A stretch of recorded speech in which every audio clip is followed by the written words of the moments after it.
Now, what's I your want that point? Because I PNG, think bro. you're probably going to want to break into like reparations or something, and that's just stupid because the whole Oh, he country does would go believe in bankrupt. voodoo and Yeah, reparations. what does Oh, reparations have to do with this, bro? What are you talking about? Yeah, no. Hold on. How did that get into your seems mind? like What do you're you mean? cool with cutting checks, bro. It seems like you're just cool with cutting checks, and it doesn't work that How way. did The that whole seem? country would go Hold on. bankrupt. How did that seem that way? What are you talking about? You're just running your mouth. No, the other gentleman right there was just talking about the fact that we're cutting checks to Ukraine and we need some kind of deal, and you're just sitting over there going, "Oh no, no, this is unfair." Yo, who made that shit? Is that you, Rillo? Actually, no. I mean, I'm not gonna say who made it, but the person is Okay, in the you chat bet. who created it. Okay, all right. If it was you, you already know. Based. You won't get. You got stock. You won't get no stock.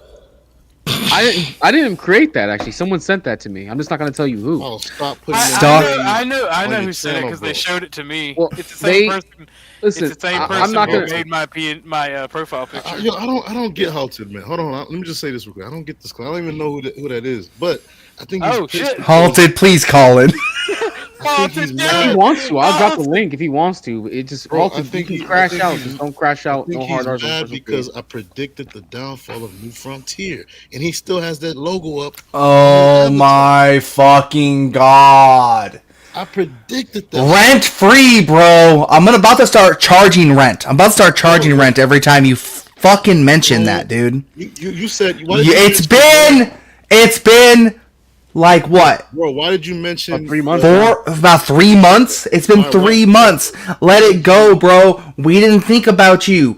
No one thinks about you. You're a troll that disrupts on YouTube, bro. No one thinks about you. No one cares about you. Stop fucking mentioning my shit. my shit? Why did you mention that dark Indian comment to Rillo? Because I don't like Indians, bro. They're not American. Yeah, actually, that was me. Hold on. That You was said me, dark. though. You said dark Indians. That was Bumpkin. I don't said like to Rillo- Indians. hold on. You said to Rillo, you wanted to bring in dark Indians. Is that why New Frontier broke up, bro?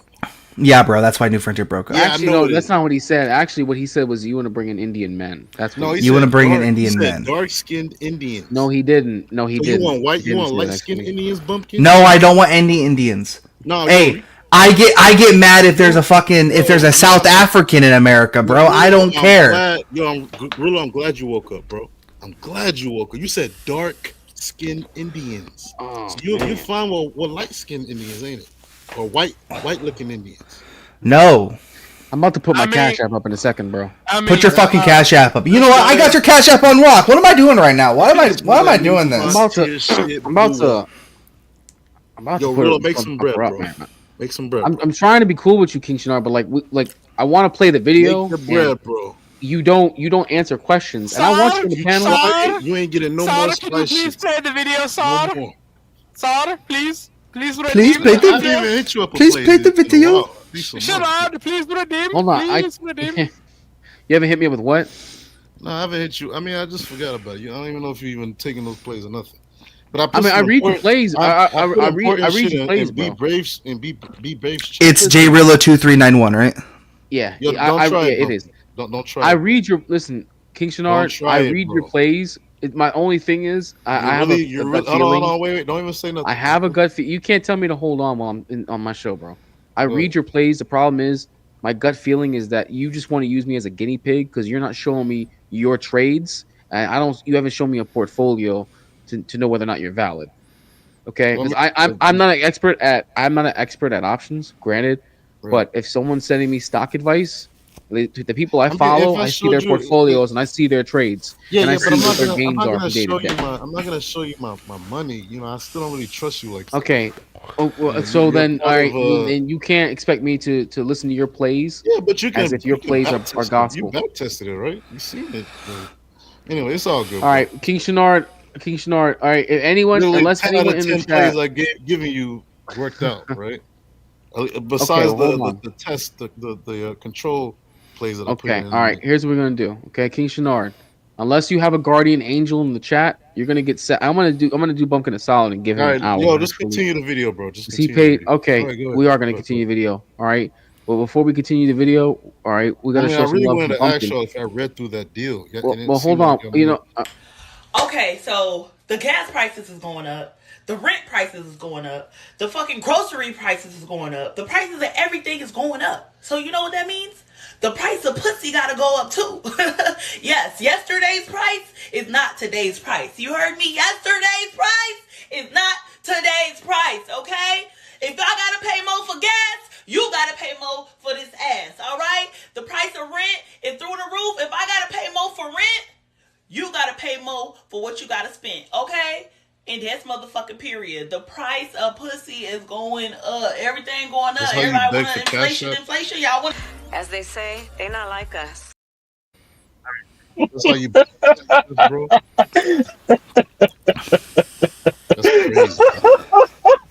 You have any final thoughts before I start his timer? That's how you beg for cash apps, bro. That is prime capitalism right there. That is horrible, but she's saying the price of King Snart, the price. Do you have any final thoughts before? Do you have any final thoughts before I drop you for this time period? How much did he send you? How much did he send you? Nigga. A 50 ball. Yo, that's 50. Hold on, that's like 50 McDoubles that you can't even get no more. I just tried. Nigga. The You're obviously not listening, went up bro. too, so it's... All right, man. All right, so Bumpkin, I'm gonna start your timer at it's 9:17 over here on the East Coast. So King Shenard, you got till 10:17. You can come back. I was trying to help you out, but you're just not listening. By the way, Bumpkin, you're gonna want to mute in between talking. Yeah. My mic's way too loud. Let me turn it down now. He only turned it up to deal with Shenard, King Shitter. Yeah. Can I make one comment before you start playing again? Go ahead. I'm sorry to keep pulling off. It's everybody hates King Shenard clearly, and I get it, but he does make good points until he stops making good points. Like, so he comes in with a strong point that actually makes sense, that would be worth talking about, but then it becomes this like combative atmosphere where nobody makes any points. Just like it's ad hominem back and forth. That's what he wants. He brings in good points, right? But then when you start discussing those points, even if you were to drop the entire narrative of the show, right, and you start discussing his points, he'll just start calling you a tap dancer. Yeah, that is, and that's if he's still. I don't know if he can still hear what we're saying now that you dropped him or whatever. But if he's listening, I want him to know, like he has a solid platform. He just needs to stay on it and not keep straying off the side. Which every time I've heard him come up and talk, he always strays off the platform. The problem with this point is, like, you want to come in here and say something like, "Oh, it's not a fair deal," or "Let's go with reparations," and then so we go, "Okay, let's go with reparations," because I'm tired of hearing about it. I want all you people just to shut the fuck up, and then we start discussing it, and some people are going to get. Hey, what you mean by you people? But then when you discuss it, you start discussing, go, okay, this person's left out over here. These people are left out. All these people over here will get it. It's never going to stop anyways. All those other people are still going to complain. So there's actually no solution to it anyways in the first place. So it's kind of like, what's a fair deal? That is a good question, and he won't answer. So it's kind of pointless. Yeah, fair enough. All right, I'm going to fire the video back up, guys.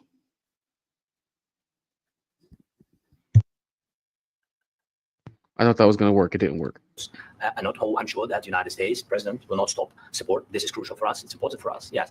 And Putin, the president, speaks about the people and the soldiers which are dying, but they came to our territory. They came to our land. They began this war, and they have to stop. And I think this is the question, with really the most important question. Can President Trump, I hope yes, with some other allies, to stop Putin, withdraw these enemies, our enemy, withdraw these troops from our land? And I think that you asked about the history. I think that if President, or when, he will stop Putin, if President Trump will bring peace to our country, I think he will be on this wall. We've had very, very good talks. President Zelensky just said that there will be no compromises with Vladimir Putin. I just wanted to ask both of you. Firstly, are there compromises that you think that President Zelensky is going to have to make? President Zelensky, is there anything that you might be thinking that you may be able to offer or bring to the table, for example, elections? Thank you. I think you're going to have to always make compromises. You can't do any deals without compromises. So certainly he's going to have to make some compromises, but hopefully they won't be as big as some people think you're going to have to make. That's all. That's all we can do. I'm here as an arbitrator, as a mediator to a certain extent between two parties that have been very hostile, to put it mildly. They've been very hostile. It's been a vicious war. It's been a vicious war. You know, it's a very level battlefield, and those bullets go out. And as I've said many times, we're talking about it with Pete, many times the only thing stopping those bullets is a human body. And in the case we're talking about, generally young human bodies are stopping a lot of bullets. It's dead level. That's why it's great farmland. It's great land. It's great farmland, but there's very little protection against the bullets that are being and other things that are being shot. So all I can do is see if I can get everybody at the table and get an agreement. I think we're going to end up with an agreement. Otherwise, I wouldn't probably be even here today. Mr. President, I've got two questions for you. You think ultimately your legacy will be the peacemaker and not the president that led this country into another war and ended foreign wars? I hope it will. I mean, I hope I'm going to be remembered as a peacemaker. This would be a great thing if we could do this. I'm doing this to save lives more than anything else. Second, just to save a lot of money, but I consider that to be far less important. So I hope I'm going to thank you, Brian, for that question. It was a nice question. I hope I'll be known and recognized as a peacemaker. This would be a great thing to solve. This is a very dangerous situation. You know, this could lead to a third world war. This was headed in the wrong direction. If this election were lost, and we didn't win this election, and we won it by a lot. That was a mandate. We won every swing state. We won the popular vote by millions and millions of votes. We won everything. The districts. If you look at the areas of red, take a look at a map. This was a big mandate, and this is one of the things I said we're going to get this thing settled. If we didn't win, I think this could have very well ended up in a third world war, and that would not have been a good situation. What was your second? My second question for President Zelensky: why don't you wear a suit? Why don't you wear a suit? You're the highest level in this country's office, and you refuse to wear a suit. Just want to see if you own a suit. Yeah, problems. This was such a dumbass question because it was meant to be so catty by whoever the reporter was. There was no need to ask that question. It's homosexual activity. I mean, everyone understands that there are focus groups and there's branding, and that they cater. This is the same reason why what's his face John Fetterman wears a hoodie when he goes into Congress. The same reason why Elon Musk wears a black cap. The same reason why Trump wears the red cap. It's all about marketing. Everybody knows that. Everybody knows that politicians have to have a certain look to elicit certain responses. You know, I hate stupid questions like that because we understand in the world of politics, visuals matter. We understand that. Appearances matter a lot. So I think it was just a very disingenuous and dumbass question. You made an interesting point just there. Excuse me? You made an interesting point just there, though, right? In the world of politics, visuals matter. They do matter, yeah. So I mean, and he knows that though. That's why I don't understand why he wants to make that dumbass question for really. I think that once again, I think that was even the media taking jabs at Zelensky. You know what I mean? Like it's showing you that. Go ahead. Well, the whole idea of visuals matter is the reason why I mean, this whole interaction, I find it embarrassing. As an American, I find it embarrassing. I understand your point. I get it. I understand your point, and I even conceded that it was Vance who started it. What I also want to say though is that I don't see their points as wrong. Like they didn't say anything that was wrong towards Zelensky. They're not wrong. I don't see it as embarrassment. I don't see it as embarrassment. I see it as America finding its balls again, and instead of being a world policeman, being a world leader. The way it ended is embarrassing. For a media personality to be able to ask a stupid ass question like that, that's one thing. But however, this is almost like a meeting of mafia bosses. And it seems like Zelensky is out on the edge of his seat more than Trump is, and he's over talking him a little bit. And it's like, bro, hold on, you're the little time player, my homie. Like, relax. And he's not doing it. So I feel like America in this particular interview, they did what they had to do, and it's not the disrespect is on the other side, although it's a little bit harder to see. Hold on for a we've second. We've been licking their boots for the last 4 years. So hold on for a second. Not laws. When you finally become a U.S. citizen and part of the 51st state, then I'll take your opinion from now on. I don't want Canada to be one state. I don't want Canada to just be one state. No, that we got to break that motherfucker. You're right. It needs to be a territory first. Yeah, Canada as a state would be a disaster for America. Just saying. I'm okay. We need all of the Yukon territory to form Greater Alaska. I'm okay with us incorporating Alaska. Canada, but I don't want it to just be one state. That's too big for it to be just one state. We got to break that sucker up. It'd be like 10 states. And that will. And by the way, that will become the new Democrat stronghold. So I don't want to. Yeah, pretty much. Well, see, yeah. we keep it as a territory at first, and we give Yukon to Alaska, and then we have a new great westward expansion where we give out land in the land of lakes. Can't let not laws vote. Damn. I don't know. Yeah, you got it right. My personal view on Canada, because was it a couple of years ago they let unless I got it wrong, they let the Chinese come over here and do military drills with them. Come on, that's rather treasonous, Did they to be really? doing to your neighbor. I believe that they did. Now, Whoa, not laws. Out of all the things you've accused me, I'm not LARPing. I am. I live it. You'd have to look that up to confirm, but I'm gonna have to look that up. Is it part of the like a UN security force training or something like that? What do you mean? Could have been. I don't really remember. No. It was pretty much a nothing burger. The Canadian government hosts Chinese military personnel on their bases for some reasons, but they weren't doing training. They weren't doing nothing like that. They just hosted a larger than average amount of Chinese personnel. It turned out to be a nothing burger. I mean, like, you realize that America has tried or has politically tried to maneuver to absorb Canada since our foundation, right? Mm-hmm. Especially ever since we annexed Alaska. We at least want British Columbia. Like, didn't we buy Alaska from Russia? Yeah. Yes. We still annexed it, even though we bought it. Mm-hmm. And this actually, what was it in Alaska where there's a like alliance between U.S. and Russia? It's something like it's like a secret oath, like keep a promise. Like I forgot what it's called. You're talking about a secret oath between the United States and Russia? What? No, in it's modern day. No. It's I forgot what it's called. I forgot what it's called. Someone can probably like fact check it. Was it the nuclear one of the nuclear deals? Non-nuclear I think it's non-nuclear proliferation act. Or nuclear non-proliferation. No. I believe it's somewhere in the early 19th century or 20th century. That predates. I think it was like somewhere like 1890. I could be wrong though. I don't know about any deal between the U.S. Outside of the purchasing of Alaska. I can't think of any deals between the U.S. and Russia. I think it's somewhere between that. I forgot what it's called. Yeah, I mean, I can't think of it, bro. I'm not sure. Sorry. One of the things I'm thinking about when I'm thinking about Canada is I don't know if any of y'all saw the last time that Xi Jinping met with Trudeau. That was embarrassing. The way, I don't know, like it seemed like he went to go shake his hand or something, and then Xi Jinping didn't even shake his hand, and then he just kind of walked away slowly, like a Joe Biden slow roll, like, oh, okay, well, I don't even know where I am. I don't know. It was odd. But the thing about Trump, he doesn't put up with the bullshit like that, Like, and you can't. You always got to stand your ground. You know what I mean? It's not hard to embarrass Trudeau, though, man. Trudeau's a twink. It's not hard to embarrass him. It's not hard for the actual world to embarrass him. I have a message for Not Lost. Can you share my screen?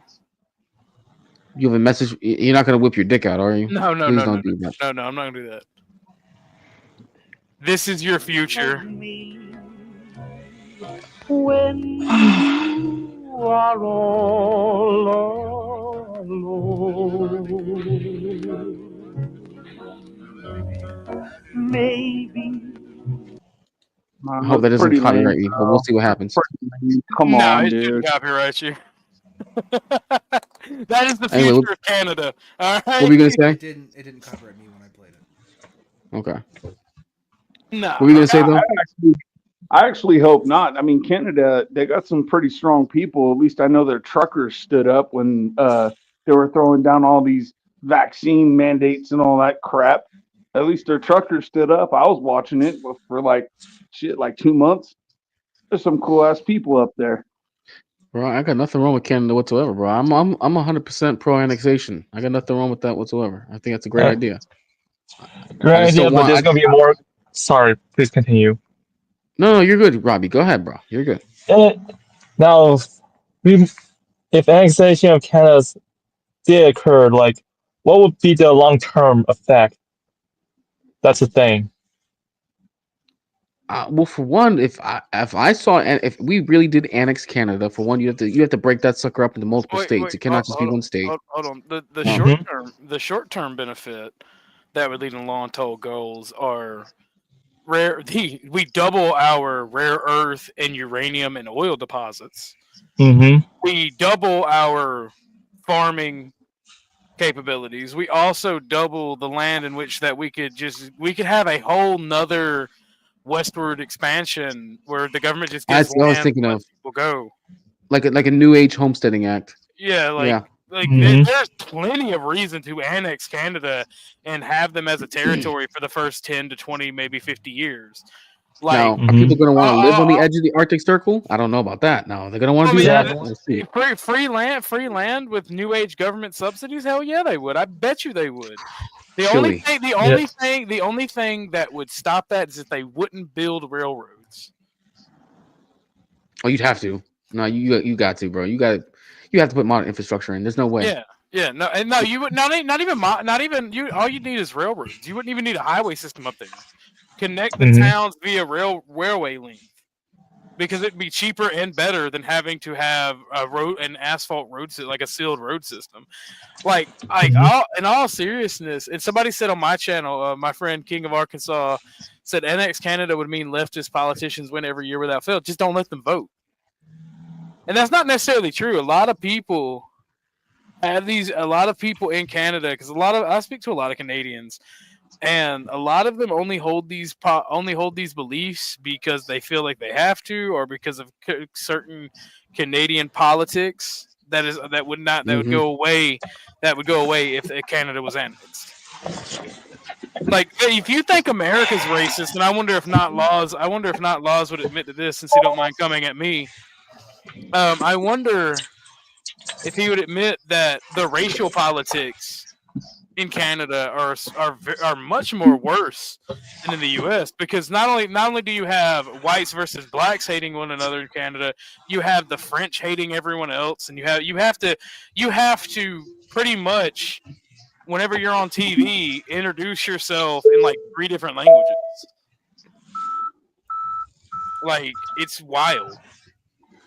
020, thank you for joining the panel.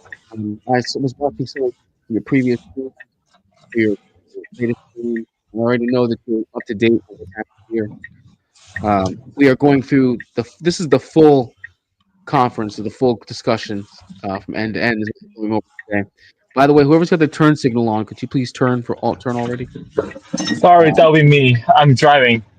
Let me go ahead and mute my mic. Sorry. Thank you, Robbie. I'm sure that you already are familiar with what's going on. I would just want to get your initial take as to some very exciting television. No, not laws. My bad. Nah, yeah, it was super interesting, right? Mm-hmm. Most definitely. Yeah, it was super spicy. But as I always say, I'd rather know what's going on than not know. So I'd rather see it than this be done behind closed doors, and then politicians come out and act like everything is hunky and dory. And so I was excited to see something like this. It just tells me where both people are with their position, and then allows people to know, where current talks and negotiations are going. And then people could take what they want from that. But for me, I'm always, I served my country, I fought for the country, and I'm not always gun-ho with throwing people in different locations to fight wars all the time. And so Zelensky's going to have to figure his stuff out, but he's definitely crashing out for a bit. He got a little bit emotional in the conversation, but I get it. I thought was interesting was how he didn't have any hesitation when he and JD Vance were going at one another. I mentioned this earlier in the stream. There was no hesitation whatsoever. He didn't have it's like he didn't realize that he's sitting in the room with the first and second most powerful men on earth, and he's over there finger wagging them, telling them what they need to be doing, telling them, well, this is what we're not going to accept. These are the only conditions we're going to have. I'm like, bro. Mm-hmm. And Trump even said, it's like, you don't have the cards right now. No, we are not playing card game. It's like, no, bro, you don't got the cards to be dictating what happens where. And Zelensky is a dictator, by the way. A lot of people will say that Trump is a dictator or it will become a dictator, but just imagine, like, if the United States was at war and Trump decided to suspend elections while they're at war, right? we would have every single person here would have a collective bitch fit about it. Well, I mean, maybe not everyone, but people would be blood in the streets. Zelensky's able to do it, right? He was supposed to be done back in 2023, and I don't hear any of these NATO countries. I don't hear the United States up in arms about it. Like, well, we have to defend democracy. It's like, well, this motherfucker decided to give up on democracy 2 years ago. I didn't hear any complaining about it then. Yeah, and I don't even think it needs to take that far, like to go into what he does in his Ukraine. All right, that's your business. But you're coming over here in the Oval Office on the United States of American territory saying what we should or shouldn't do. This is how we think we could broker peace. This is how we think we can help and support. If you don't agree with it, then just step off and then stand on your own 2 feet like you speaking like a big dog. So walk it. But I think this is a situation where the Chihuahua, the Chihuahua or the Pomegranate, the little small dogs, they're cute. And usually big dogs, people don't allow the big dogs to put hands on them. And so they really are not socially, you know what I'm saying? They're not socially introduced to how reality really works. And so he's been getting his way with the other presidents or just getting his way, period, right? Been the darling child of the West trying to fight for democracy against the evil Putin. But in this case, he took it a little bit too far because Trump is, in my opinion, an individual who's like, look, I understand Putin's side. I don't like both of y'all. Like, as far as y'all going back and forth, I'm trying to end this. So I get it. You're heated. You hate him. He hates you. I get it. But I'm in between trying to broker peace. Let's make it happen. It's not going to be what you want. It's not going to be everything Putin wants. But this is just what it's going to be, right? He could have got his mineral deal signed, right? But instead, he ended up crashing out and stomping out the White House, right? Had his arm folded. Like, you could see the physical body language of him, right? Crashing out and getting very emotional. And I get it, because it's emotionally attached to him fighting the war.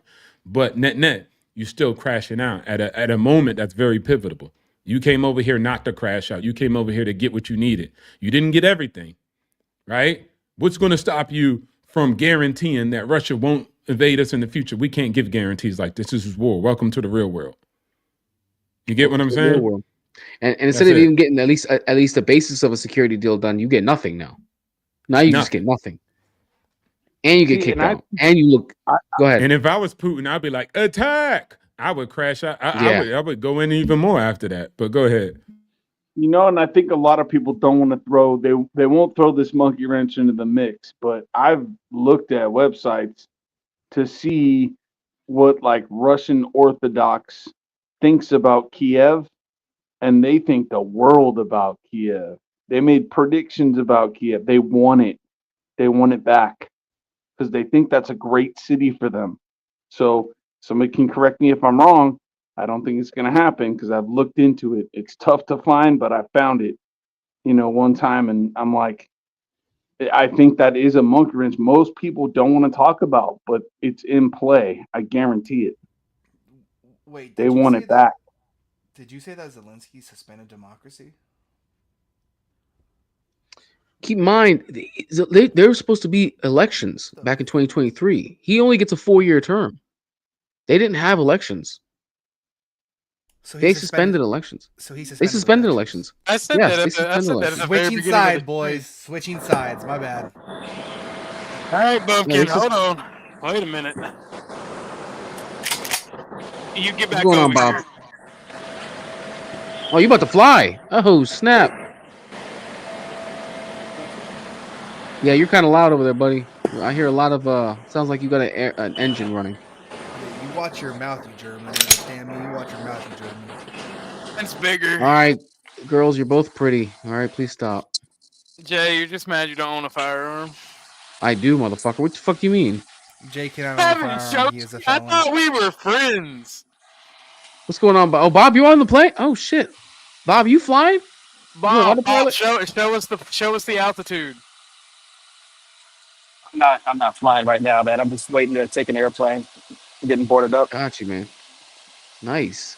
Bob, I'm sure you've already seen. Or are you just moving it? Now. What's that? Find passengers, or are you just moving it? This is another repo. Reposition. Yeah, guys, Bob has a cool job. That's the best job I've seen on these panels. I love how Orthodox cocked a little toy gun and thinks it's cool. That is not a toy gun. This is a 12 gauge shotgun. I will show That is my not a gun, 12 gauge sir. that you cocked. I will show my 12 gun, gauge. sir. What the fuck are you talking about? Cock it again.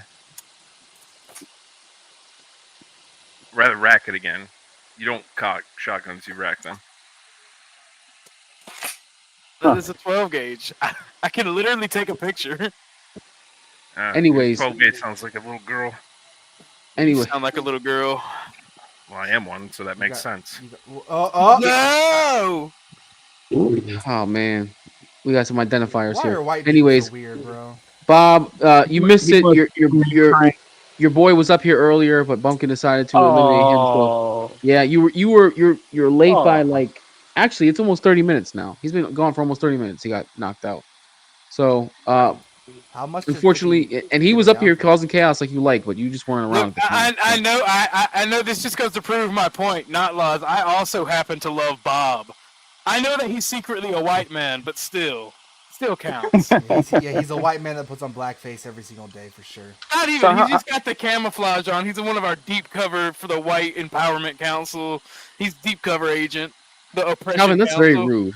Calvin, that's very rude. How dare you? It's very rude. Hey, how Bob's much? not DEI. He's got bars. Bob, show him your bars real quick. He's got big bars.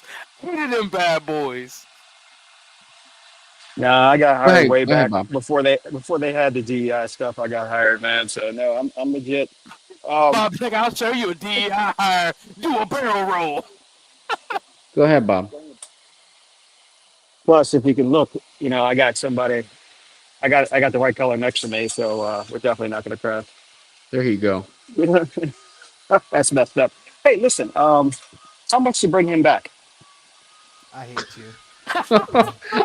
Hold on. Before you do anything, hold on, Bob. Before you do anything, we don't know if he's still watching or not. I'm not gonna say no, but I'm saying is we don't know if he's still watching. So just be aware. You don't have to if you don't want to, but it would be 51 to bring him back. You take credit. Do I take credit? Well, you get a $51 credit. Well, it was 50, he got kicked off. He got kicked off for 50. Right. So 51 to bring him back. Okay. How about give me a discount? I'll give you 50, and if he's not there, can you hold that till next time? That's fair. I'll do that. All For right. you, Bob, yes, I'll do that. Bumpkin, you gotta learn how to laugh, man. I mean, what's up, DG? Of all the people who are not a threat to white supremacy is King Shenard. I don't know why you hate him so much. Because he disrupts the conversation. He's annoying. I know, it's beautiful.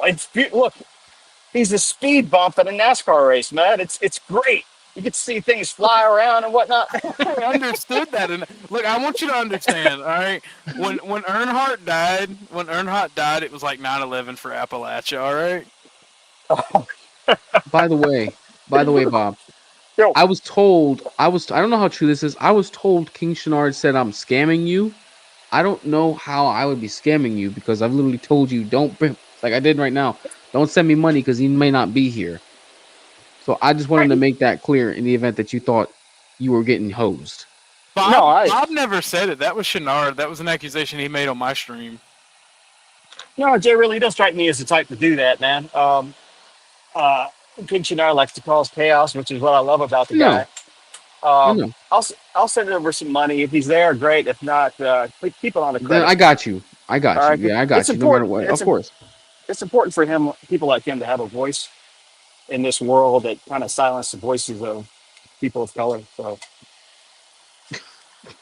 Oh my God! I hate you so much. I can't believe you just played that card, bro. What did I say wrong?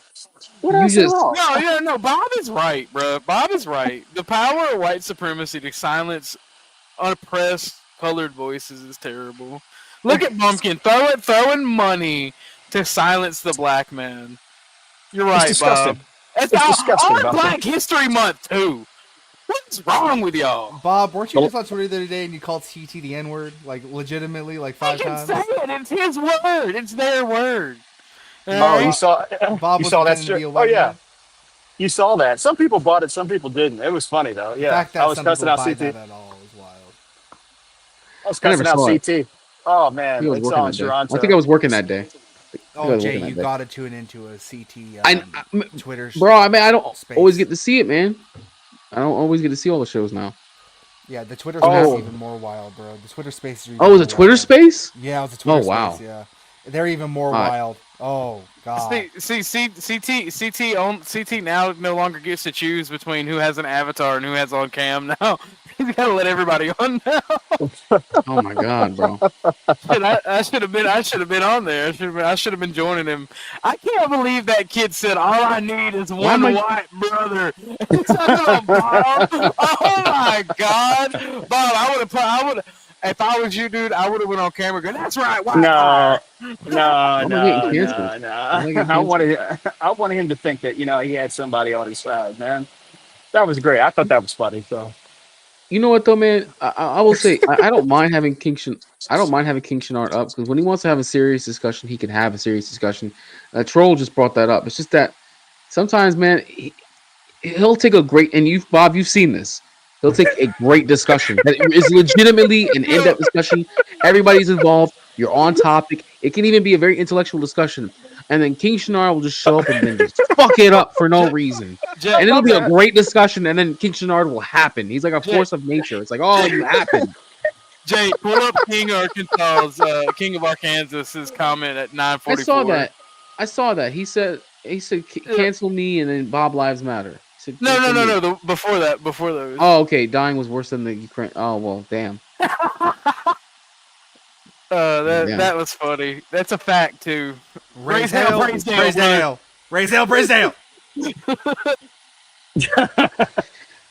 But yeah, Bob. I mean, unfortunately, he's not here. I mean, I could probably try to hit him up in Discord, see if he'll come back. But he threatened to no longer send me any more spy plays. But I mean, honestly, I don't. I don't really trust him. I'll support any platform that will support him. He's my client. He's a dear friend. Oh my god, bro. All that stuff. Will you meet him? Go. Would you meet him in real life, by the way? Yeah. Probably not. but I still want him to have a voice. I don't blame you. Got some paperwork coming. I gotta run. I'll send you some money, guys. I love you. I'll see you around. Thanks for coming. We love you too. Enjoy the flight. All right, guys. Let's watch some more of this video, man. This shit was that shit was funny, bro. Let's get back to it.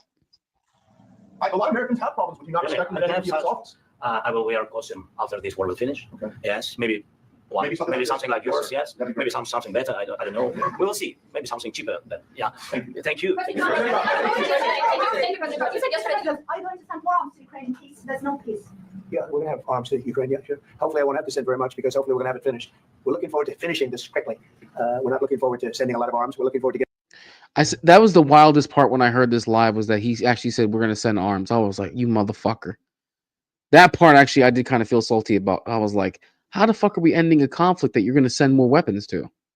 It's just very contradictory. I did feel some type of way when I heard that part. I don't think it's necessarily going to be the case now, and if it is, it'll be very minimal. But the very fact that he did admit to it that we're going to be sending arms just doesn't bode well. Just doesn't bode well, in my opinion. You have to protect your investment. Go ahead. Right? You have to protect your investment. If you're starting to create an atmosphere where there's a ceasefire and then you expect to get the mineral rights, you would have to send in some pretty heavy stuff to make sure that you ensure on the back end that you can protect your investment. That's my only, bark back to that. No, I see your point. I get that. I do, because that logically it does make sense. You have to protect an investment, and you need military hardware to do so. It's just on the surface, at face value, it's very contradictory to say, "Hey, we're looking for peace, and we want to make this peace deal. We're going to send you more weapons." That just seems contradictory. It's like, why would you think to send more weapons when you're like, "Hey, listen, we need to have a ceasefire now. We need to make a peace deal now," and then you're talking about. We would have to get boots on the ground at that point because we are involved. That would be not just sending over machine guns and being like, "Hey, your people can man them." It would be like our people are now coming into Ukraine. We technically have contractors over there already. Go ahead. Fine if we have contractors over there. I'm talking about like we're gonna have military over there. If we have an investment, it does make logical sense that you're gonna have to go ahead and put up a front to show that if Putin wants to mess around, then he's not just messing with your ordinary bear now. So, go ahead, Calvin. You want to say something? Yeah, I was just saying. I said it's a bit contradictory. Or it doesn't look good on Trump's part. I think Zelensky said that they was just bombed recently, or they and Trump is in the midst of arguing that Putin's going to listen to him, and in the midst of him trying to negotiate on Putin's behalf that he's going to acquiesce, Trump, he's yet sending bombs over to Zelensky or to Ukraine. So I thought that's interesting point. I mean, I don't think, I think you gained the wrong thing from that. I think this was Trump telling Zelensky, if you don't play ball with the peace deals that me and Putin are talking about, we're not going to arm you. And I think that's the actual takeaway. Because like, here's the thing. We're funding and bankrolling Ukraine. Their opinion doesn't matter. If America wants there to be peace, there's going to be peace. Because even Europe doesn't have the testicular fortitude, let alone the actual ability to wage a modern war by itself without the U.S. Because America is NATO. You also have like the Euro situation, right? Like they've been talking about like breaking up the euro for the longest time, and I haven't heard much about it for like the last however many years. But if they're already going through that problem, and then now they want to get together and all support Ukraine, that just seems like a nasty mixture of something they don't want to do. It does. It does. Go ahead, Otuo. No. I was just saying they just spoke to Trump after the meeting about it, and he was basically saying, like, look, man. He was just basically saying, like, look, man, he wants something that we don't want. He wants to continue to go in there and fight. And rightfully so, if that's what he wants to do, then, have at it. But he wants peace right now. And the deal might not be the best that Zelensky wants, and he wants to continue to fight because, oh, man, they broke the ceasefire before. What if they do it again? I get it. But that's not what Trump's saying. He doesn't want that. He doesn't want to engage in a 10-long year. He doesn't want to go hard in. And he specifically said what Zelensky wants is for a big dog like us to get involved in this war, and then he's got us as the front man. Wait, hold on. Can you hear me? I think you glitched out for a second. No, but that was on your end, Jay. Oh, that was me? Oh shit! Okay. He was coming loud. He was coming loud and clear for me. But he just want to put the battery in our back, basically. And then he wants us to go out there and advocate for him because at that point, it's superpower with superpower, right? Not little dog with superpower. And then we're not willing to do that from his word. And I don't want us to do that. That doesn't make sense. If you want to fight a battle, you don't want to go take all your people from way overseas to go somewhere else. That's our protection. I mean, if we went over there and went full force, and we got beat because China came in on Russia's behalf, and so did a couple other people, and they beat us. What's our home front look like now? Well, you gotta remember, they would probably swipe in to take Taiwan. I know I would if we went into a war with Russia. That's what China desperately wants. Yeah, they would love that situation. Go ahead. They want us to get embroiled in Ukraine. They want us to get embroiled in Ukraine so they can go take Taiwan. Yeah, exactly. Hey, let me show some love real quick to Bob. Bob, I appreciate you, bro, for showing some love to the channel. Hit me with the 50 bomb. I will make sure to put this on credit for the next time that Shenard comes through. He will have a $50 credit to protect his ass because I know you guys love to drop him down. What's good to Cuts? Shout out to Cuts, by the way. Thanks for coming through, man. Bob, let me show you some love for showing love to my channel. Bob, this one is for you. This is an oldie but a goodie. All right. How many stars on the American flag? Shit, we got 13 colonies, so 13 minus 50. 13 minus 50, goddamn, 47.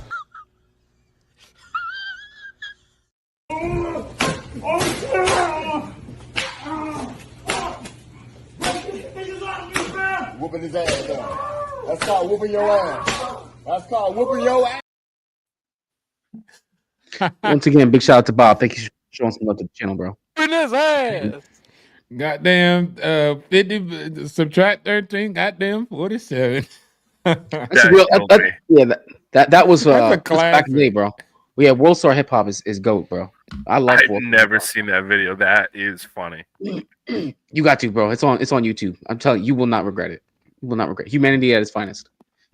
That's a Anyways, good one right there. That's a thief getting beat down. That's Yo, a thief getting beat down. I've seen that one before. Side Yeah, question. that was good too. Side question. Orthodox, is the new Civ game worth it?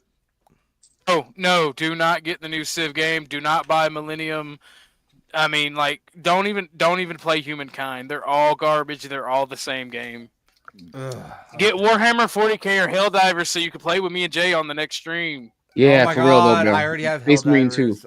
Space Marine Alright. 2 is the shit, dude. Well, Space Jay, Marine 2 you is need to the get shit. You need to get Helldivers so me, you, Bro, Bumpkin, and Dustrico can play. I need to not be getting video games and be, streaming more, bro. Like if I go down this path, this is gonna be a rough habit for me to break. I've been down this path. Thanks for coming through, O2O. Appreciate you, bro. That's gonna be a rough path for me to break. So, anyways, O2O, thank you for coming through, bro. Guys, if you're still listening, obstacles, let me know. Shout out your channel. I should have let him shout out his channel before he left. Distant Anyways, Lights. There also is an actual Starship Troopers games too. there is. I haven't seen it yet though. Anyways, let me get some more of this video fired up because we're about to hit the juicy part. Do other things. But we very much appreciate the agreement because we needed what they had, and we're treating, our country is now treated fairly. Biden didn't do that. He didn't know what the hell he was doing. This should have never happened. This should have never started. But sure, the answer is yes. But hopefully, we won't have to send much because I'm looking forward to getting it done quickly, very quickly. Does that still apply security guarantees, Mr. President? I don't want to talk about security yet because I want to get the deal done. You fall into the same trap like everybody else. A million times you say it over and over. I want to get the deal done. Security is so easy. That's about 2% of the problem. I'm not worried about security. I'm worried about getting the deal done. The security is the easy part. Security is very nice. Everybody stop shooting. And now with Europe put people there, I know France is going to. I know the UK is going to. I know other countries are going to, and they happen to be right next door. We haven't committed, but we could conceivably, we have security in a different form. We'll have workers there digging, taking the raw earth so that we can create a lot of great product in this country. So in that sense, you have something, but we haven't determined that yet. I will say, in speaking to France and in speaking to, and they were here, as you know, last week and just the other day, they have committed to a lot of security. I don't think you're going to need much security. I think once this deal gets done, it's over. Russia's not going to want to go back, and nobody's going to want to go back. When this deal ends, I really believe this deal is going to be over. His head. Yeah, let's go ahead. Go ahead. Mr. President, thank you. You said do what? He's shaking his head, like he's going no. He did it before too. When Trump mentions signing the deal, but it might be prior, but he brings one of his hands up and kind of starts scratching his head like this guy thinks that he's like a salesman. He's assuming the close. It's not going to happen. It's like he already talked to somebody beforehand and thinks he has aces up his sleeve in order to just dismiss what Trump is saying. That's what I think. Hold on, Dub. Hold on. Calvin, pull Calvin's comment up since he's still on panel. Oh, this one, the latest one? Yeah. Okay, so in what world do you think that Putin not invading Ukraine is because Trump or Putin is compromised? If one of them was compromised for the other, wouldn't it make the invasion or annexation of Ukraine easier for Putin? Like, come on, bro. It's just retarded shit. Calvin, you want to rebuttal? You want to rebut that point or no?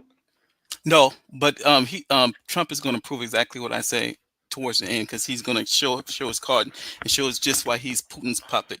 So if Americans ain't dying for globalist causes, that means our leaders are sold out, right? Totally legitimate. Cool. That's retarded as fuck. Americans are dying all over the world right now. Both internally and externally. Well, I think that you can also point back to like the COVID-19 scenario because Trump introduced the vaccine. Oh, excuse me, bro. We gotta. Right, I got you. Redact that.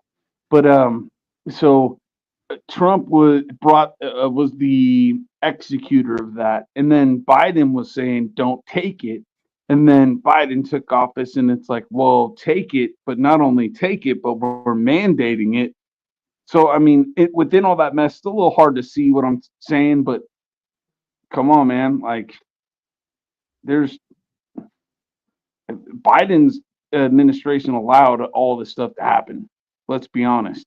And they were funding huge stuff without any checks and balances. So it doesn't really make sense to me for somebody to throw that comment Your out there. point completely contradicts itself. No, it doesn't. You said Trump introduced it and said take it, and then Biden came in after saying don't take it to now take it. So what do you mean Biden? It sounds like you're saying Trump did that, and Biden just continued the Trump. Trump brought it up, and then Biden said don't take it because it's Trump's. Don't take it. Then later he said when he became president, he said now take it, and then now mandate it. That's weird. Oh because, so that's just identity politics. That's how they do it.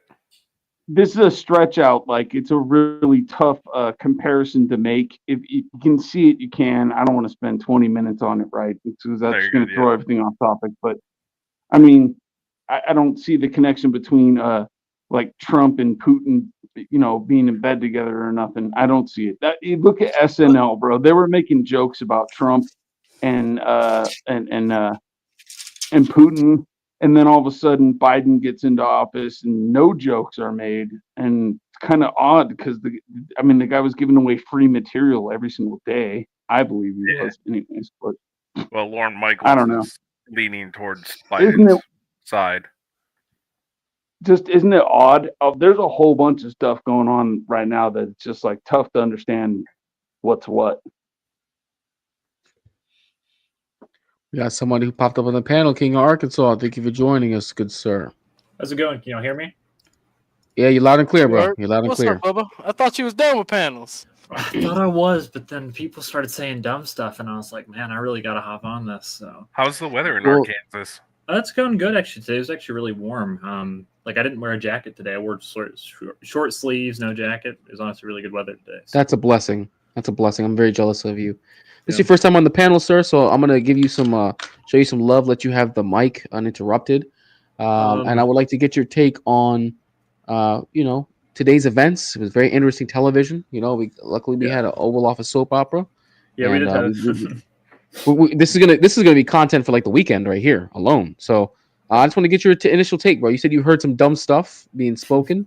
I'm assuming it's in relation to this, so by all means, sir, take it away. So, well, the main thing was saying like, oh, the Trump Russian collusion, like that has been going on. I mean, MSNBC did it for a solid year, reporting on it, and it all just fell through. RussiaGate completely collapsed, and I don't think there's any real benefit in having, like Ukraine. I mean.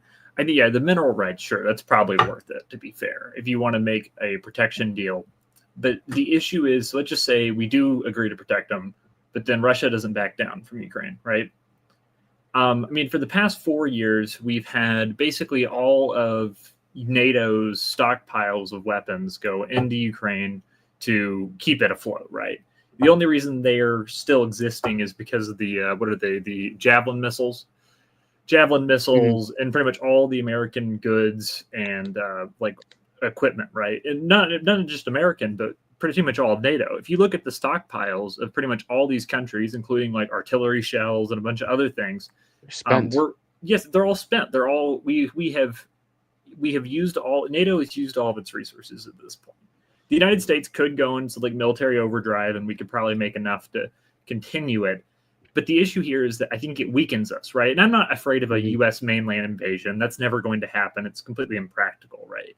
I mean, maybe given 200 years or something, maybe, but no, and that's not going to happen. But the issue is that Taiwan. I mean, Taiwan is actually worth it. That's something worth sending American boys to go die for, right? We need Taiwan. But when it comes to Ukraine, I mean, it's just pardon my French, but it's just kind of an Eastern European shithole. And I don't really think it's that necessary for our survival. And that being said, I don't even think if Russia took it over, I don't even think they'd annex the entire country. I think they'd probably annex Crimea because it's all they could realistically manage. I don't know. From hearing all this, it just seems like I don't know if Trump's in the right to want to try to ensure a security agreement unless he can truly work together a true ceasefire. right? If you can work together a ceasefire and then eventual end hostilities, if he's doing the Trump 40 chess, then sure, I'll take it. But those are just kind of my thoughts in general. I think Trump can ensure the security needed very easily. He can ensure it tomorrow.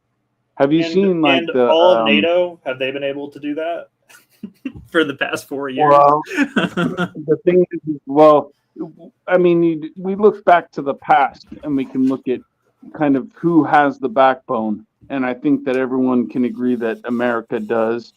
There's some other ones out there that are pretty strong too, but the fact of the matter is that warfare today has completely changed. If you go on and you watch these drones, man, they're incredible, and those things cost like, I don't know, maybe $1,000 plus strap something to it, whatever. Yeah. Now you have videos of drone on drone warfare now. The drones they have anti-drone warfare for their drones. It's actually quite entertaining to watch. America can easily back the security if they wanted to, but then we'd be stepping into something that we really don't want to do. I think that's a fact. Everyone knows that these things exist now. These drones can follow people and just gun them down. You're not losing people. You have someone on a computer somewhere playing a video game. I mean, it's over at this point. You know what I mean? The end game, what is it? Well, I guess we'll have to find out. Some of us do know, but we can all some of us acknowledge don't. that drone warfare is not new, correct? Drone warfare has been around since the 80s. It's just to the extent that it's changed. Yeah, but it's to the extent of its prominence. That's why, because this war has changed how future warfare is going to go. I mean, you see it now in South America. You see it now with in Venezuela with Tren de Agua. Now they're using drone warfare against the government. Yeah, I just want to make sure that we all recognize it's not a brand new concept. No, it's not. But I mean, to this extent, though, is the big deal. The fact that you see it now used every day. Well, this is like playing. Yeah. This is GTA versus GTA 5, 6, whatever you want to call it. GTA, the original, was the one that was the above view. Some dude running around looks all pixelated. These kind of things, and then now we have the game looks like it's actually kind of real. So what happens when we end up seeing mass amounts of dog drones on the battlefield with flamethrowers on their backs? That's when shit's gonna really get scary. Okay, I don't think that's going to happen, and I'll give a reason for this. So Boston Dynamics, who's the maker of the robot dog, right? Yeah. Boston Dynamics has been around since like the 90s. And I'd have to Google it, but they've been around since the 90s. And let's think about it. They've been promising us a cool robot that walks around and does stuff for forever. Even back in, I think, 2005, I'd have to check the date, they were military testing basically a dog like that, except for it was a very large dog and it would be used as a pack mule that could go across like uneven terrain, right? But there's a reason why it wasn't adapted, and it's because the technology isn't there. Even today, I don't think, there's like dogs. You just kick them and they fall over, right? Like it's not, I don't know. I don't see, now that being said, I think that the aerial drones will continue to be produced. I wouldn't be surprised if some guys at DARPA were making like suicide versions of those that are like, a whole swarm or something, but I don't know. I think that drone warfare does change it. But it essentially has just returned us to World War I, right? It's returned us to trench warfare, because this war in Ukraine is going to go on forever, and it's going to be eternal bloodshed. And I don't know. I don't think that's an ideal outcome. I don't really think so, because I think that it doesn't push us back to World War I for obvious reasons, because the technology is so great.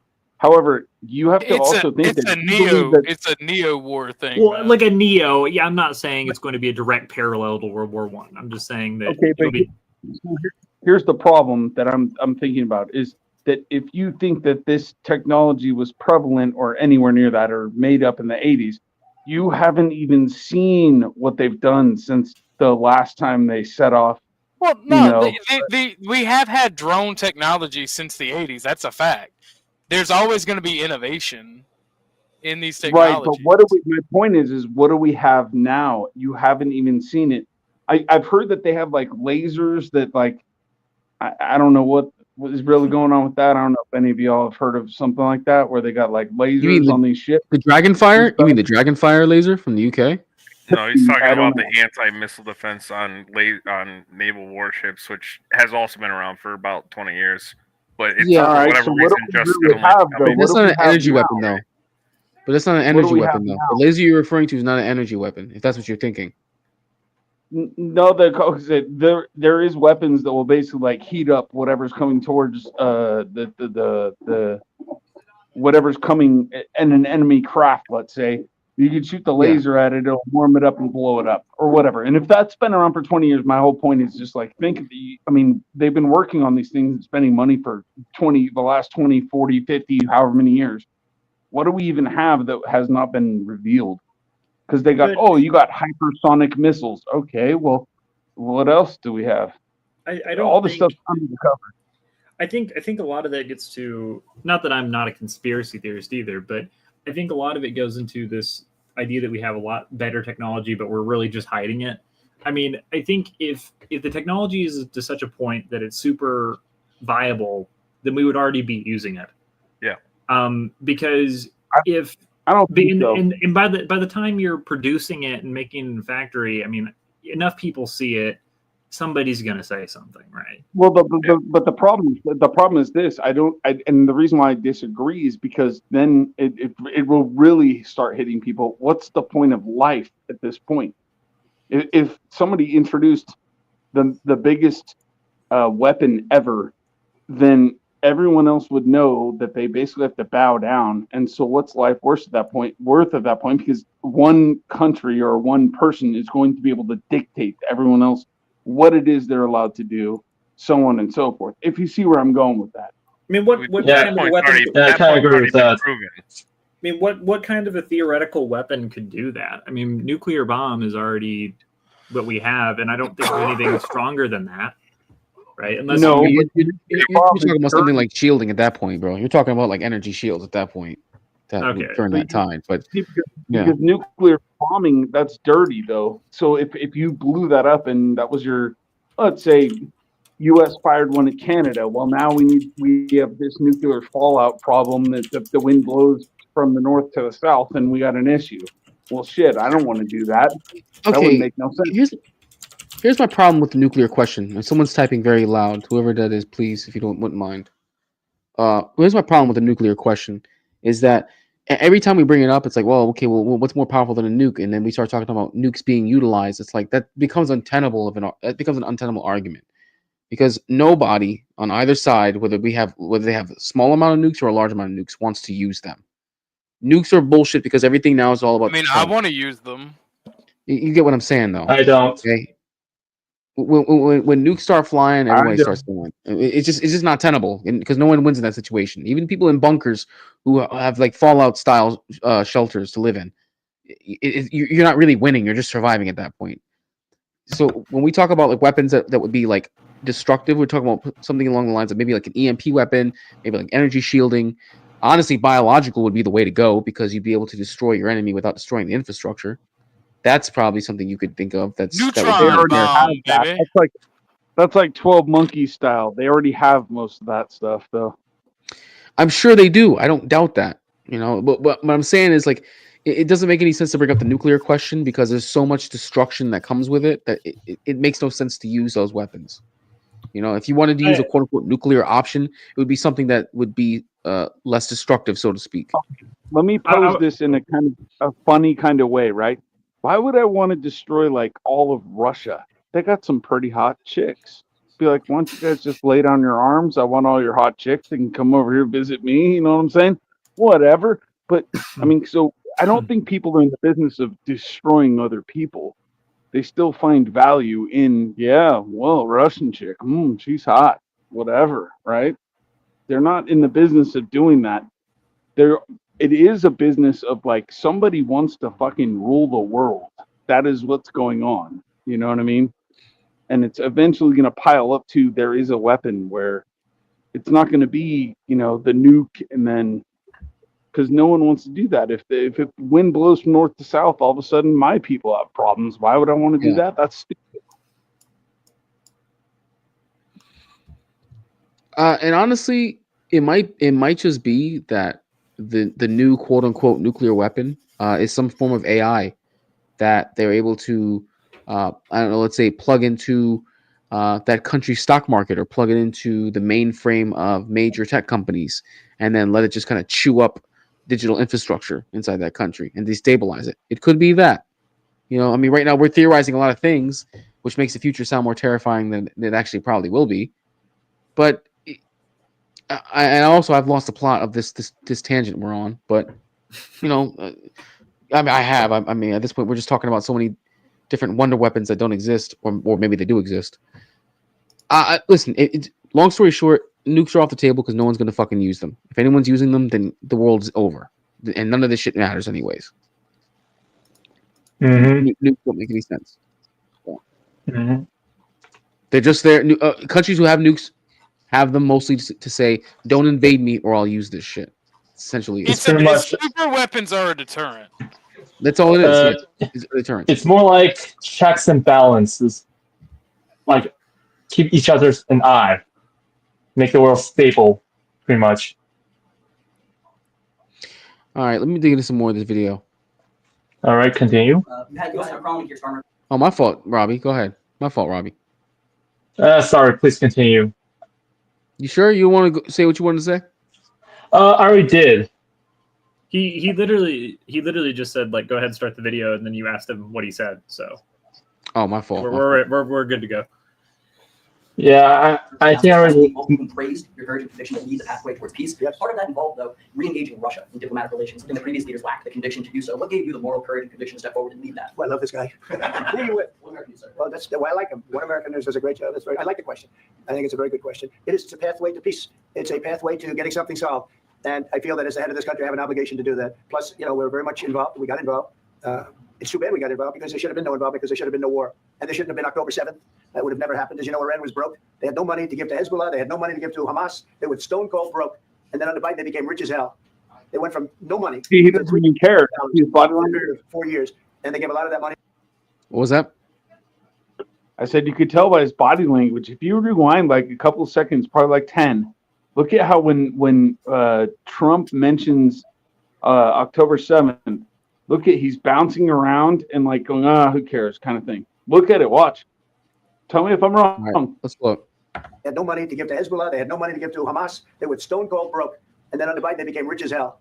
They went from no money to $300 billion in a period of 4 years. And they gave a lot of that money away. And you see what happened. And that's a real mess also that we hope to be able to solve.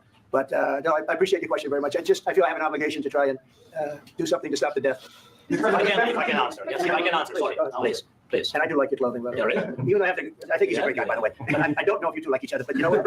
I think I like this guy. I think he's dressed beautiful. So I have more serious things than answer on side questions. I will answer on more serious questions if I can. Yeah. So please, about security guarantees. All right, I want to do this real quickly because I want to lower it down because this is the point of the video where shit gets real. And I'm going to slow it down so we can hear it a little bit better. 1.25. Security guarantees. And about just ceasefire. We can't just speak about ceasefire and speak. It will not work. Just ceasefire will never work because I'm like the president. I have this experience. You got a $50 credit, by the way, courtesy of Bob. And not only me. Ukraine before my presidency from the 2014, Putin broken 25 times. 25 times. He broken his own signature. 25 times he broken ceasefire. But he never talk about. No, you were the president. You were the president. You never brought them. What was that? I said this is something to talk about a little bit. So, how much do people actually honor their commitments? You know what I'm saying? If you sign something, then and you go against it, because he makes a good point. If in fact he's telling the truth, that Putin signed something and 25 times he went against it. So then, because everyone loves to say, "Oh, like this treaty or that treaty got broken," but it kind of shows the human reality of it, and that is humans always break their promises. Of course. So I'll throw that out there among the panel. Well, I mean, a treaty or an agreement is only as good as the force behind it that you can apply if it's broken. That's it. If you can't apply enough force behind your will to enforce a treaty, then you don't have a treaty. You just have a hope. They're worth nothing. Then, pretty much. Think about it. They're ultimately worth nothing. What you're telling me? The UN non-binding agreements don't do anything? What? There's no force behind. I mean, sorry to burst your bubble, guys. Sorry to burst your bubble. My whole worldview just collapsed, dude. Give me a second. I mean, it's kind of like the reason why they tell you don't steal, don't kill, don't commit any kind of any debaucherous crimes because there's punishments. Well, I mean, if the cops don't do anything, you'll just keep seeing people do it. I mean, to an extent, you do still see people do that kind of shit. Right. But. So there's corruption, right? But then, okay, so then why can it? So then, yeah, it can be said then that when the U.S. made the petrodollar happen, and then it seems like people want to go around the back of that that agreement, then now things are going to get reshuffled. It kind of seems like where we are, because the petrodollar, they're trying to destroy that, right? I mean, when you say they, who's trying to destroy the petrodollar? Well, I think the petrodollar was an agreement made between the United States and Iraq on oil, and Saudi basically Arabia. I assume we're talking about Saudi Arabia, Saudi Arabia, yeah. Okay, so then and now Russia is going around that, and who knows who they're in bed with. So it's like, well, that means our dollar, which was previously based on gold, and then basically based on oil and trade, with the U.S. dollar being the main currency, kind of thing. I don't know too much about that, but I'm sure somebody else does. But if somebody else, if now they're trying to go around that treaty, then I mean the treaty was made, so that obviously these treaties don't last forever. Is obviously what I'm saying. I think you obviously agree with me. But then what are these treaties even worth? It's almost like every war that's ever happened is just, it's worthless in a way. The petrodollar's formulation was not a treaty, so to speak. It was just that the United States was going to go off the gold standard, and they were going to go off the oil standard, and that these countries' reserve currency, that the world's reserve currency, would essentially be the U.S. dollar. Correct. I mean, Russia's not necessarily circumventing the U.S. dollar, so per se. I mean, because China was already doing it. China was already trading with other countries in yuan, as opposed to backing it up with the U.S. dollar. Russia started doing it mostly because of this war. A number of BRICS nations are going to start doing it, because we've heard about BRICS is going to form their own currency. That sounds great and all. It'll be gold back, but I'll believe it when I see it. But different countries are doing it because they're tired of U.S. hegemony. That's essentially why. And they don't have a. But okay, so I have two problems that I'm seeing with one of them is with what you're saying. But so the first one is, what is gold really? I mean, whatever. That's a fiat currency in itself. It's a fucking rock. What am I gonna do with that? Can I walk down to my neighbor's house and one day he's like, oh, well, I see what you got there and you want this food. Yeah, the price moved up to give me an ounce. I don't care. Take home. All currency is fiat currency, sir. Okay, unless you're talking about gold coins, like straight up precious material. I mean, a precious material. That person understood where I was saying. That person understood what I was saying. Go ahead. Anyone who has anything to say. I'm confused with what you're meaning, because fiat, like by definition, is money that is not backed by gold. So if you have money that is gold backed, it's not fiat. It's it has a different word. Don't remember the word for it, but reserve currency. It's a reserve currency. You're correct. It's issue. I'm letting my actual blood. I'm letting my actual ethnicity out. Let me hide that for a minute. But like the one thing is that with something like gold, because like with fiat you just print more, and it's part of Keynesian economics, right? To where in Keynesian economics has worked out decently well. I'm not one of those people who think that it's just completely failed, but if BRICS truly did create a gold-backed currency that was not fiat, it would have the money itself would have value directly, right? It wouldn't be like, like with the US dollar isn't really worth anything. It's just the fact that we all agree that it's worth something, right? But gold is something that has been held in value since antiquity. Antiquity, yeah. Right? So I don't think... Let's hold on for a second, if I might. I'm sorry to cut you off. No, you're good. But being realistic, the US dollar is backed by the US bullet. It's really what it backs up the US dollar now. The petrodollar, honestly, is a concept that really doesn't matter. That's ultimately what backs up every currency is the nation's military. It's what backs up any of its power. It's not just... I'm sorry, I didn't mean to cut you off, Jay. I apologize. Oh yeah, Space Force. No, you're good. You're good. Actually, because I cut off Arkansas. I just wanted to make that point real quick. Go ahead, Arkansas. I'm good. All right. Well, if no one else has any other points they want to bring up, we're about to get into the spiciest. No, that was exactly where I was going right there, and I think that I don't need to bring up the second point because pretty much, backed by bullets. That's where it's going because you can bring up your if stuff hit the fan, and then you brought your, tenth of an ounce of gold over to someone's house, they'd be like, yeah, but I have food. Do you want to eat? And then you're like, oh, well, that's not fair. Oh, well, I mean, you consider what's fair because it seems like your back's up against the wall and you'll give me your tenth of an ounce and I'll give you a couple pounds of meat. What do you think? And you'll take that deal because you don't have a choice. Because you don't have a choice, you'll take that deal. So in essence, gold is, well, it's not a fiat. Somebody brought up the definition, which was true. But it in essence, currencies aren't worth anything anyway. They're not. All of them are fake. I mean, if you want to be honest, I mean, you could say that. I mean, if we want to go down this rabbit hole, we could say gold and silver aren't worth anything. We just agree that they are because they're shiny. Now, of course, gold and silver and other precious metals have more use because our technology needs them to function. So, good over there? Those are commodities that are only made by people who have like billions and billions of dollars and can take those silvers, put them into products, and sell them for a profit. Like the average person, silver and gold don't mean anything. So that's the problem. Yeah. Because let's say you bought rhodium. I disagree. Let's say you bought rhodium, right? Rhodium is a really rare earth mineral. Then let's say you bought an ounce. Well, an ounce, when at the time you bought it, might have been worth 3,000, shot up to 20,000, and you're like, yeah, I want to cash out right now. Well, good luck selling it because you need to find a buyer, and your guy down the street, he ain't gonna. There's no way he's gonna be able to buy that.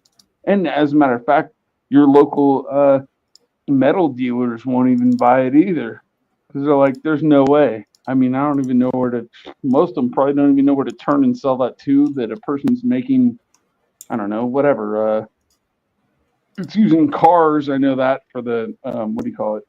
The CO2 emissions kind of thing. But that's a rare earth mineral that you could buy, but then it's good luck selling it. And then when you boil it all down, if stuff really hit the fan, your silver isn't really worth anything. What's worth something is your loyalty. Do you own a gun? Can you shoot a gun? And if you can, then I think you can contribute to me and my family being safe, we being friends. Yeah, okay. Come on in. Other than that, it ain't worth anything. I disagree with you, and the reason being is that, so for instance, and there's historical precedent for this. Like, for instance, when the Roman Empire fell, there were still a lot of their currency, which was like gold and silver coins, right? In medieval Europe, they were used all throughout medieval Europe because they were still valid because they didn't have the backing of the Roman Empire that didn't exist, but they did have the backing of the simple fact of it being gold or silver. I mean, gold and silver have just always been worth something. I seriously doubt that if that's not going to change. I don't see that being something that changes. I mean, even medieval, even tribal societies used precious metals to trade. I think it's silly to think that it just doesn't work anymore. I mean, you can always find someone to trade gold with, right? That our governments fall. Okay, so it seems like my question really the exchange, how you're determining the exchange. It seems like that'd be the issue. Like you're saying, like if society collapses tomorrow, it's like, well, how is gold and silver going to be useful to the everyman? But even if a society collapses, something will take its place. Something will take its place, right? And then it's just determining what humans at that point determine the exchange rate to be for gold and silver. Because even in a post-apocalyptic world, you're not going to look at gold and silver and be like, I don't want that. You will, because someone will want it. Someone will find a use for it. Someone will just want to possess it.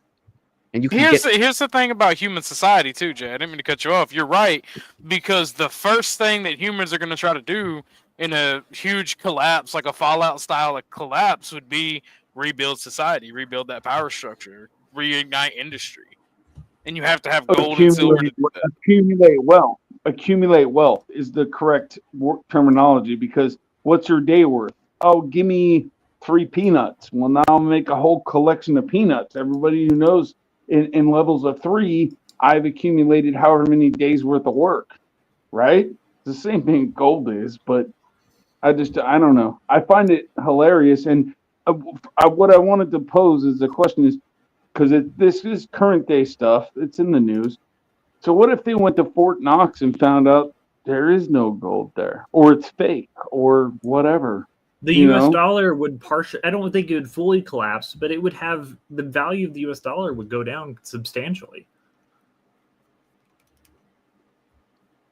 Yeah, and then on top of that, what if they wanted to say no more taxes on salary, but you're going to pay 23% tax, 25, whatever it is, on purchasing items, chicken, fish, whatever. I think that's terrible. I mean, it sounds disastrous for everyone. That sounds disastrous to me. I mean, absolutely, it's great for high taxpayers. I'd be all for that because it would reduce my taxes. But for people who make less than I do, that would suck. You're gonna drown. Yeah, they're gonna drown. I mean, I own a small business and I already pay sales tax in the state I'm in. I would much rather just pay more sales tax than just never pay income tax. I mean, is that even a question? Now that makes sense. It would screw over a lot of people. It would screw over a lot of people, but I'd be done, bro. I'd be done. So, because we all know, like, I mean, I don't know. There's rich people that like to splurge, but then the ones that are savers, they would love that because they're like, yeah, all we do is go buy chicken and fish and stuff at the store. And we cook at home. My wife's great. She loves to cook. Boom, boom, boom. We're going to be stacking cash on this deal. I mean, it would screw anybody in the United States who earns less than $200,000 a year. Less than that, but whatever. Less than that. Way less than that. Oh no! It's everybody 200 and below would pay more in taxes on that. Be drowning. And then what's the point though? Because even if somebody who made, let's say, $50K, right, and they're looking at you because you're a small business owner. But what are you doing with your money? Are you just stacking it away in a bank account somewhere, or you're investing it and you're making more money somewhere? But this guy over here comes up and go, hey, man, like, I know you, you're a cool guy. We've talked at the bar a couple times, and you're a businessman. I could tell. Do you think I could do some sales for you? Do you have any open jobs? They're like, no, I don't have any open jobs. I'm not doing anything. I'm just investing in Bitcoin or something, so I don't have a job for you. But so how do you create new jobs off of that? And it's probably just not going to happen because most people don't want to do more work than they want to do. And if you make that much money, you ain't going to want to work. I mean, no, you're not. Well, if I was LeBron James, for example, why would I even want my kid to even play in the NBA? I'd be like, I mean, son, you're whatever. You're kind of good, but right now, I don't think you're gonna make it. You know, you're going to the G League, sign a big contract. That's cool.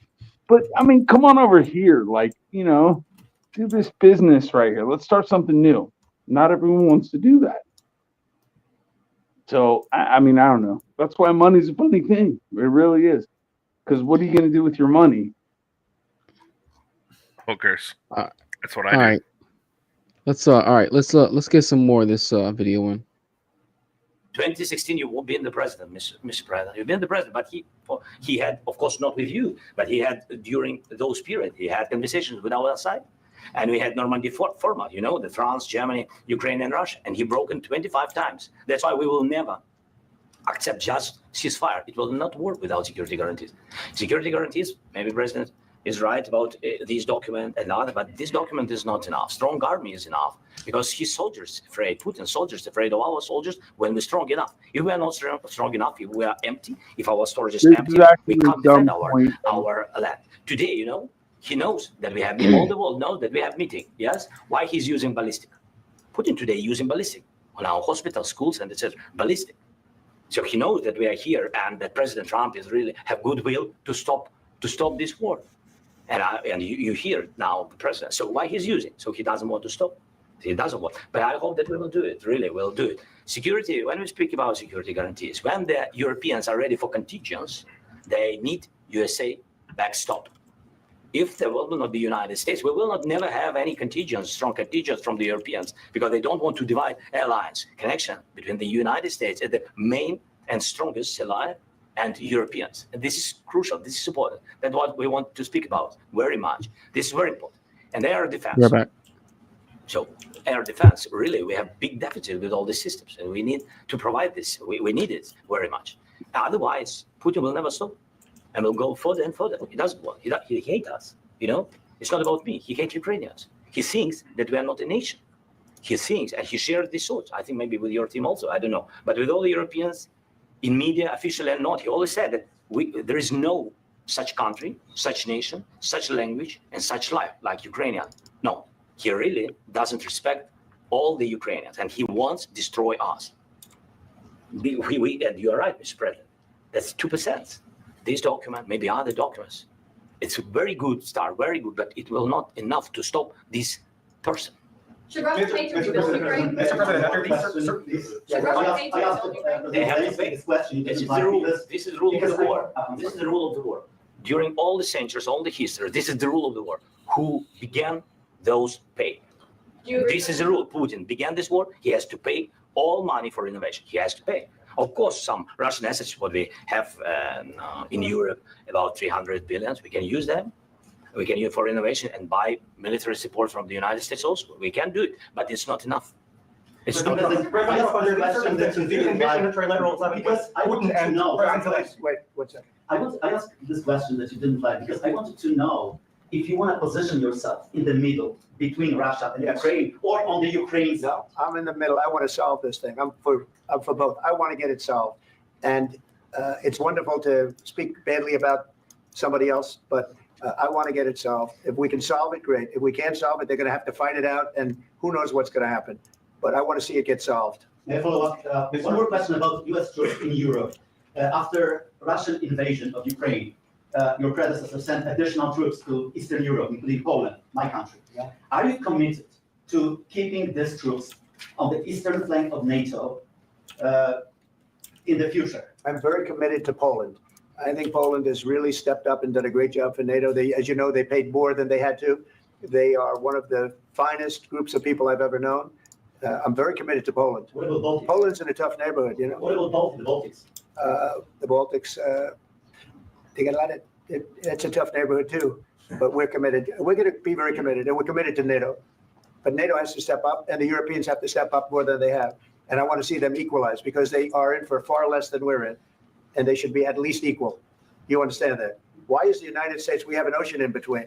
Why is the United States in for so much more money and other things as Europe? With that being said, and as you said, they've also been obviously very helpful. But we have put in far more than they have, and I think they should equalize. Mr. President, please go ahead. About the agreement again today, what changed between the first time that Secretary Bessent gave President Zelensky the agreement and today for the signing? We made a deal. So what was the deciding factor? I'm a business person. We made a deal. That's what changed. You guys see how he's shaking his head? I didn't think we were going to make a deal, and We ended up making the deal, so that changed. Mr. President, why and how do you envision a trilateral summit with President Zelensky and Putin? I don't know, but well, they don't like each other. I can tell you that. Okay? They do not like each other. This is not a love match, and it's unfortunate. That's why you're in this situation. The United States should not have allowed this to happen. Okay, the United States, run by a man that didn't know much. I'm going to be very. Now I noticed that too, because Dub, you've been making a lot of comments about. Oh, we lost Bumpkin. What happened? He dipped out. Oh, I'm going to go take a piss. All of a sudden, he disappears. Thanks for coming through, Bumpkin. If you noticed that too, Zelensky kind of tilts his head and he raises his eyebrows when he said the United States should never let this happen. I think he believes that the United States couldn't have stopped it from happening. That's probably part of the reason why he gave that little look.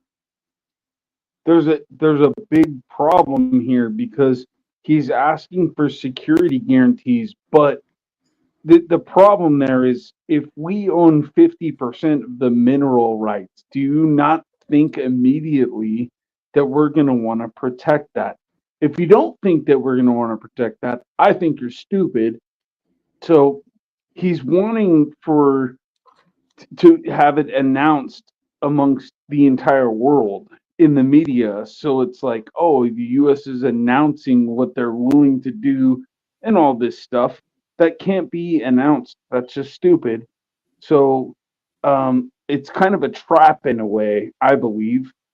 And furthermore, like, here's part of the problem, which no one's ever really going to be able to solve except for the people that are in the know. So you collect the mineral rights, okay? Now, who gets the contract to clean up and go out there and collect this gold, silver, whatever, lithium, whatever it is? Who gets that contract? And now who supervises it to make sure that the Americans get their taxpayers' money back? All interesting stuff. I'm sure there's corruption on every step of the way. I mean, let's face it, we live in a kind of a corrupt world. So true. It's just these are all world leaders battling it out right now. You know, but who's going to be honest? I mean, I think Trump's trying to be honest, but is he honest? I don't know. You know, 100% is he honest? I mean, I think he's trying to do the best he can with the situation he got. But those are all questions.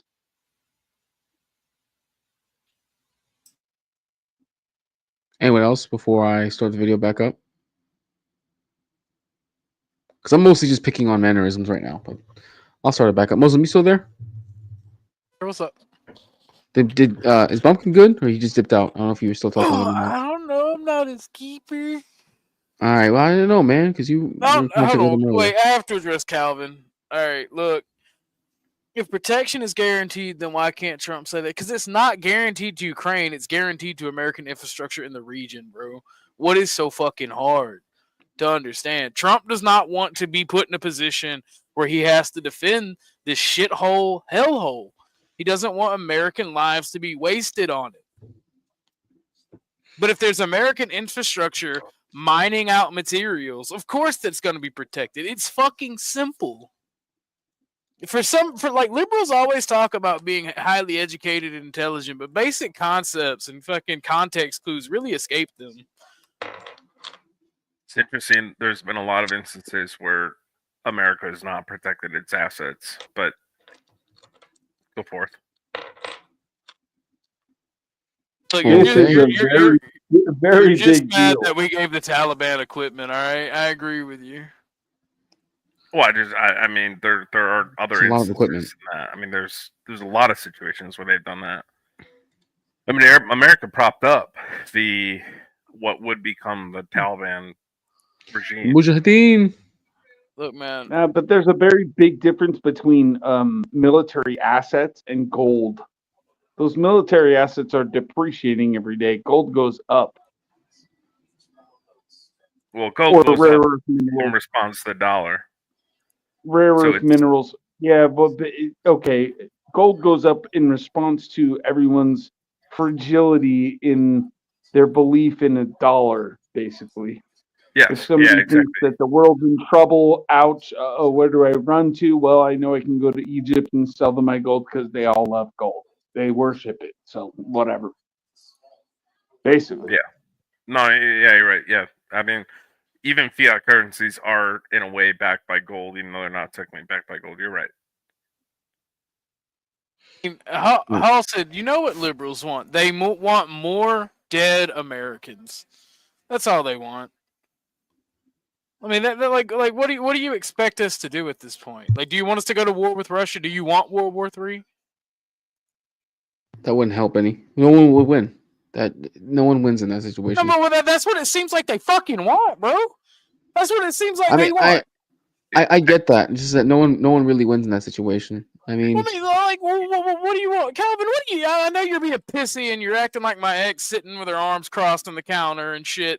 But what do you want? What do you liberals fucking want? What do you actually want? Do you want World War III? They want to sit on the top of the fence, and never have to pick a side. Fucking finger themselves to the moral high ground. Yeah, I know. Too much power and influence, I guess.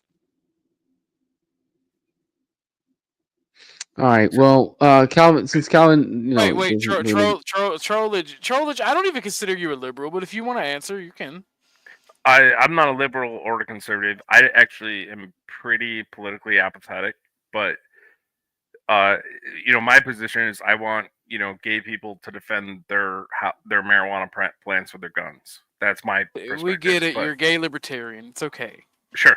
Yeah. Whatever. Even smart people can make mistakes and be retarded at one time or another. So my thought on this is, and when I think, you see a lot of you say they want to defend marijuana? I mean, there's nothing wrong with marijuana, bro.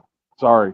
Yeah, no one said anything was wrong with marijuana. Keep up. Okay, all right. I'm sorry. I must have misheard you.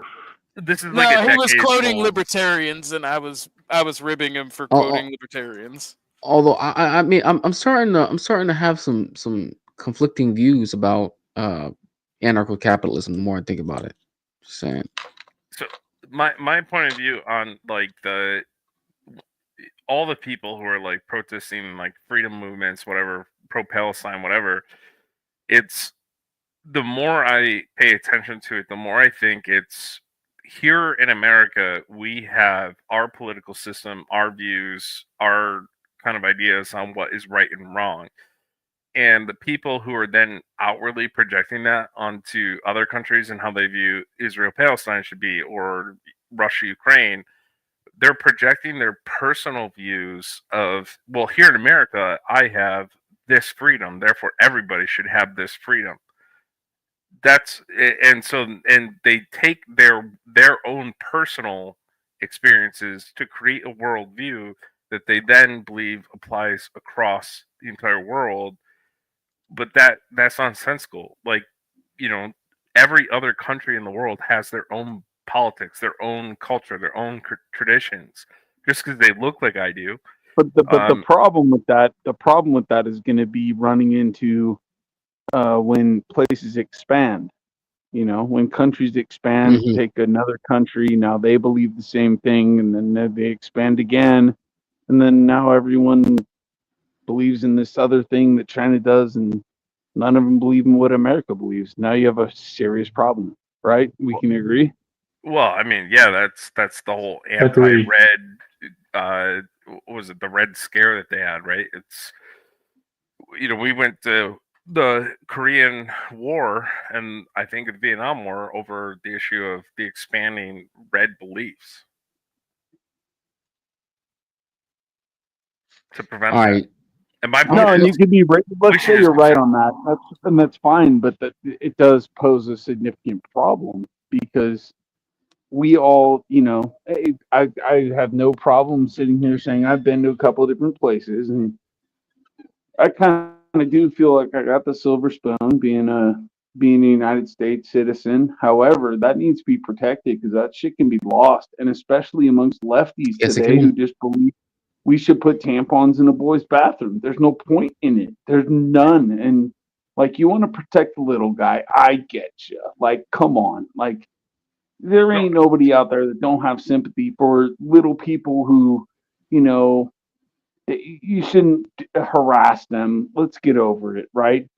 But then we got plenty of different issues that are all there. You know, black people feel like they're still in slavery or something, and you know, these people are marginalized and those people are marginalized. Okay, but how do we figure it all out? Meanwhile, in the background, we're selling our land, or we have been historically, probably within the past like 15 years, maybe I've heard of, you know, selling land to China, our land. Why are we doing that?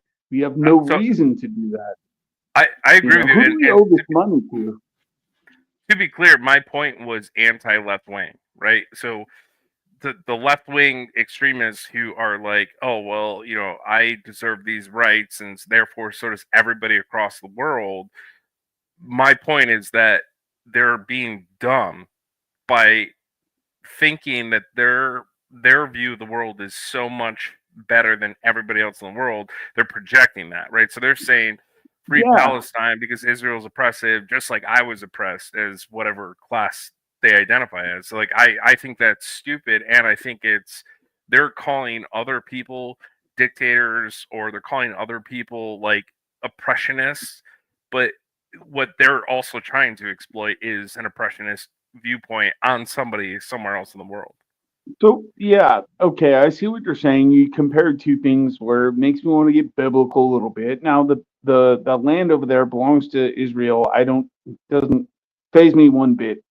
But at the same time, the people who want to be all, oh well, you know, a war, you shouldn't be taking that land, fine. So everyone who is on that side of the fence would be saying they would give back the entire United States to Indians. Congratulations. I'm an Indian. I know I don't sound like one, but go ahead, give me back my land. I'll take it. Like, but you're not going to do it anyways. You just want to act like I will. All right, don't get Muslims started, please, for the love of God. You know, right. There's a whole can of worms. In fact, I feel the cavalry missed one. Somebody get this man a smallpox blanket. Oh man, no! Imagine if Jay goes to the mid 20th century broadcast. It's the most way civilized discussion than in this group. Just saying. I think I agree with Dub. If you're a pureblood, I think we should give it back to you. If you're a mixed blood, then no. But I am, bro. But it doesn't matter. It doesn't matter. No, pure blood. Come on, 100%. Who's left? Well, not that? 100%. Say 50%. Yeah, I'm about to say. I don't know how many Native American people are 100% Native. That'd be super rare. On. How many though, like there's so many white people who are obviously white. And they have like 1/64th part Cherokee. Whatever, that's me. Let's say that's me on both sides. So I have 2/64ths, or however you want to do the math. It still doesn't matter. The fact of the matter is, these wars happened, and to the victor go the spoils, and that's the way it is. Like, period. So why should anyone feel so bad that XYZ happened? So slavery, for example, slavery happened. They brought them over on ships from wherever they did, and somehow they got here. Then somehow the people that were in this land go, hey, it's hitting me the wrong way. My conscience is saying we should free these people. Let's free them. But then now, even however many years later, there's people still complaining about this, when it's like, I bet your grandpa's grandpa would be rolling over his grave because you have a freedom that he never had, and he would have loved to have it, but you're still complaining. I mean, that's the problem with all of this. You see, there's a human experience, isn't it? I think so, yeah. And you know, it's actually written about in the Bible. You know, a son will not be responsible for the father's sin. So if my father's father did something that was, he had slaves and all these things, why am I still being held accountable for that? That's guys. Doesn't make sense. I don't mind. I don't mind the fact you guys are having a really nice flow of the conversation. It's just we're starting to get off into a religious tangent, and I don't want to go too far off from the beaten path of tonight's topic. I hear you. So I'm gonna jump back into the video. We can get back on track. Yeah. Just to say that one thing, I thought it was relevant. That's all. I got you. That was I good. got That you. was a good point. Yeah, I think it's been a good conversation. I'm just thinking, like, I don't want to get into Israel or Palestine because, like, it's not the topic. And God bless Israel. Yeah. God save Israel. God save our greatest ally. Let's get back to the video. Very nice. Run by an incompetent person, very incompetent person. Should never have allowed this to happen. I've stopped wars. I've stopped many wars. My people will tell you, I stopped wars that nobody ever heard about. I stopped wars before they ever started. You can look at some of. I could give you a lot of nations that would tell you right now they were probably going to war. I could tell you right now there's a nation thinking about going to war on something that nobody in this room has ever even heard about. Two smaller nations, but big, still big. And I think I've stopped it. But this should have never happened. About sorry, just a second. About any negotiations. First of all, I want really to tell you, and I think that everybody understands that Ukraine, more than Ukrainians, nobody wants to solve this war. But at the future, any negotiations, it's understandable that two sides of the war, not Russia and the United States, because this is not the war between Russia and the United States. This is war of Russia against Ukraine and Ukrainian people. So these two sides will be at the, anyway will be at the negotiation table. Then of course United States, like the strongest partner of the Ukraine, and of course Europe. I think Europe is very important. I want to speak about it with the president. Yes, Europe is very important for us because we really defend Europe for today. All Europeans really recognize that we are defending line, and they have real life, and our people are dying. That's why they helped us. And also, it's about the NATO. Yes, between, like the president said, you have big, nice ocean. Yes, between us. But if we will not stay, Russia will go further to Baltics and to Poland, by the way. But first to the Baltics. It's understandable for them because they've been in the USSR. You know, they've been one of the republics of the USSR, and Putin wants to bring them back to his empire. It's a fact. And when he will go there, if we will not stay, you will fight. Your American soldiers. It doesn't matter. Do you have ocean or not? Your soldiers will fight. Mr. President, would you be willing to visit Ukraine, maybe or Odessa, which is going to be a third year with Lexi? It was my question. I'm sorry. I don't want to talk about Odessa now. Let's not talk about Odessa. I want to talk about making a deal, getting peace. We don't have to talk about Odessa, but a lot of cities have been destroyed. A lot of cities that are not recognizable. There's not a building standing. No. And a lot of things have to happen. You have to come and to look. No. We have very good cities. Yes, a lot of things have been destroyed, but mostly cities alive and people work and children go to school. Sometimes it's very difficult. Sometimes closer to front line, children have to go to underground schools or online, but we live.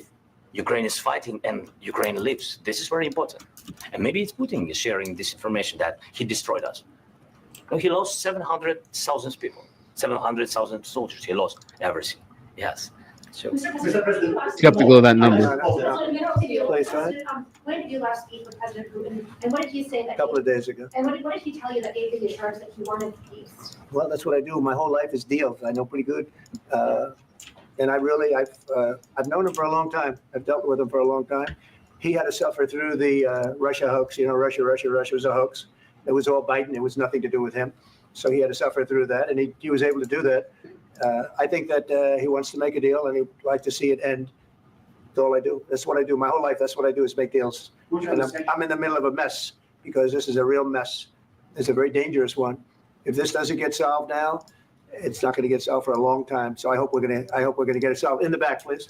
Thank you, Mr. President. Prime Minister Starmer claimed repeatedly that his government believes in free speech and was not engaged in censorship. But his country's government arrests people for memes and thought crimes, and even more worrisome is pressuring American companies to censor Americans on his behalf. How can he be a reliable, trustworthy partner when he says things that are demonstrably false on such important topics? Well, we actually spoke to him about that yesterday, and we thought they took it very, very much too far. JD was very strong on it. So was I.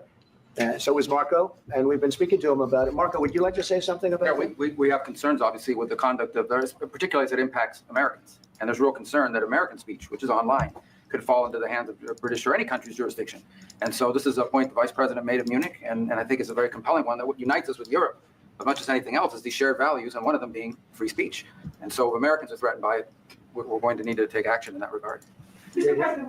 It's actually a very important question. We spoke about this in detail with the Prime Minister, the Foreign Secretary, and others at lunch yesterday. And I know that Secretary of Commerce Lutnick followed up in private meetings last night. This is really important. We believe Americans have the right to speak their mind, even if we in this room disagree with them. They have the right to speak their mind in the public square, which is often online these days. And we're going to defend that right as it pertains to American companies and American citizens vigorously if we have to. This is around the time I it do starts to think that under turn the up. President's leadership, we're going to find common ground with our friends in the UK on this question, but it remains to be seen. The principle that will guide us is we believe in free speech in this country and we'll fight for it for American citizens. Mr. President, on the deal, is there any other oil and gas component to the deal? Is it all A critical? little bit. We'll see. On LNG? But we're not really looking for that so much. We got a lot. We have more than anybody in the world by far. So no, we're not talking about it too much, but a little bit. I think it affects also, but for the most part, no. And sir, is there any agreement from Ukraine to purchase U.S. LNG as part of the deal, or is No. that on the table at all? No, we don't need that. Some of those minerals I just wanted to ask you about. You just mentioned that you guys spoken to Vladimir Putin a couple of days ago. Just to be clear, that's a new call, not the one that you. I've spoken to him on numerous occasions. How was the latest call? What did you discuss? How did it go? Are you serious with that question? I am. I'd love to know. It went well. I think we're going to have a deal. On the minerals deal, Mr. President, some of those minerals are in the east of Ukraine, not far from the front lines and in areas that Russia has occupied. Will you direct President Putin to withdraw his forces from those areas if there's U.S. interest? Well, we'll take a look at the time. We have a lot of area.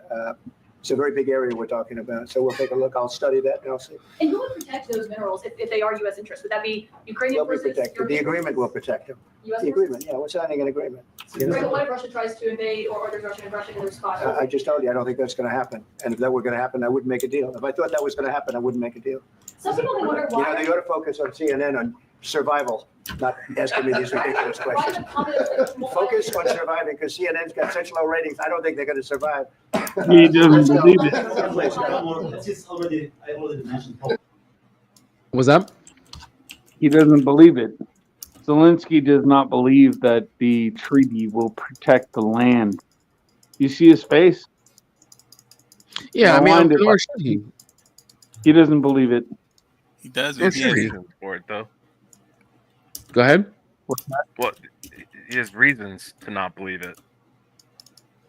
No, but there are no. The reality is, logically speaking, if the United States stepped in and said they had mineral rights on a certain portion of land, they would want to move in troops or whatever they would have to do to protect that land. That's a fact. So why? I mean, why? Go ahead. No, go ahead. If it's that, just why can't he just say that? If it's as simple as that, Well, why? He just, well, I mean, okay, so he just did say that, but okay, so the logical conclusion about Zelensky shaking his head would be that Zelensky believes that that whole land could get torched.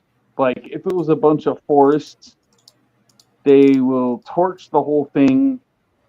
It won't even matter because you own the mineral rights. Honestly, the minerals are below the ground, so they're not going to get burned or anything or destroyed. So, I guess that could mean it doesn't matter. Like to Zelensky, he'd be like, "Yeah, well." But Can we at the clarify what same mineral time, rights are for a second? Hold on, I guys. know what mineral rights are. for Let Calvin have a chance to speak. He's been very Oh no, quiet. he no wants to no. go about it. He can go ahead. He can go ahead and talk. I was waiting for him to finish. Okay. Okay. I, Go ahead. Yeah, I mean, Dub, you were still up, but I like mineral rights aren't, I think, what people think they are. Right? So like mineral rights are full on like beyond what you think they are. If you're an average person, it's way beyond what you think they are. I'm not an average person. I know legally what mineral rights are, so that's why I'm saying I don't think that they're what most people think they are. My guess is this similar to water rights? No. Okay. Nope. Riparian rights, which is water rights, are very different than mineral rights. I would say that they're somewhat similar, but I'm just an average guy, you know. Yeah, they're not. So, with this exchange right here, I think is pivotal. I think both gentlemen are not really like listening to each other, and I really can't blame them because I probably would have done the same thing. But Trump is trying to express to Zelensky, he's not Obama, he's not a Trump, he's sorry, he's not Biden.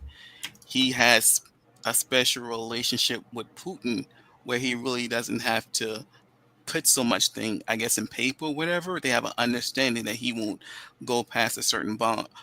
Their Okay. word is their bond. That's what that and Zelensky is not caring about that or understand or even believing that. He wants some security. So if Trump could just do him that little favor and give him that little comfort in front of everyone, I think this meeting would have gone a lot smoothly than it did when it had all these hiccups. But I guess the two gentlemen Well, are like not understanding each other. so Go ahead. it's interesting because the other person who was just talking about water rights versus the mineral rights. They're both minerals anyway, as far as I'm concerned. But so if I mean, maybe this is something that they're looking at is like if the water rights are still taken care of, that means you're saying that you're not going to let this land get polluted with who knows what bombs people want to throw down here. Then yeah, we'll give you those mineral rights. You understand what I'm saying? Well, riparian rights, no, that applies more to the flow of water.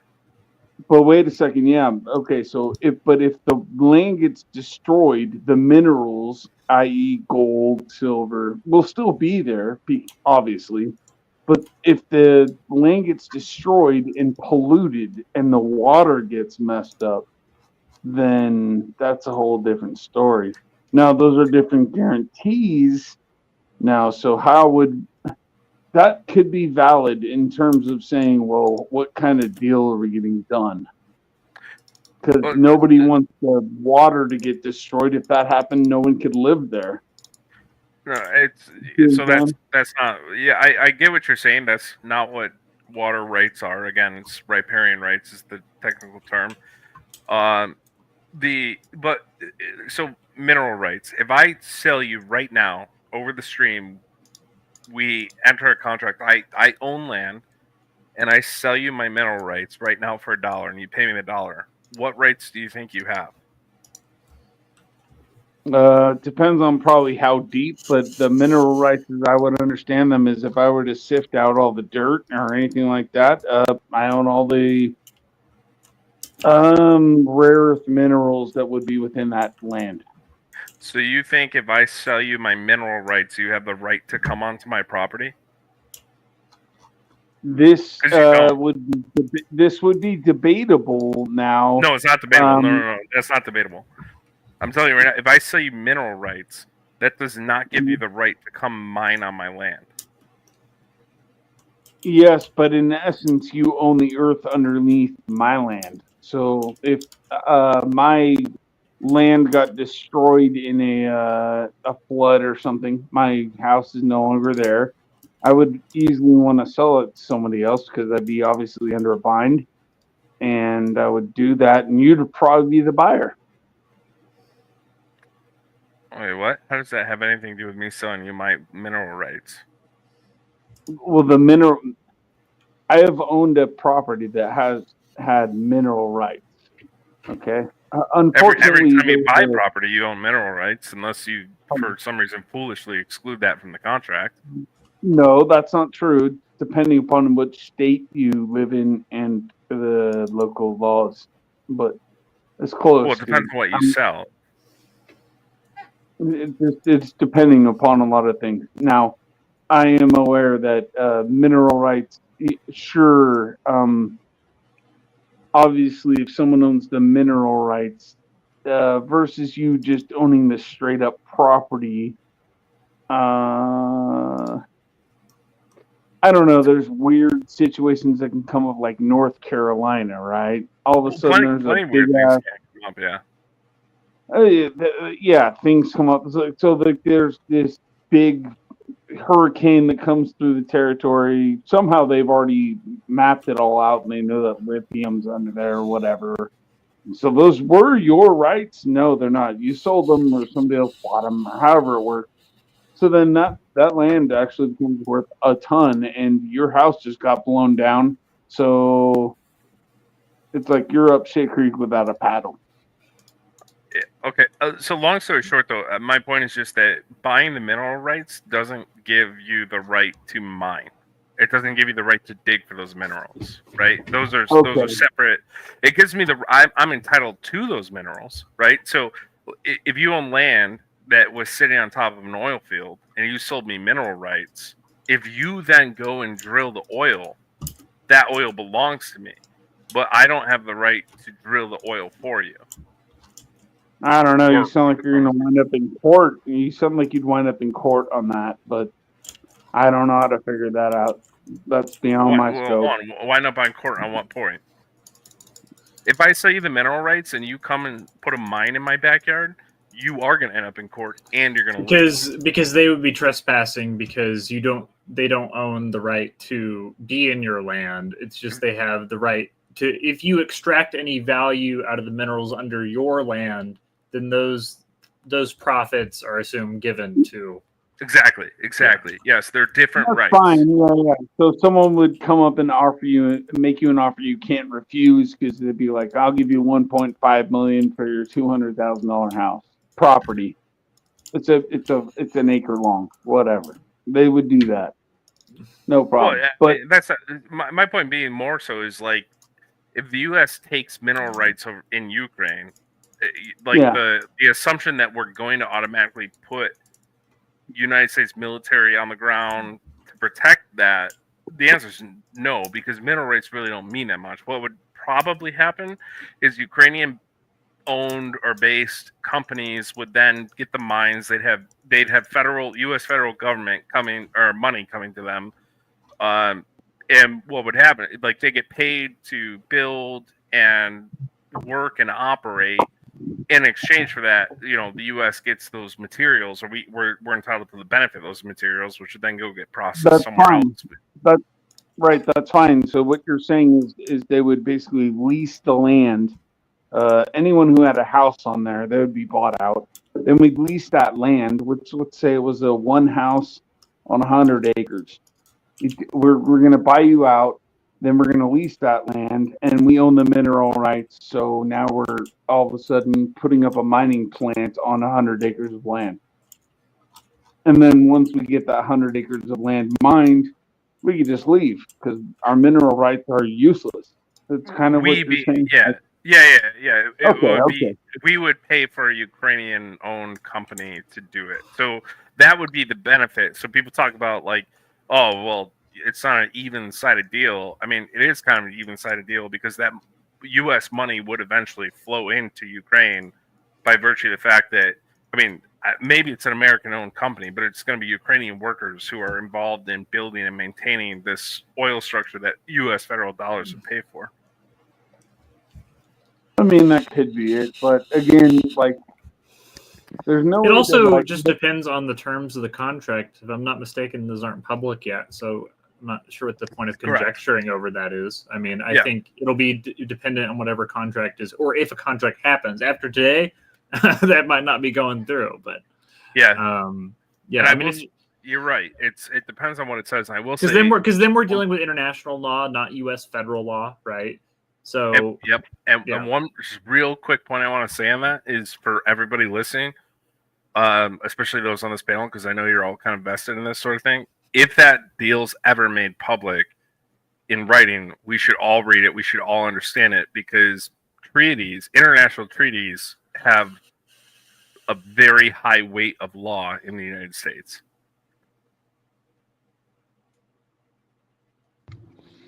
That's true. And I think what is actually being tested currently is the United States' ability to have the backbone,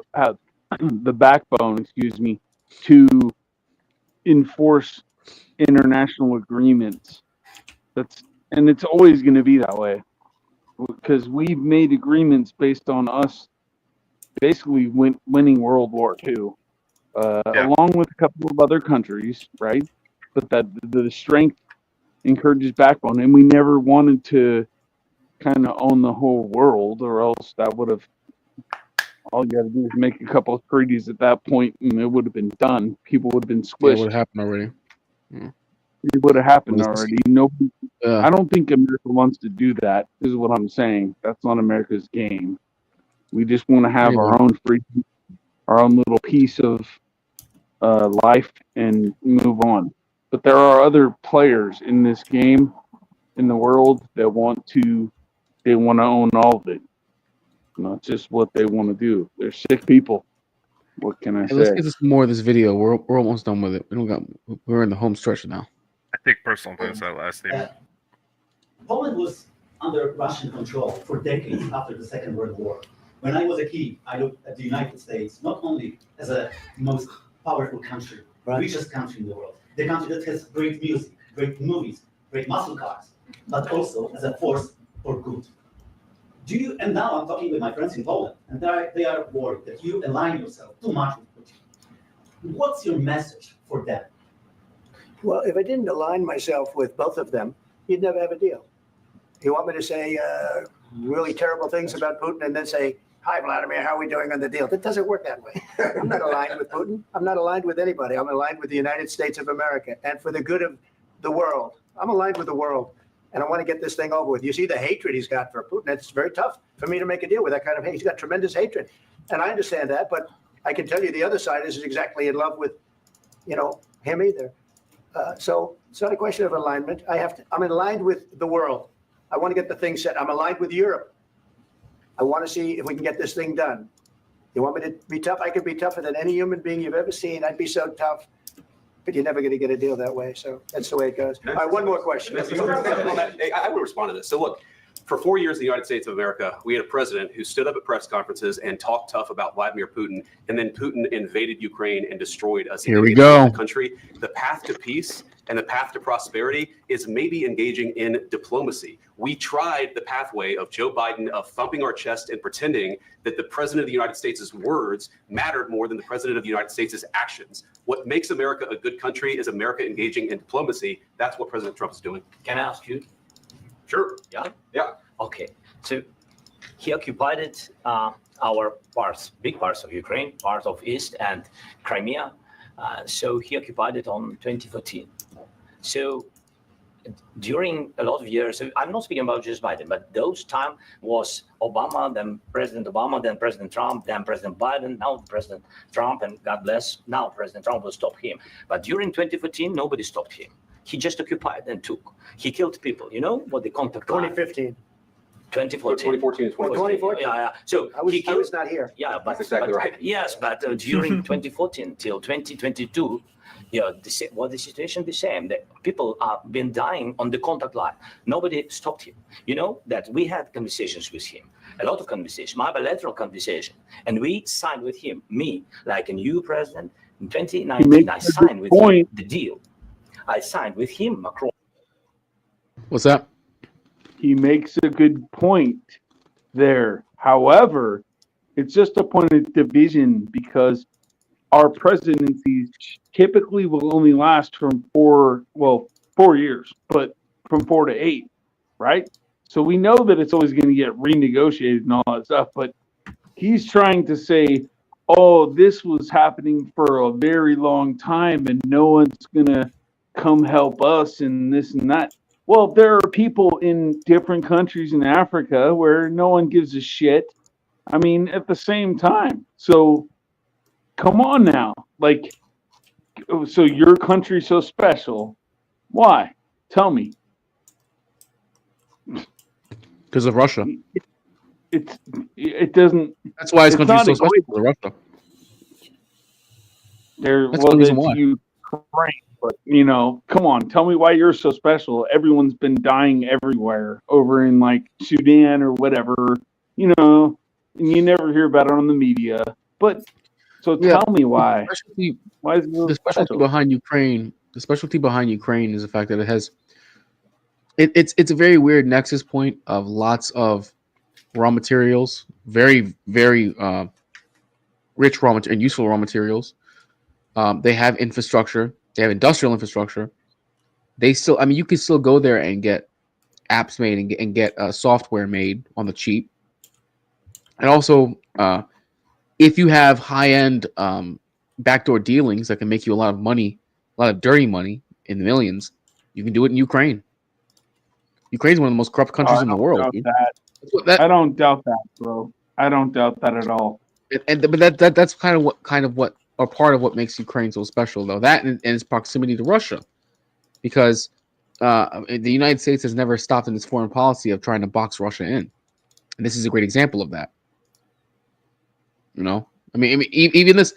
Granted, Trump may not give a shit, but the fact is that neocons that are helping him to secure his party do. So he's still got to play ball. And part of the neocon agenda is to box in Russia and get right on its border and then impose our will on them because of that. Well, I mean, Russia, I don't know. Russia has an interesting part to play in all of this. And it's more than just a lot of people can understand. Now, they did put up their dukes in World War II. You know, they did. That was like Stalingrad and stuff like that. I understand a little bit about that stuff. I don't understand it too much, but I got my World War II, collection on like 24 hours worth of stuff. But at the same time, I mean,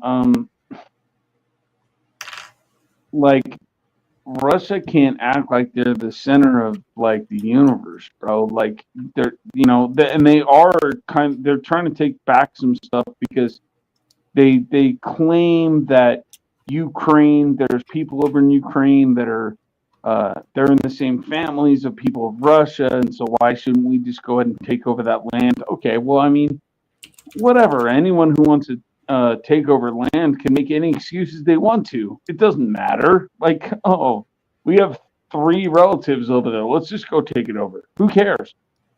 But I mean, for you to want to shift land ownership would be an indication of something else, and especially since the Black Sea there.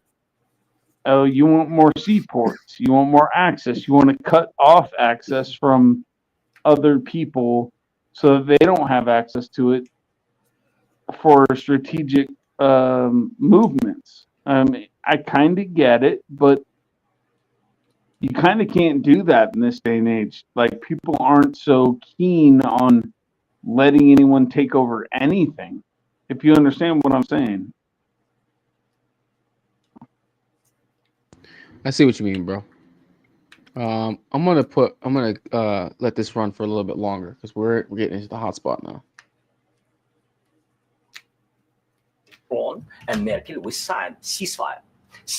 All of them told me that he will never go. We signed him with gas contract.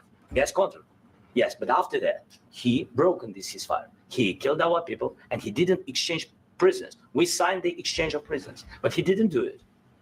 What kind of diplomacy, JD, you are speaking about? What do you mean? I'm talking about the kind of diplomacy that's going to end the destruction of your country. Yes, but if you Mr. President, with respect, I think it's disrespectful for you to come to the Oval Office and try to litigate this in front of the American media. Right now, you guys are going around and forcing conscripts to the front lines because you have manpower problems. You should be thanking the president for trying to bring it into this conflict. Have you ever been to Ukraine? Did you say what problems we have? I have been to. I've actually watched and seen the stories, and I know what happens is you bring them on a propaganda tour, Mr. President.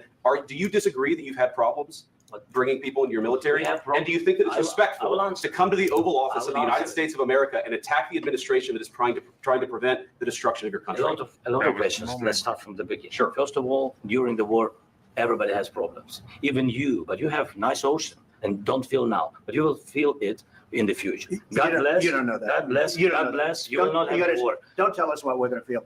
We're trying to solve a problem. Don't tell us what we're going to feel. I'm not telling you. Because you're in no position to dictate that. That's exactly what you're doing. You're in no position to dictate what we're going to feel. We're going to feel very good. Feel influence. We're going to feel very good and very strong. You will feel influence. You're right now not in a very good position. You've allowed yourself to be in a very bad position, and he happens to be right about it. From the very beginning of the war. You're not in a good position. You don't have the cards right now. With us, you start having cards. Right now, you don't. You're playing cards. You're playing cards. You're gambling with the lives of millions of people. You're gambling with World War III. You're gambling with World War III. And what you're doing is very disrespectful to the country, this country. It's with back all to you, respect to you. far more than a lot of people said they should have. Have you said thank you once? This A lot entire of meeting? times. No, in this Even entire today. meeting, have you said thank Even you? today. You went to Pennsylvania and campaigned for the opposition in October. Offer some words of appreciation for the United States of America and the president who's trying to save your country. Please. Unreal. You think that Unreal. if you will speak very loudly about the war, you He's can not speaking loudly. He's not speaking loudly. Your country's in big trouble. Wait a minute. No, you've done a lot of talking. Your country is in big trouble. I know. You're not I winning. know. You're not winning this. You have a damn good chance of We are coming out staying- okay because of Mr. us. President, we are staying in our country, staying strong from the very beginning of the war. We've been alone, and we are thankful. I said thanks You haven't in been this alone. cabinet. You and haven't not been only alone. in this We cabinet. gave you, through I your said stupid thank- president, $350 billion.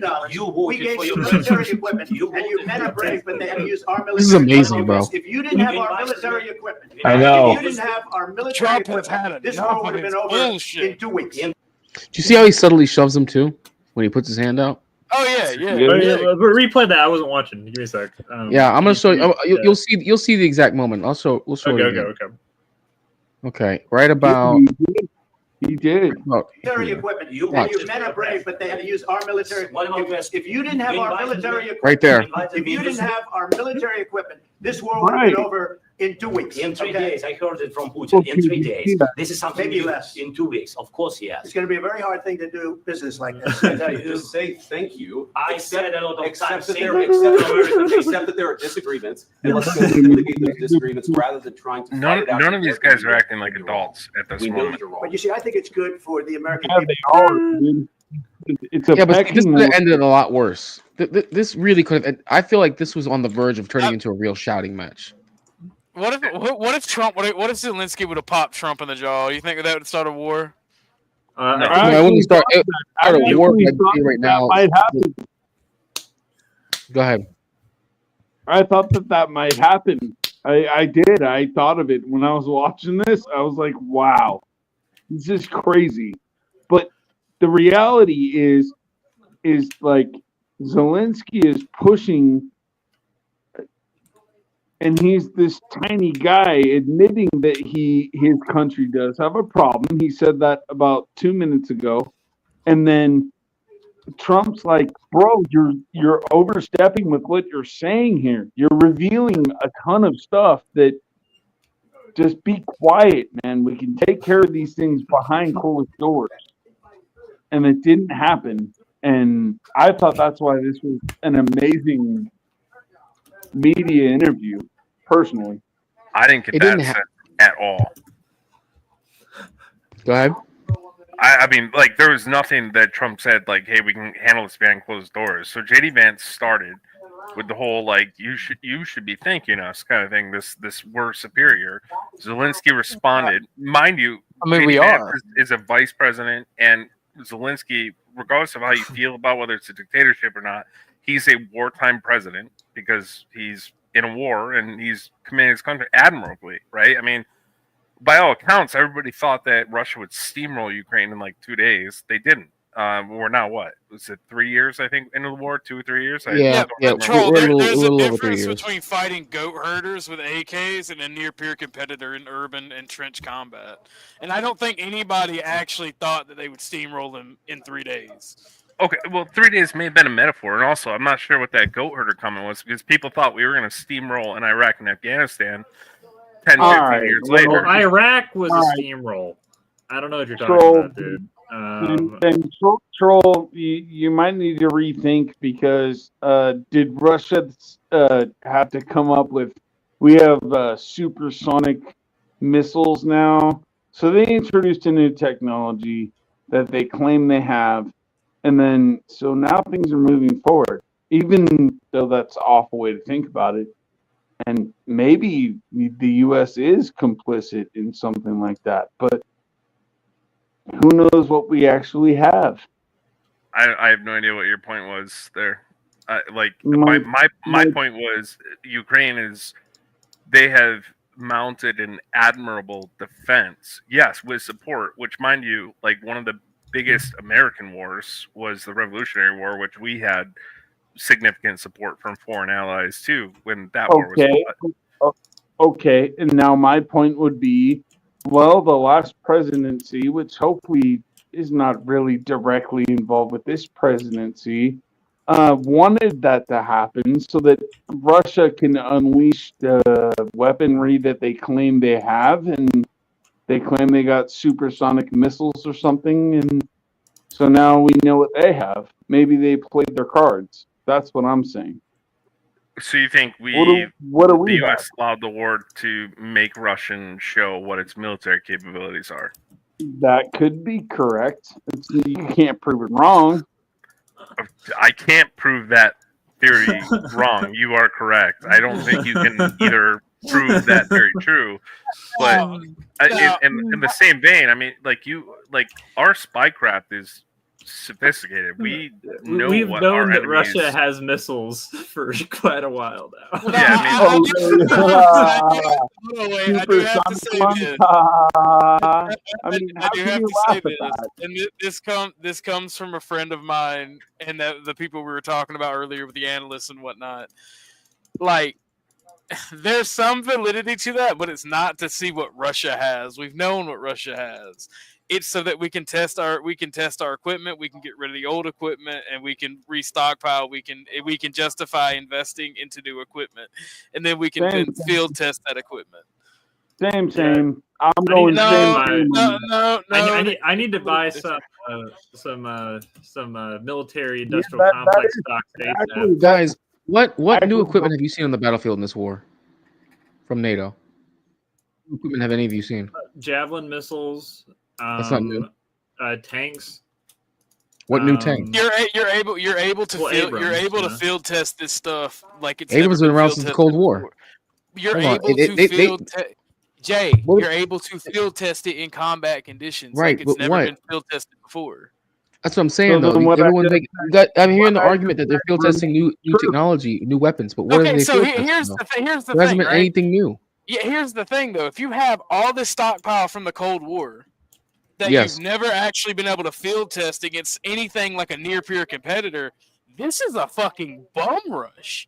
This is a hell yeah. Let's see how this shit looks like. Let's see how it's gonna perform in near-peer conditions. Like, bro, the best that we've done is like a fucking like tactical.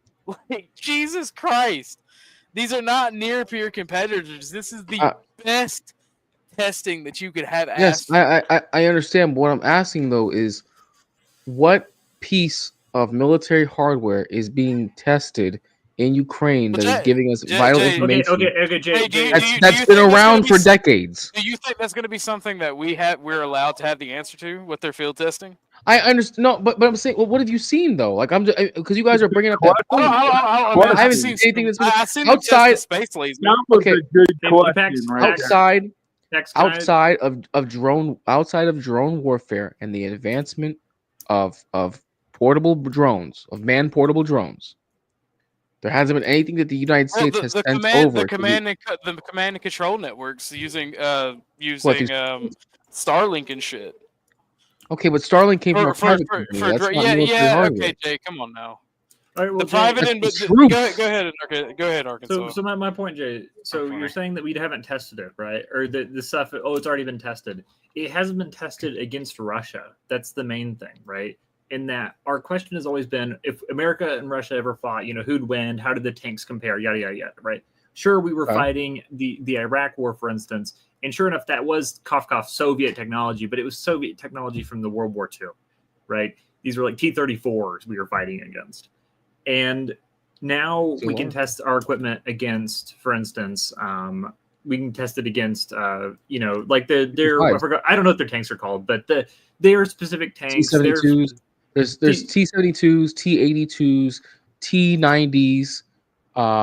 There've only been a couple T-14s, but the Armada has not been mass produced. So mostly what they're facing against are upgraded T-72s, upgraded T-82s, updated T-90s. That's what they're facing. The upgraded versions of those. And T-55s. Yes, actual T-55s. That's been going on for quite a few years now. And another thing is about T-90s that it's considered an export model of a main battle tanks. Just give me an update on that one. I have a question because so then if if all of these upgrades are happening, then I mean, does it really matter if we left these tanks and all these other things in Afghanistan a couple years ago? No, Does it really see that matter? shit that we left there. That's a different story. That shit that we left in Afghanistan was modern equipment, not the shit we're sending over to Ukraine right now. Because Ukraine, we're sending is from our stockpiles, and a lot of that is Cold War era technology. That's No. upkept. With the Yes, Abrams, with the Abrams specifically, it's not even that it's old, that they had their upgrade packages stripped and everything. So I mean, yes, they did. technically that's correct. But with the javelins, for instance, we've seen ways to maximize efficiency out of javelins. I mean, like shit, dude. We still use fucking Browning automatic machine guns on Humvees from World War II. I understand that we still use 50 cals, and we still use the 50 cal, which hasn't really changed much in its design. The Mongoose is good. At most, what you might see that's been tested that's new is probably tactics, which I would agree. Yes, I'm sure they've tested out different NATO tactics against Soviet tactics. What do you think? The whole point. Go ahead. What do you think Starlink was? Like, what do you think that was a isolation of command and control? Like that was being able to go out in the field and link up to satellites and have that data between different isolated groups. Can I address that point really quick? I'm so sorry, Jay. It's just to think that that's new and that Starlink created that tells me you have no idea what did I say that? You're a we- lawyer. You're better than that. Did I say that? No, I didn't. I said no, it was you tested. insinuated that it's a tested. new tested technology, but it's not, right? It's Blue Force being Tracker tested. Blue Force Tracker we've had that for a long time. Were the Taliban capable of counter electronic warfare? Was it? No, it wasn't. There you go. You're smarter than that, bro. Come on, you're way smarter than that. Don't try to fuck with me. Hold on, your point, your counter to my point didn't make any sense, right? I said we've had Blue Force Tracker for a long time. They would have. The point is not. Wait, but so they would have only had that ability if they had the correct connections. Is that correct? Well, it's more the fact that I understand what Orthodox guy or Pax, whatever you go by now on here. With that specifically, so when we were fighting Afghanistan, we used the Blue Link or whatever it was called, Force Tracker. Blue Force Tracker, right? But the Afghanis were not like super mega hackers who could try to infiltrate that system, right? But now we have Russia, which is it's somewhat of a technical powerhouse, right? So they're able to try to counteract it, and that gives us training on doing security on that kind of stuff, on securing those networks, etc. I think that there is valuable information to be gained by fighting someone like Russia versus instead of proxy war versus fighting someone, for instance, like Afghanistan or Iraq, which were technically backwards, right? And especially in the case of Afghanistan. So I think that you gain a lot of information, you gain tactics. I mean, for instance, a lot of it, like the Ukrainians were, and this was like controversial a while back, the Ukrainians were receiving training from the U.S., right? It would not surprise me if our generals are inside their generals' rooms when they make decisions. And implicitly are like that's because they are right. So I don't think it's to think that it's some different. We're already, if you like it or not, we're on Ukraine's side, right? And those HIMARS are not going to be able to hit their targets without U.S. engineers or U.S. ISR. U.S. tracking data, U.S. satellites. Yeah, the ISR. U.S. intel. Yeah. Correct. Yeah. And that's the thing. Like, I wish my friend who was in the Air Force was the type of guy, because he called it well before when the war first started. He's like, yeah, all these packages we're sending. He goes, one of two things is going to happen. Either they're going to sell a large portion of that equipment to terrorist organizations, or they're going to have some type of terrorist actions start happening in Europe to justify a bunch of other stuff. Like he called a lot of this stuff out before it happened, and I may not be able to explain it as well as he is because he was actually there doing the shit and it's his expertise. But he called out a bunch of the stuff. And Jay, for you to ask those questions to me, I will see if I can get him, and you can do a whole stream on it, and he'll blow your fucking mind with it. I gladly would. Listen, the only point I was arguing against was that you guys were saying that new technology is being utilized, new hardware is being utilized.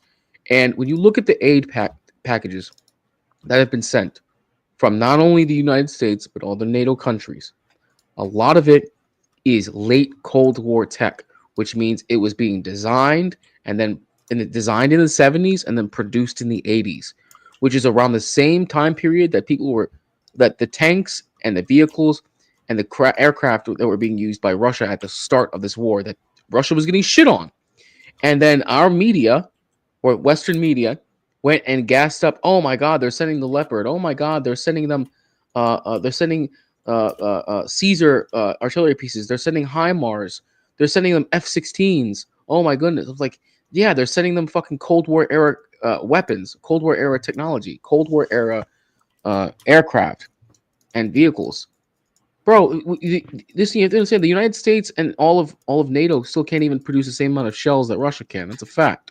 They can't produce the same amount of tanks that Russia can. That's a fact. Here's the thing. No. Don't argue with that because even General Cavoli had admitted it. He was a supreme commander. I wasn't going to argue with that. I was talking about technology. Like you're not going to sit here because here's the thing. A lot of this stuff, a lot of the new technologies like the the radar point defense systems or the laser point defense systems, a lot of that stuff you don't want that getting into China or Russia's hands because I guarantee you if we lose any of that equipment over there, the first thing Russia's going to do is send it to China. That's part of the, well, I mean, that maybe not that exact reason, but to your first point that you made as far as like technology falling in enemy hands, that's the reason why that when the United States pledged 31 Abrams tanks, which they sent over to Ukraine, they've got way less than that now. They took them to Lima, Ohio. There was a tank factory there, and then they stripped them of all their modern armor. Yeah, they stripped them down and just gave. Yeah, they had apparently depleted uranium armor that they stripped down and just put like normal titanium armor on there. Yeah, which I mean still is good. But that's the thing. These new packages that are for our military and for our use. Well, for one, you don't want even our allies to have it because some allies may not be allies in the next 50 years. And we're at least 100 years ahead of most fucking people with just what a good example is? You know what a good example is? Okay, of why some of this technology is absolutely overhyped. So back in 2023, and this was for the counteroffensive, the big counteroffensive in the Zaporizhia region. I think it was the Finns. The Finns sent over a bunch of CV-90s, which are supposed to be the most advanced IFV in the world, infantry fighting vehicle in the world. Right? It actually looks like a small tank. Like its design looks like a miniature tank. I'm dead serious. Look it up. It's actually a very beautiful looking IFV. And it had like this revolutionary triple rotary loading system where it auto loaded three shells at a time and then fired them off. And then the Russians captured them, right? Because they damaged some of them and they took them back to Russia to reverse engineer. And then when they came out with the release, they were like, yeah, like these special NATO wonder weapons aren't really that special. Like this is supposed to be the most advanced IFV in the world. And the only thing that's special about it is that it loads 3 shells at a time. They're like, other than that, what's so great about this?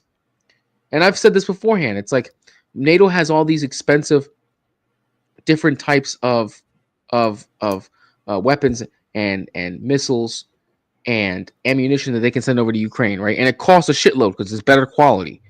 But it's like the better quality is not what you need right now because Russia can take a bunch of rusted out, old, shitty Cold War era tanks that have been sitting in a fucking field for 50 years, scrape off and put the new guts in, and it's just as effective.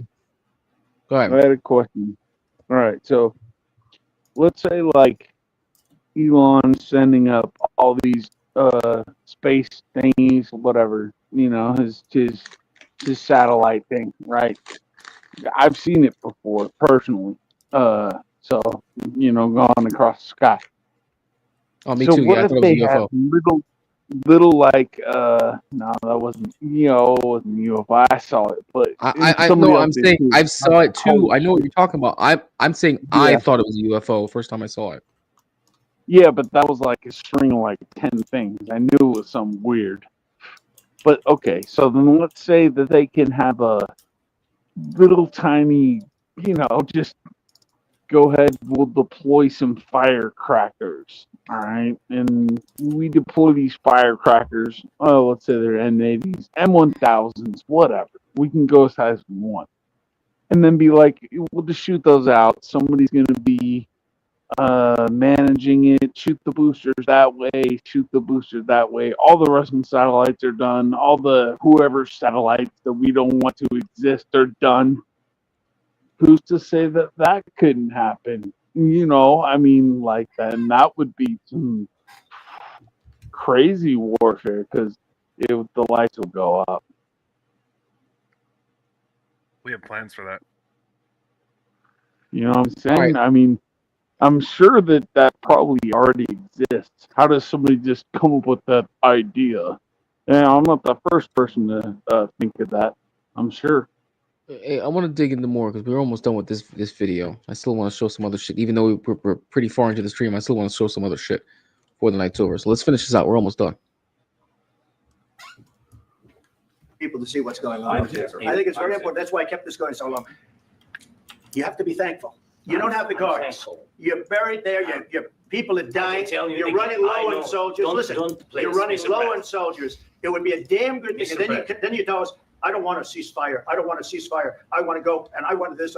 Look, if you could get a ceasefire right now, I tell you, you take it so the bullets stop flying and your men stop getting killed. Of course, we want to stop the war. But you're saying you don't want a ceasefire. But I said to you, I want a with ceasefire guarantees. because you'll get a ceasefire faster than an agreement. Ask our people about ceasefire, what they think. That wasn't with me.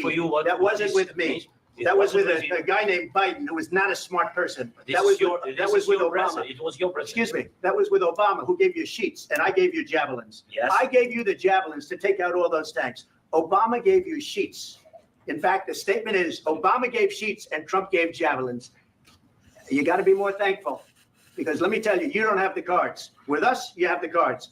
But without us, you don't have any cards. One more question to the Vice President. Sorry. It's going to be a tough deal to make because the attitudes have to change. What if Russia breaks ceasefire? What if Russia breaks peace talks? What is it then? He didn't accept that at all. What are you saying? She's asking, what if Russia breaks the ceasefire? That's my comment right here. What if anything? What if Watch a bomb this. drops on your head right now? Okay? What if they broke it? I don't know. They broke it with Biden because Biden, they didn't respect him. They didn't respect Obama. They respect me. Let me tell you, Putin went through a hell of a lot with me. He went through a phony witch hunt where they used him and Russia. You ever hear of that deal? That was a phony Hunter Biden, Joe Biden scam. Hillary Clinton, guy's an shifting Adam actor, Schiff. bro. It was a Look at Democrat scam. And he had to go through that. And he did go through it. We didn't end up in a war. And he went through it. He was accused of all that stuff. He had nothing to do with it. It came out of Hunter Biden's bedroom. I think Trump is Hunter Biden's literally bedroom. afraid of World War III popping off with everything going on with China and Russia. But that's realistic though. Yeah, no, That's that's a what I'm realistic saying. fear. I agree with him. That's the thing. That's why I snapped at Calvin. Like, what do these people want? So which response, Calvin, were you referring to? Calvin, That Which- right there, which one? him taking out for Putin. Putin had to go through all of this because of what the investigation. Like he's kowtowing to Putin. What do he care about what Putin had to go through? It's accurate. His people. It's a fact, though. It is accurate that his people was over here meddling in our election to the point that they had accounts and all this stuff. They did a whole big investigation and they got a whole bunch of And they found nothing. And the charges were dropped. That's no. That's a lie. Yes. No lie. It was nothing. Because if it was something, he would literally be in prison. Putin would be? It would be treason. He would be in prison or dead. Putin would be in prison for treason? Jay, do Trump, I have Trump would be. Trump would be in prison. Jay, do I have the mic? Go ahead, Calvin. Okay, thank you. So back to what I was saying. The Russians were in our country. They did meddle in our election. They did an investigation. And all these people got kicked out. Now, the fact that the investigation into Trump did not lead to a conviction, a conviction or some type of trial, did not change the fact that he did lie about meeting with the Russians in his towels, in his towel. He did not change the fact that he shared data with them. Oh, you're gonna have to show me evidence of this. Like, you're gonna have to show me a link. You're gonna have to show me some evidence. Go read the Mueller report. They had a whole big It was a about nothing burger. Yeah, it wasn't. Just go ahead.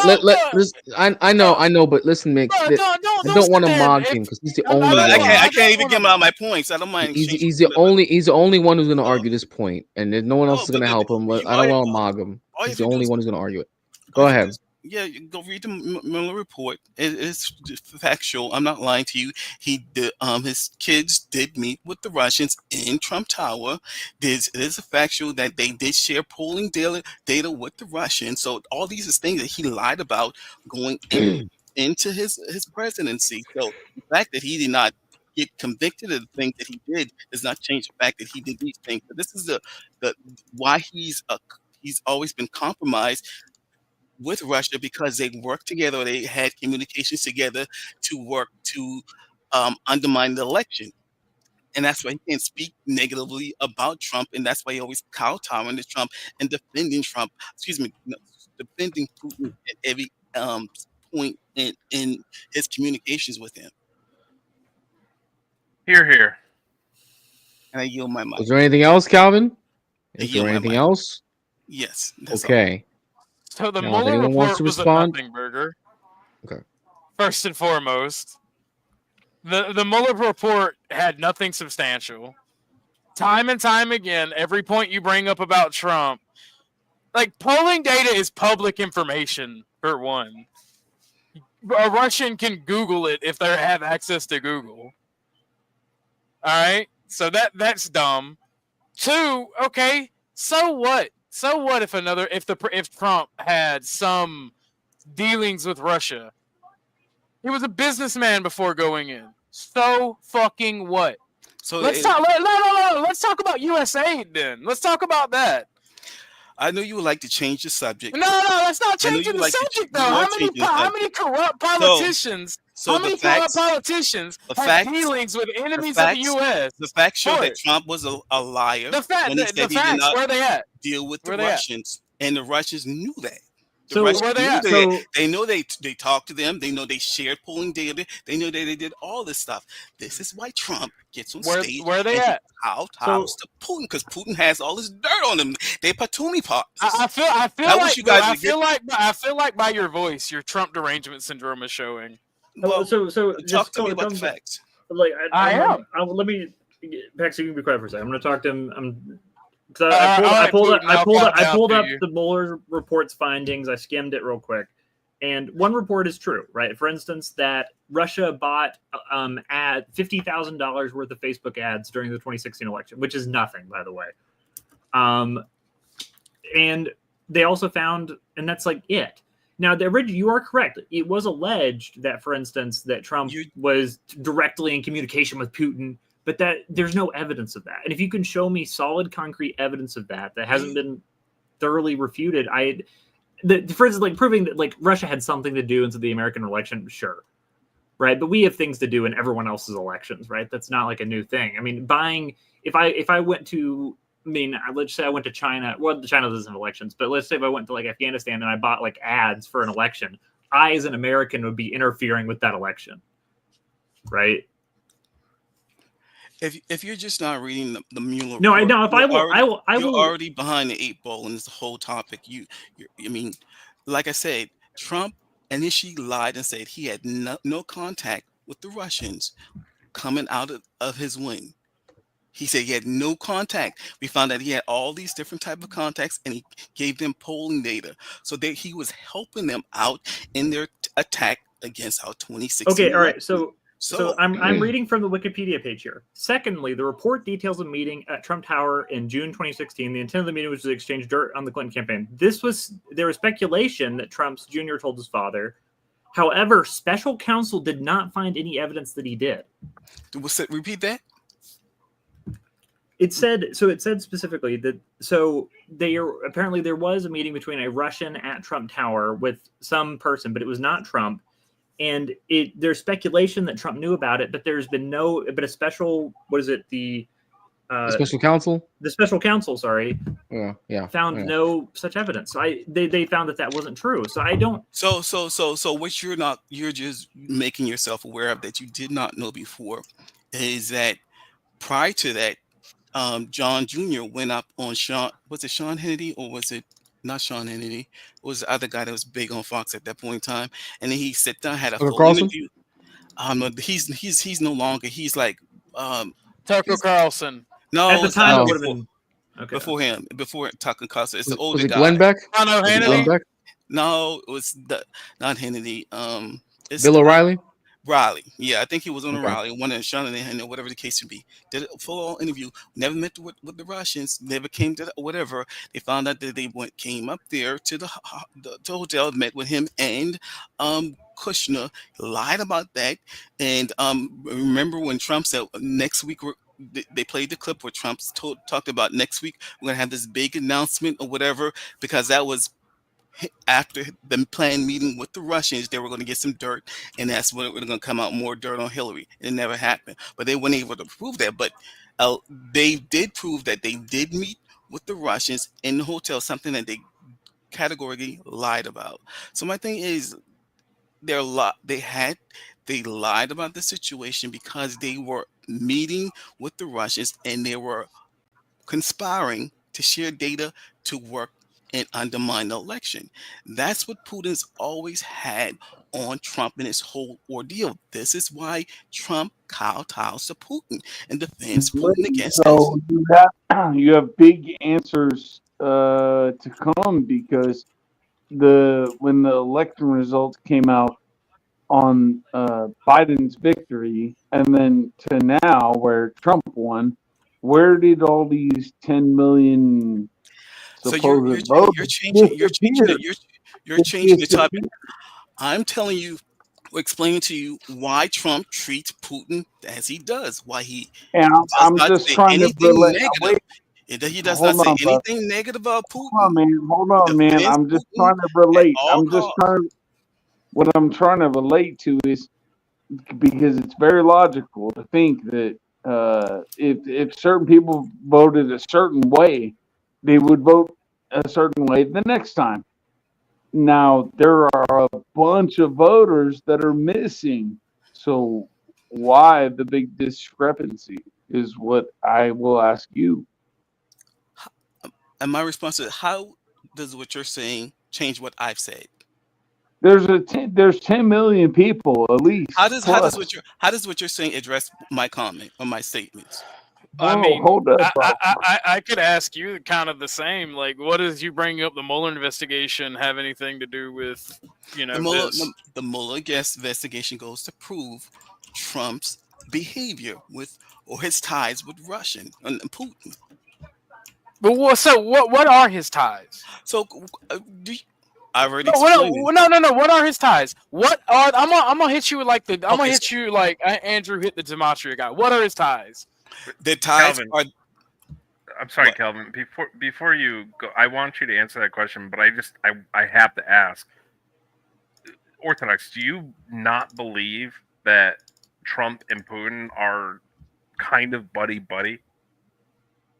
I mean, it's just yes or no. No, because it's not a gray area. Every world leader has to have some rapport with individual world leaders. That's like asking me, do I believe Kim Jong-un or Kim Jong-il, whichever one it is buddy with Trump, because he was one of the first presidents to ever go over there. Are you gonna now say that Trump is is the Miller investigation gonna find that Trump had some shit with fucking Kim Jong-un? No, I don't think they're buddy. Do I think that Trump has business interests in Russia? Sure. So fucking what? The Cold War's over. Russia's not our enemy. That's actually a big problem because that Russia isn't allowed to have those. So I'm sorry. So you answered the question, I think. So Calvin, I'm sorry. I didn't mean to cut you off. I just. No. Here's the thing, Troll. Here's the thing. He can have those business interests. He cannot be in control of them. That was one thing that I think and he's not in control of them. That was another lie that he brought up. He said he had no business dealing in Russia at the time that he was running for election. And Cohen came out and divulged that, yeah, we did have business dealing. We were trying to acquire property. Imagine my shock that a man wanting to run for president or get into politics lied. Whoa, Pikachu face. I mean, Trump. To be fair to you, and I agree with you on this. I mean, Trump lies all the time. That doesn't surprise me. Okay. Yeah, but we're not nitpicking every leftist or every Democratic fucking pussy's lie. Okay, it's stupid. Politicians lie. Okay, get the fuck. That's not over the it. issue. That's not the issue. Oh no, the issue for you is Trump lied because you have Trump derangement. The issue is that Trump is compromised by Russia because Russia has all Trump, this. Okay, so the logical conclusion, Calvin, is you want World War III because Trump is compromised by Russia. No, see, Congratulations. You're jumping to a whole different conclusion. And number two, if Trump is this top dog, this boss dog that you say, why would he even be scared of? Well, I'm not. You want to know the truth? I didn't even vote for Trump. I wrote in Kanye because I don't like Trump. If Trump is this top dog that you say he is, why would you even be afraid What the of fuck? World War III? Look at everybody, even me is afraid of nuclear weapons, Calvin. If Trump is this top dog, that he's supposed to be feared by all these world leaders, why would you be Bro, you could be the most hardest nigga on the planet. You're not answering my question. You're not answering my question. No, you could be the most hardest nigga on the planet. Okay. But if there's a bunch of screaming women, retard homos, bound and determined to kill each other, you can't stop them. He's scared of Putin. I got you. Dude, you know what? You know the truth? He's not scared of Putin. He's scared of Putin's nukes. He's scared of China's nukes. Because if there is a world war, it is an end game. Nah, he ain't scared of no nukes. I'll tell you that right now. You can't be this top dog I'll tell you that feared by right now. everyone, and you scared of World War III. You can't have both cake and eat too. Yeah, It doesn't make any sense, Calvin. Bro. Calvin, you have to explain that equivalence. So that sounds like a false equivalency. Just because you could be top dog of the world doesn't mean you can't fear annihilation. That doesn't make any sense. That's what y'all collar. You're telling me that's what y'all rep him as, this top dog that everyone okay, towers I can give you that. It's every big ball of big spenders. They're not afraid of getting shot in the back. Let Calvin finish that point. Calvin. Okay, you're saying go ahead. Because he's a big baller. He's a brother. I know, but let Calvin iterate his point because I don't want Calvin to keep getting cut off. My point is just simple. You guys he propped himself as this top dog that everyone towers to. He's so respected by and feared by everyone, and whatever the case may be. But yet, when it comes to World War III, or when it comes to what Putin would do, you seem like you scared. So I'm like, why were you scared for? I thought you weren't scared. Is there any more, Calvin? No, that's I'm finished. Calvin, Okay, I say on stream every time nuclear weapons are talked about. No, I can explain it. I can explain it to you. I can explain it to you in a manner. I can explain it to you in a manner. I can explain No, bro, it to you in a manner. it's literally at the end of the day, everybody fears nuclear annihilation. No, we are teetering closer and closer to World War III. That's not true. You don't fear nuclear annihilation. No, this is not true amongst people. I can tell you why. No, I don't give a. Okay, go ahead. Okay. All right. So, actually, Israel has a plan to where if they believe they will be annihilated, they will just go ahead and do it. So it's a Samson reference for those who know who Samson is. Now,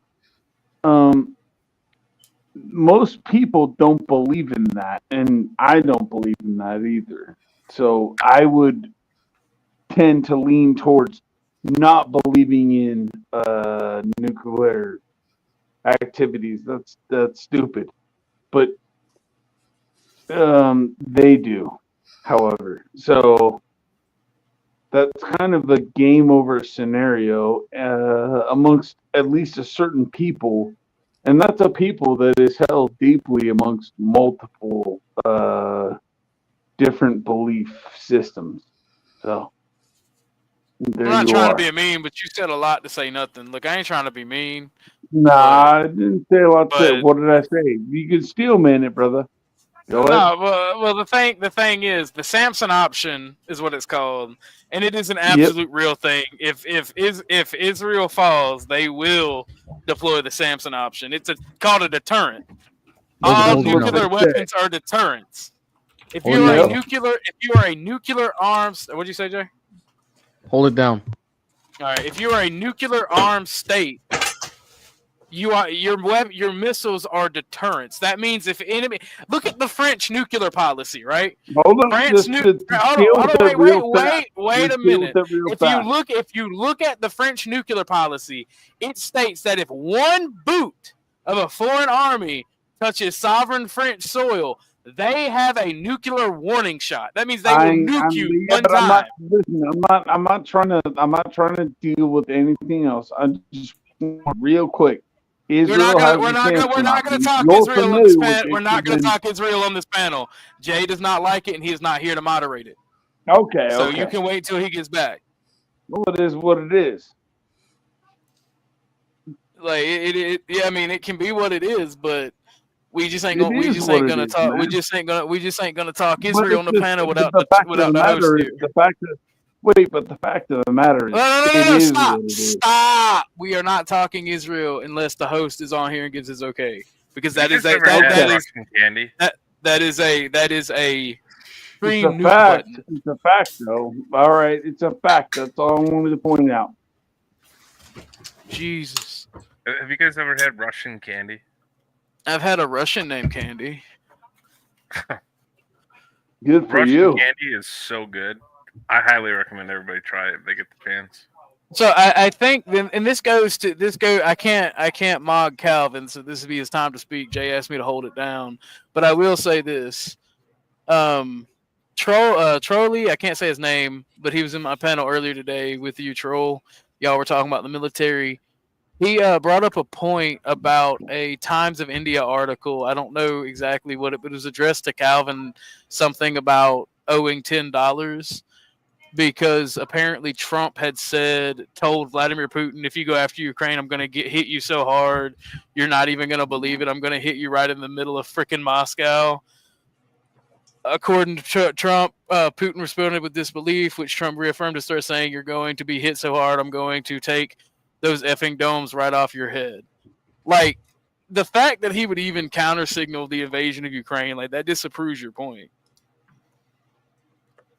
And I'm going to mute and let Calvin talk because I can't be a dick when Jay's gone. So you said this was an article that someone found? Yes. What's the article called? I'll Google it. If you don't mind posting... I can see he was he said it's from the Times of India, which I mean, totally refutable source. Okay. What's the Times of India, and then what's the? You mind type in the name of the headline in? Charlie, okay, what's the name of the headline? Just tell me the name of the headline. That's the thing. I don't know. Someone in the comments posted it, and they didn't post it. Oh, okay. Sorry, I don't have the stream open. Like, yeah. So it's like, when was this posted? So I'm looking for it. It would have been around. News source is refutable. Well, every source is refutable. It's just how good. It's just how good are you at arguing. Well, I think. I mean, every source is refutable to a degree, but you kind of have to have some faith in it in some way, or you can't like have a conversation, right? Like, so that's a lot of what happens, right? Is so anybody. Who, wait. Let Calvin go. No, he can go ahead finish. I can finish after. My point is just like if anybody who is not liberal, they assign any liberal-based news media as refutable in the same way that anybody who is liberal will do the same thing to any conservative-leaning news thing. And as a result, you have two sides citing evidence, or and I say news article, I mean any source. There's a problem. There's a problem with liberal thinking, okay, and it is. Well, no, he's talking about the propaganda and tribalism issue. All right, bro. hold on. I understand. Let me make a point. It'll take me 30 seconds. So, if it is to say that liberals will agree with science, okay, let's say that that's the case. then we can say that, I don't know, 20 years ago, somebody was a trans person. Those people would be considered somebody who needs some work, psychiatric, what have you. And then it became, that's just normal. I mean, so that's the left's vision of the world. It's inappropriate. We can all agree. I mean, I think we're arguing. I think we're that- arguing. I mean, we're arguing like geopolitics here. We're not arguing like Well, social issues. yeah, I mean, I agree with you. I agree with you. I'm not. I'm politics. not some pro-trans person, right? I'm not. It's not Okay, where I'm well, I following mean, that boat. but geopolitics versus politics, I mean, whatever, you know.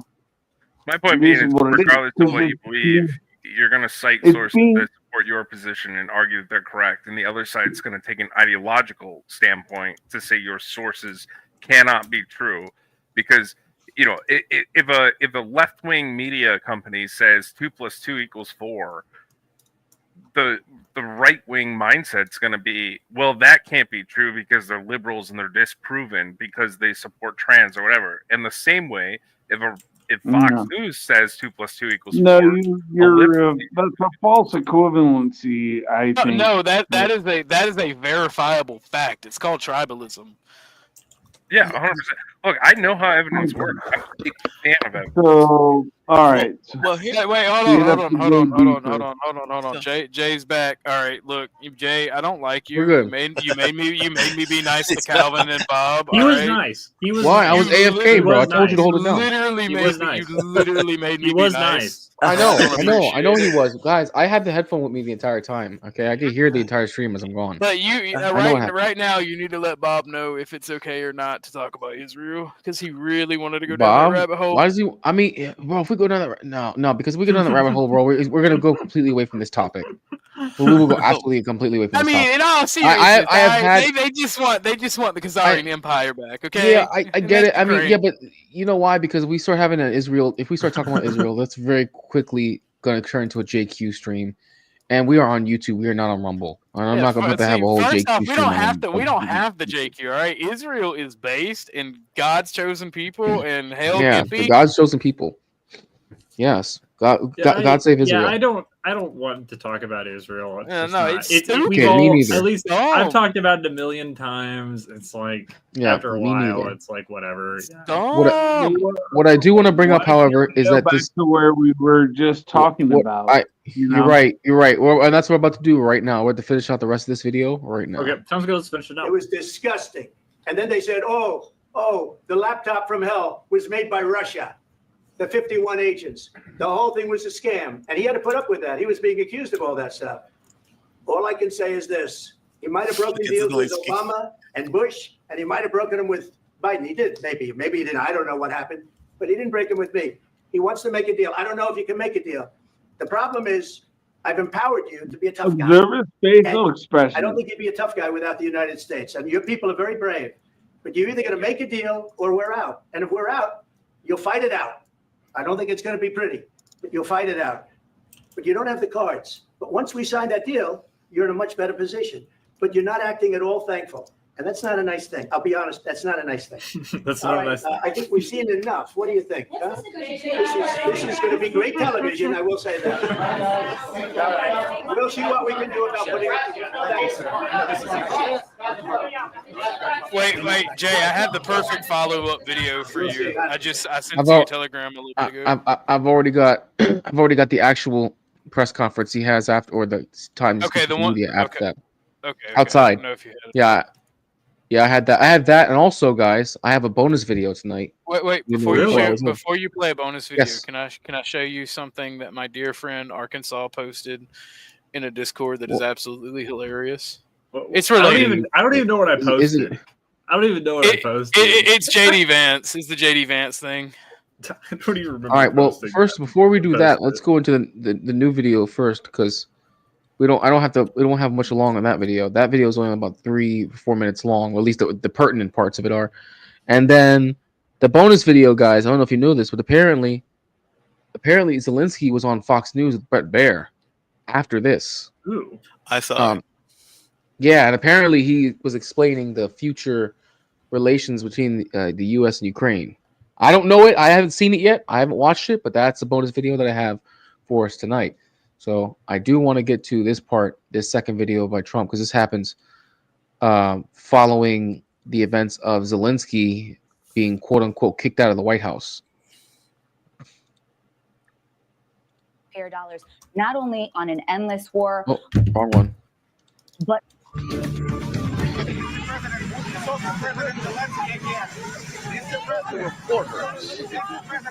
So thank you very much. So I just want to say we're going down to Florida. We have a big event tomorrow night, big MAGA event, Make America Great Again. And it's setting records, and otherwise I'd rather be right now at the White House. But we're doing the big event tomorrow night. We had some big news this week, as you know, because Apple is investing $500 billion. Think of that. And that's going to be a lot. It's going to be a tremendous investment. I guess the biggest investment anybody's ever made in the country at one time. But they're going to be investing a lot of money, $500 billion. We have many other companies that just announced they're coming in. A lot of it's because of how we're doing. We've done a great turnaround in a little more than 30 days, but the country's really doing well. Really doing well. We're respected again all over the world. If you look, we had the Japanese Prime Minister. We had the Prime Minister yesterday of UK, as you know. We had the Prime Minister of India. We have another 20 Prime Ministers and Presidents wanting to come. And very good feeling. I think our country has really turned around. We had a meeting today, as you know, with President Zelensky, and I would say it didn't work out exactly great from his standpoint. I think he very much overplayed his hand. We're looking for peace. We're not looking for somebody that's going to sign up a strong power and then not make peace because they feel emboldened, and that's what I saw happening. I'm looking for peace. We're not looking to go into a 10-year war and play games. We want peace. And it was just that question that if we do that, if we sign up, he's looking for something that I'm not looking for. He's looking to go on and fight. We're looking to end the death. 2,000 people died this week. Soldiers, more than that, but 2,000 approximately people died this week. Young Ukrainians and Russians. And somebody would say, why do you care about Ukraine and Russian soldiers? I care about them. I care about everybody. And we're not doing that. Now, if we don't do anything, he's going to have to make peace, but he's dealing with a very weak set of cards. If we sign, he's dealing with a very strong set of cards, and then he doesn't want to make peace. So that's where we are. It's very simple.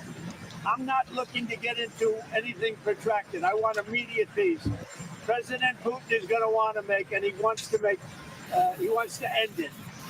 And you saw what I saw today. This is a man that wants to get us signed up and keep fighting, and we're not doing that. Not for this country. So we're setting a lot of records. Economically, we're setting records, and I think every way we're setting records. One of the best is the right track, wrong track. You saw that. We're on the right track for the first time in over 27 years. People are impressed with that. The other thing is the feeling about our country. The feeling is great. It's up 48% on feeling on business. And that's the record we've never had. There's never been a record where we've ever gone up that much in such a short period of time. So we're doing really well. And I guess some of you are coming with us. And if you are, I hope you're going to have a good flight. What? He's got to say, I want to make peace. He doesn't have to stand there and say about Putin this, Putin that, all negative things. He's got to say, I want to make peace. I don't want to fight a war any longer. His people are dying. He doesn't have the cards, just so you understand it, okay?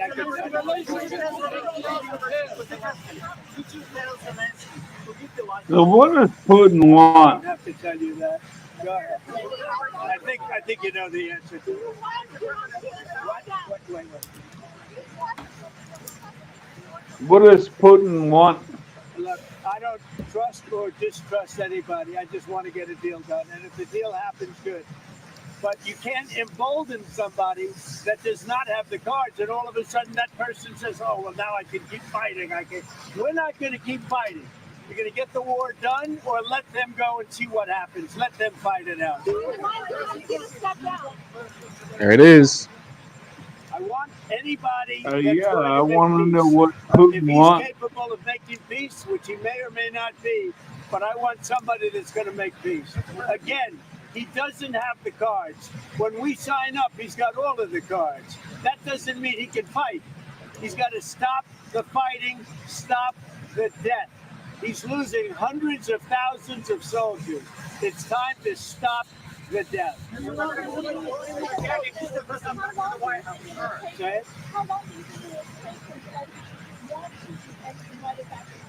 Well, he says he wants it now. He wants to come back right now, but I can't do that.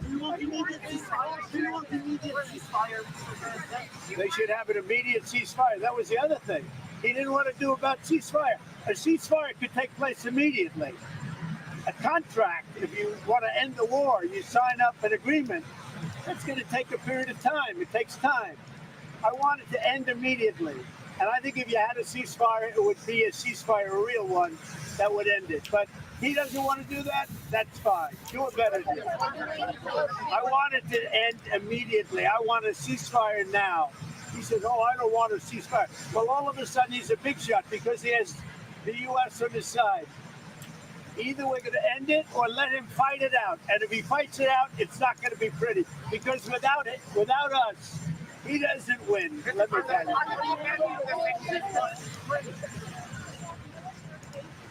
It doesn't matter what I'm considering. I'm just telling you. You saw what I saw today. That was not a man that wanted to make peace. And I'm only interested if he wants to end the bloodshed. Thank you very much. You know what? That's fair. You should show my screen. I misspoke, by the way. This was sent by Industrico. I got you. Sorry, Arkansas. And the caption said, and the caption reads, because you can't see it because we covered up. You have to say please and thank you, Mr. Wozinski. Oh my god. That's very funny. This Also, AI's out of hand. I was thinking about the discussion just in general, and I think probably a better way of handling it, because like what steps should have Trump taken, or like what is the correct way moving forward, I think is a lot better, because like arguing, I think you were very good to bring up those points, Dub, and I actually will read the Mueller report because I haven't, so I'm going to read it. Obviously I can't right now, but I also think that with the discussion, I think it's probably more helpful to think, like what should Trump do, or like what should he not do, etc., is a lot better of a question than just like, yeah, Trump lies. There's not like any, like to get into a partisan discussion. Everyone I'm lies. not sure how like profitable that discussion is, but also I think that I think Trump is right in that, for instance, like let's just say you were talking about Putin, right? Because like Putin isn't a good guy. I don't pretend he is, and like I'm Orthodox, right? I don't even LARP that, right? Like it's just no, I'm not Russian Orthodox. But yet you do not have it in your name. Curious. Yeah, that is true. I don't have it in my name. That's true. Because I can't find a parish. Technically, you're more Orthodox than I am. Yeah, and I'm just an inquirer, but I've been going for about like a year and a half. So he's also a king, by the way. I am a king. That is true. This is what I was told. But I am from the has land that kicked overthrows Zelensky kings. out of the alright? White House. His delegation right now is telling him that he's got to go home. This is what I was told. The president has kicked Zelensky out of the White House. His delegation right now is telling him that he's got to go home. This is what I was. This is really pretty. Wait, no. The thought. What she's saying. His delegation said, "You gotta leave. You gotta go." But I have a question though. I have a question. Go ahead. So it seems like somebody's of Orthodox persuasion here. Now, Orthodox. Is Kiev important to Orthodox? I don't know a lot about the Russian viewpoint of it. That Hold but, on, like, is it yes or no? Yes or no? I want to yes or make no? it I mean, quick. dude, I don't know It's enough not. about It's that. not. It's not a yes or no question. Y'all want yes or no questions, but it's gray area. Yeah, I mean, Is it? for that, Is like, it? Is it? Is it? Is Hold it? on, I know. Okay, let I me- know is- that. okay, hold up, okay, Pex. hold on, wait, whoa. I know this is not a channel that wants to dig too far into religion. So Well, let me say this, and then I'll let the actual guy who's in a parish and actually there, not someone who's just trying to join, answer. It's not a gray area, or it's a gray area. It's not a yes or no question. Is it a holy city to the Orthodox Christians? I don't think so. I think that would still be Jerusalem and the other cities named in the Bible. Now, is it an important city for the Orthodox Church? Yes, it has always been an important city for Orthodox Christianity, at least Russian Orthodox. Okay, then so let me retort and say, It's the capital in Europe, so it's an important industrial city regardless. Wait, whoa. Because now Let the actual Orthodox guy answer your question. So go for it. Go for it. All right, I'll let you. I have a retort. Go ahead. That's fine. That's fine. So for instance, I'm Antiochian Christian or Orthodox. So it's a little different because my patriarchy's in Antioch, not in Moscow, right? So, but even then, for instance, like I think I'd have to look it up. Even I don't know for that, for instance. And that being said, there are disagreements within Orthodoxy too over, for instance, even the war in Russia. Even the war in Russia. Like our church does not support the war in Russia. Wait. I just want to, in respect to the channel owner, I'm not trying to turn this into that kind of debate, but they gave up Kiev in the form of Moscow. So that's that. It is Dude, what it is. What are you talking about? Who gave up what? Who gave up what? Let me break down history for you, right? I think he should have the right to explain himself. We don't believe in rights here. Okay, fine. But no, like Ukraine exists as a country because the communist government, the atheist government. Hold on, bro. Wanted to They wanted to break up.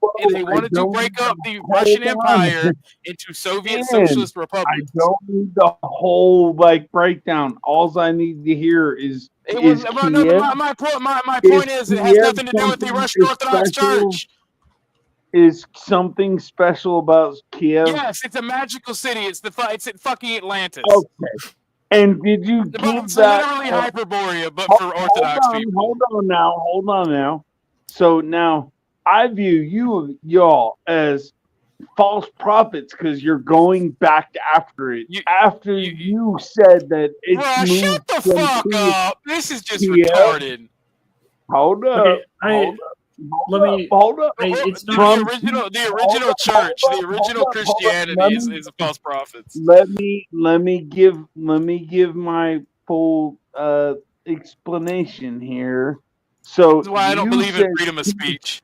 We'll hear him out. Yeah, I know you don't for sure, but Kiev, you had.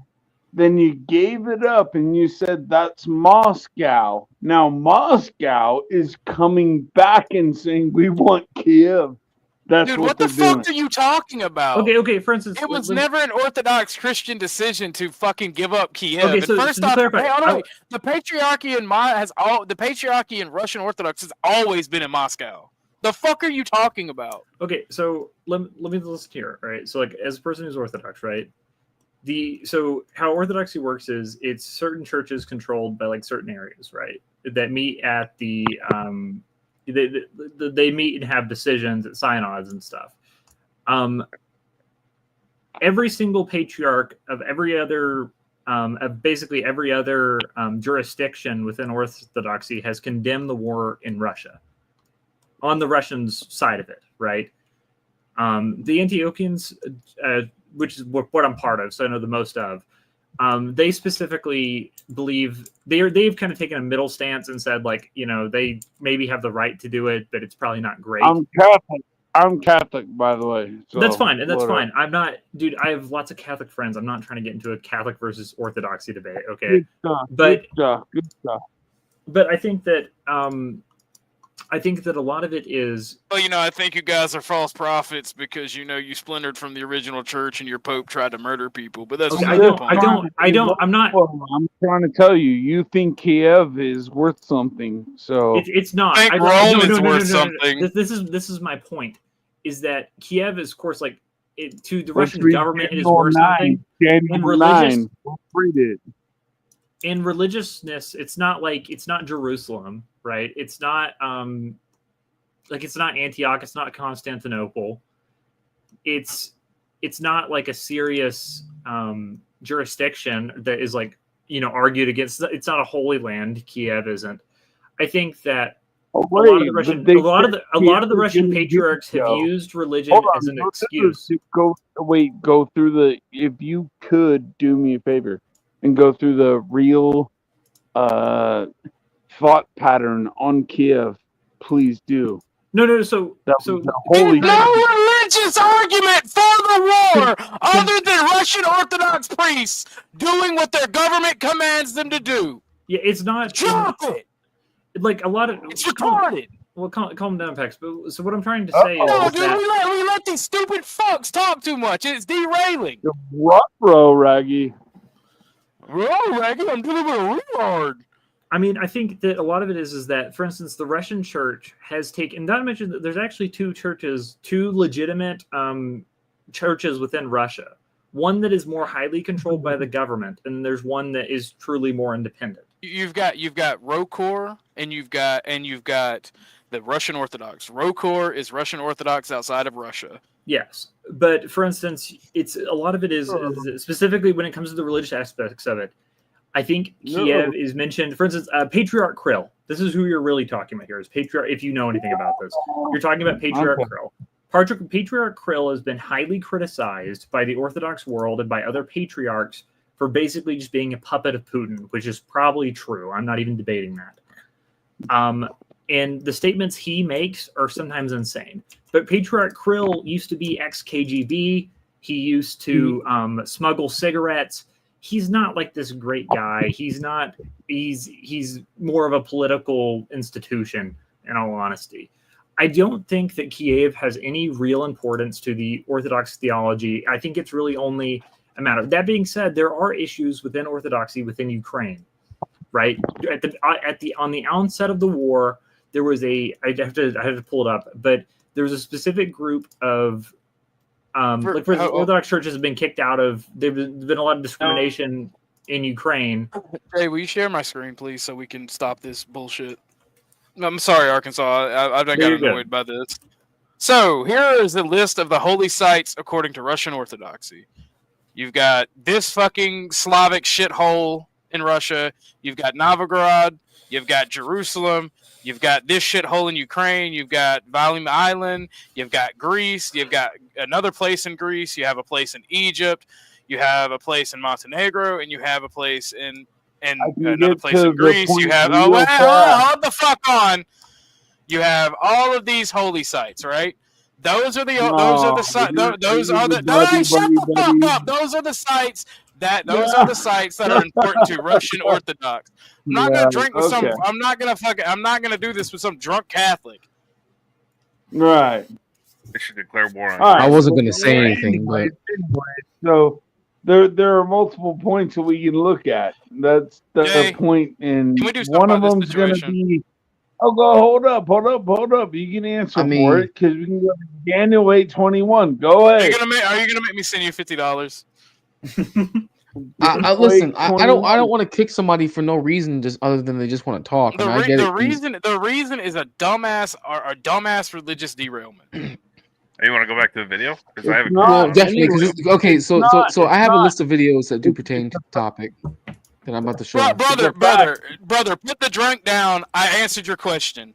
Kiev is not a holy site according to Russian Orthodoxy. This video. Are you sure? I'm most Are you sure? Go look it up. Google.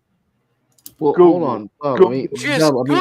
So, for instance, even if that was the case, it would be a very specific site within Ukraine, and it would not be like, for instance, like the Holy Sepulchre Church is probably the greatest holy site in Orthodoxy, right?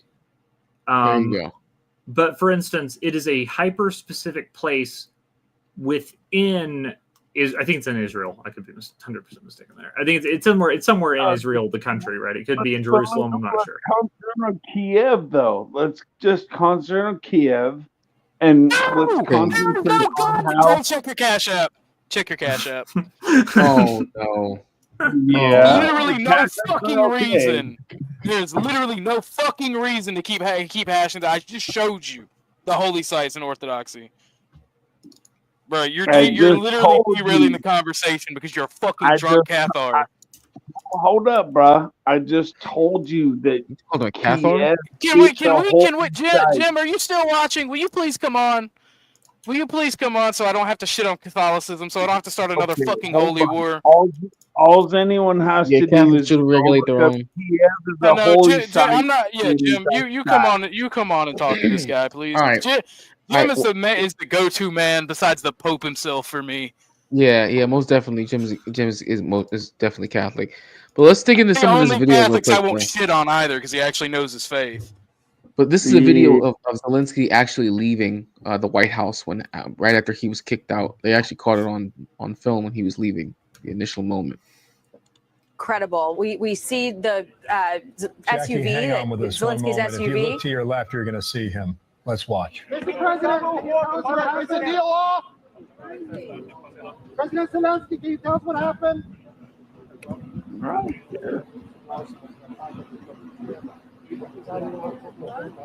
Don't mean nothing to me.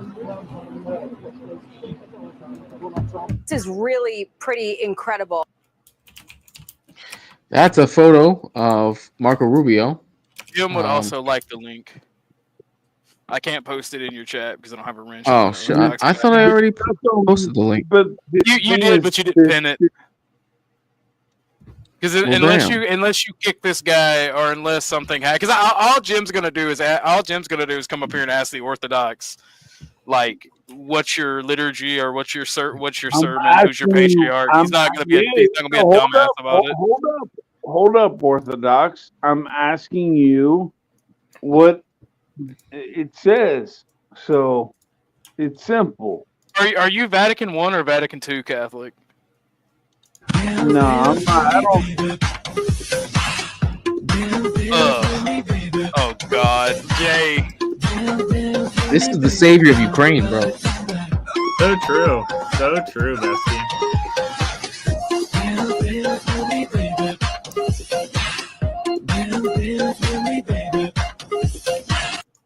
Man, I declare peace for a piece of I'm that. simply asking you. That is why I love you, Troll. Yeah, Troll. Declare peace for a piece of that. Oh my God. Yeah, but I'm simply asking you a question. Like that's all. So look, you're doing that gay shit that atheists do. Even though you get your, you got it answered. You have it answered. What more do you want?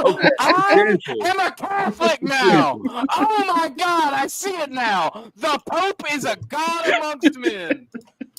Good for you. The fuck, brother? What do you want from me? I answered the question. Good. Oh, so Kiev doesn't matter.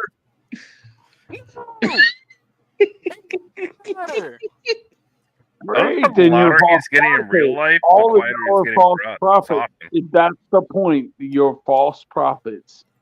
Because Kiev. Do you want to have the schism debate? Jay, do you want to have the schism debate? Do you really? Jay, did you catch? Did I catch what? Go ahead. When Trump said that Zelensky, I think, was trying to come still meet with him afterwards. I already showed the after. Yeah. But when he in his conference, he's trying to go back to see the clip where he specifically said, which I heard it too. You're not crazy. Okay, yeah, okay, cool. I was just you're not making crazy, sure. Yeah, I I thought heard it. Yeah. he insinuated that Zelensky was still trying to come back and meet with him after the fact, but he said, I'm." That is exactly why I did not send you that cash out. I knew he was in the weeds. I knew it. Yeah. I knew it. Well, no, but Bob. What I do wrong? Hi, Bob. No, you didn't do You anything. You didn't didn't do do nothing anything. wrong, but I know you're a man who likes to be Look, entertained. And if I would have paid to kick that guy off, you'd have been like, "Nah, I don't think so. He needs to come back up." Jay, you got my Cash App, right? I did, sir. Thank you. And King Shenard. So King Shenard popped up in the chat, and I was like, "Bro, you got a credit," and he just hasn't come back yet. Yeah, I just landed. I just landed. I'm done. I wasn't listening. I just see you guys are still chopping. I'll shut up and It was listen. a pretty short flight. It was a pretty short flight. Yeah, it was Tampa to Memphis. Tampa to Memphis. Yeah. Well, That hey, was nice like- to that meet was you, like a Bob. I haven't 2 hour. met you yet. I'm King A Arkansas, resident so nice to meet you, man. No, Bob's got bars. Bob's Don't be got like bars. that, Calvin. Nah, Don't be like Bob's that, got bro. bars. He earned his position. Why are you all of a sudden upset about calling black pilots DEI people? Because Bob is not DEI, bro. Yeah. Bob is an older gentleman who probably can fly that plane like the best of them. They don't know that. All they see is a black person and a pilot. They don't. No, know you know what I see? I see on his shoulder. I see 4 thick ass bars on the side of his shoulder. That's what I see.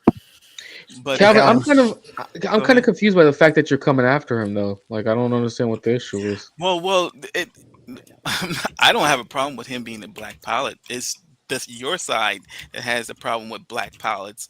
If I seen a 30-something black woman with her hair put up and her pilot hat sitting over her fucking I wouldn't fly on that plane. What If I saw Bob, if I saw Bob come in professional, hey, how you doing, Bob? Hey guys, look at the private chat on stream.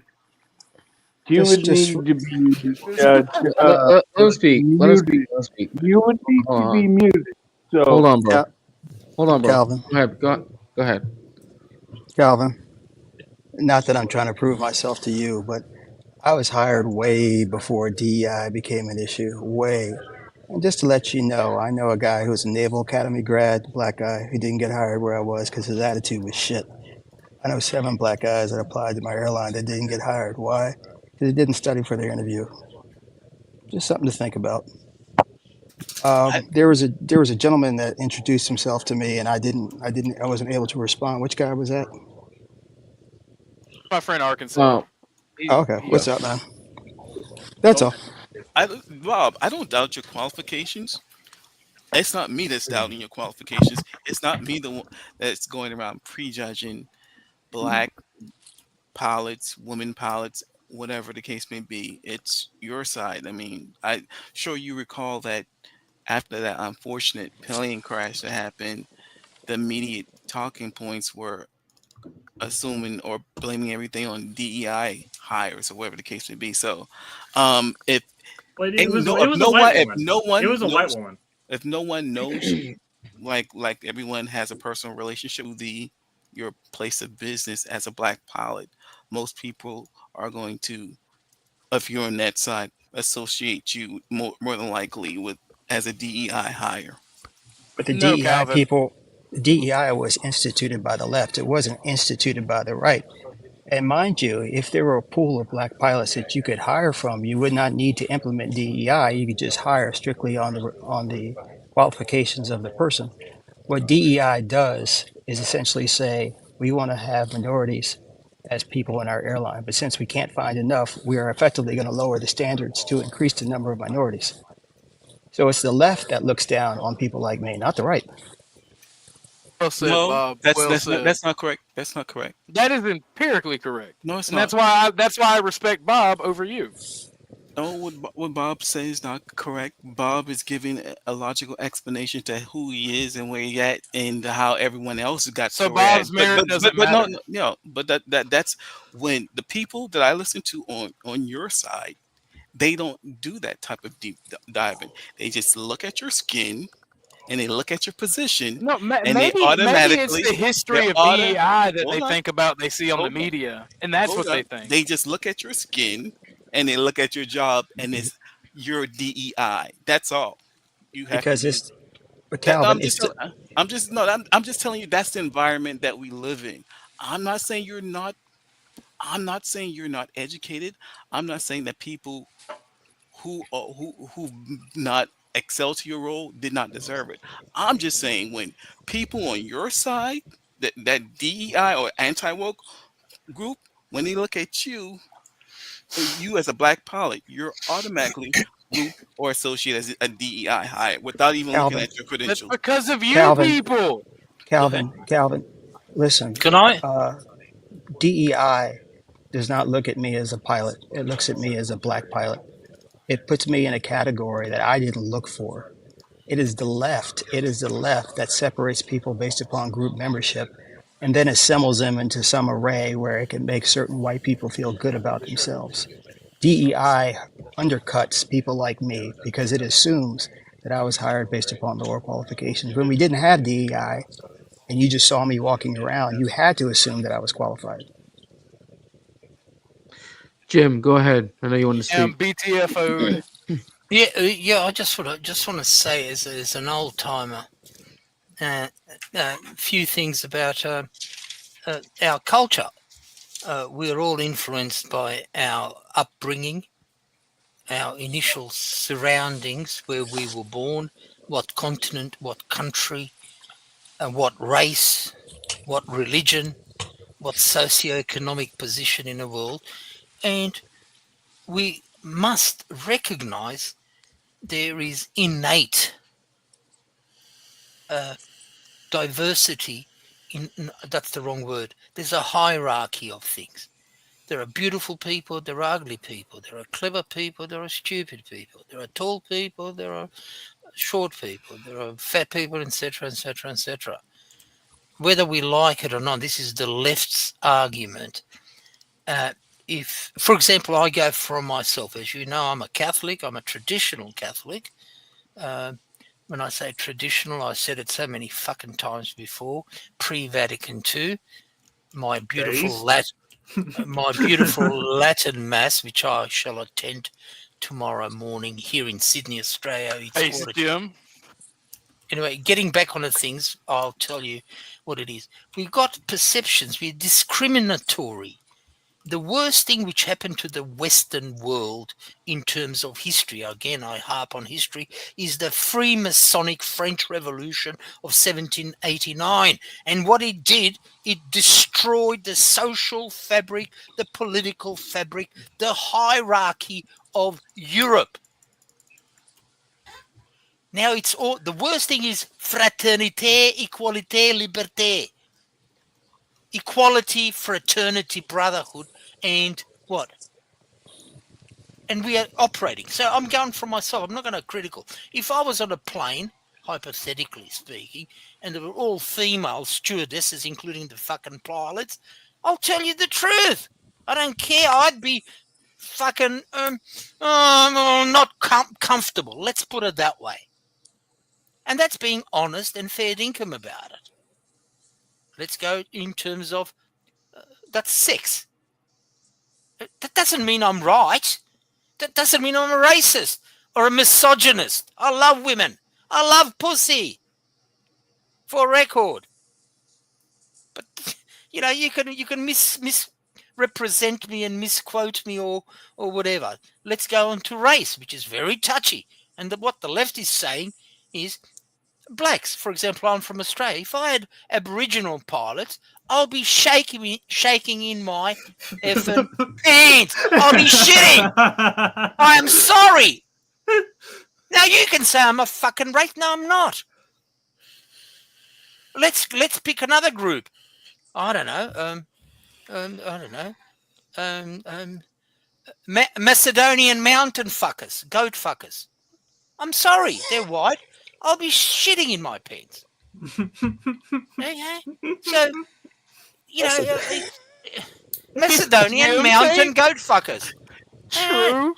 There are white people I wouldn't trust. Yeah, so because I'm white, because I'm European, proud of my race, proud of my religion, proud of my European heritage, doesn't mean instantaneously. And this is the capture of the language, etymology.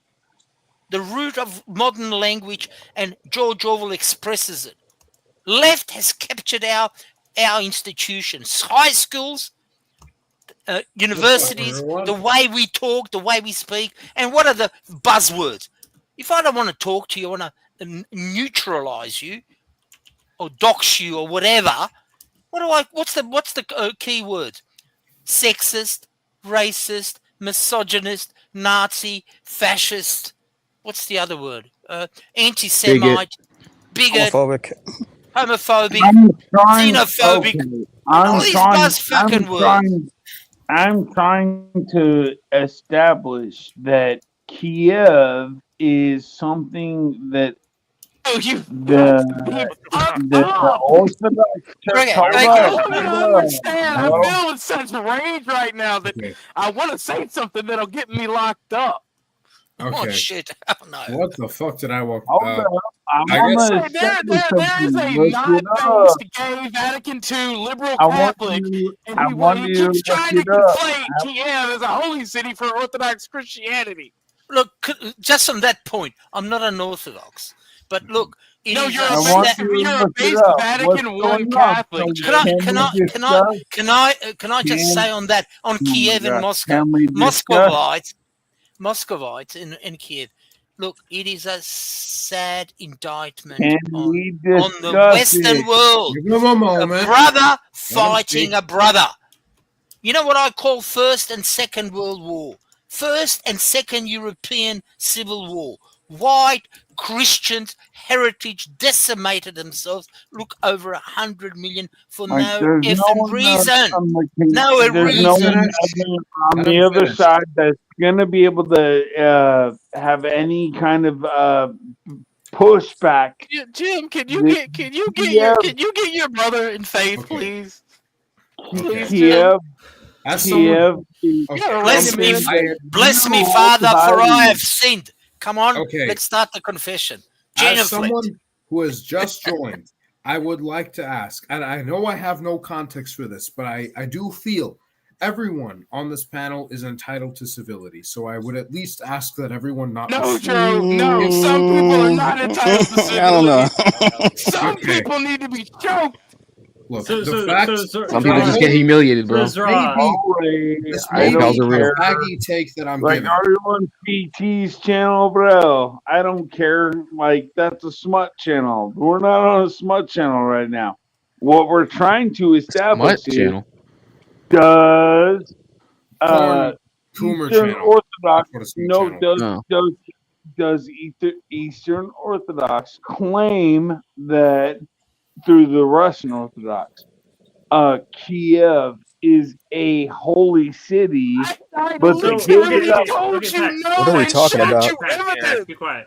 Bob, I don't even fucking know, man. I just want to show the videos. Pax, let me explain. So, like, I'm okay. So we lost somebody. Thanks for coming, whoever that was that left. So I'm Orthodox. I just want to state that now that being said, I've been going for, now I'm not a member of the church, but I've been going for over a year and a half. I'm pretty decently well versed. I'm not a theological expert by any means, but Kiev might have holy sites within it, right? But the city itself is not like inherently holy. Like, for instance, Jerusalem. That's not what your teachings say, though. Your teachings say that is a very holy site. No, it's not, dude. I'm not trying to pull a fast one over you, dude.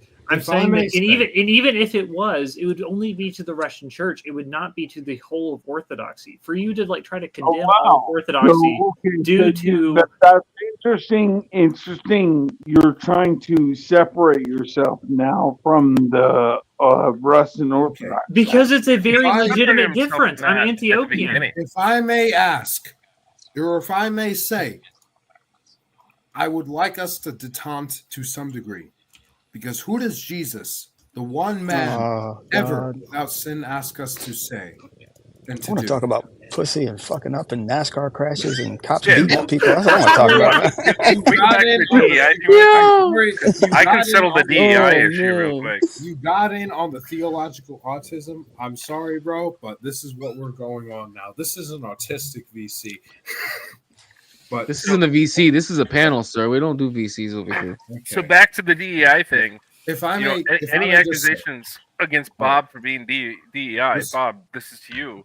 I can settle that real quick. How many plane crashes have you been in? Right? Exactly. I've been in Clearly, you were qualified. I've been for in your a car job. crash. That's basically the same thing. Okay. Okay. Bob is obviously a good pilot because he has not crashed a plane. If I may ask, based on someone who's only seen a bit, I guess that's one way to look at it. Who does Jesus ask us to forgive? Does he ask us to forgive cities? Does he ask us to forgive places? Does he ask us to forgive the material world? Or does he ask us to forgive people? Because from what I've read, Ephesians 4:31 and 32. Get rid of all bitterness. Oh, God. Get rid of all bitterness, rage, and anger, brawling and slander, along with every form of malice. Well, I'll get my Stradivarius violin. Just hold on. Can we watch videos of black women getting arrested by the cops, please? Yeah, can we please do that?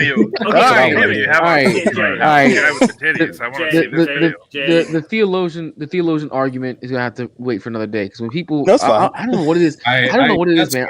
Bob, I'm telling you, This dude. isn't really the Like panel if for you it. put like 6 or 7 white people together on a panel, bro, they will find a way to argue about politics and God in like 20 minutes. They find ways to fucking do it, bro. I don't understand why this keeps happening. It just does. But I must say, they haven't threatened each other with physical violence, though. It's They haven't. Well, at least one will. You know. Okay. At least one will. But anyways, listen. This is more of the illustrious leader of Ukraine, guys. I wanted to show you all this next. Okay. Bob, wouldn't you vote for him if you had the chance? No. We're literally Americans. We would vote. What is this? That's Zelensky. That's Zelensky, mate. Back in the day. From Jerusalem. We are Americans. Are you serious? The average countryman Yes. would not Yes. vote for it. We would vote for this. And he plays a piano with his penis. Have you seen that one? How do you take that seriously? Google it. Oh, no way. If I may give How do you my know own, Obama I would do would that? sign that peace deal. if I may give my own moderately drunk. There he is. Penis playing poof. Okay. Do pause. You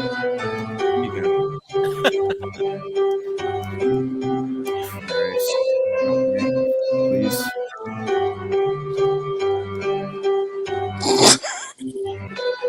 Is this real? Yes, It's yes, real. yes. It's real. Yes.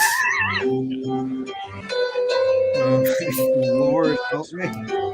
It's a damn shame.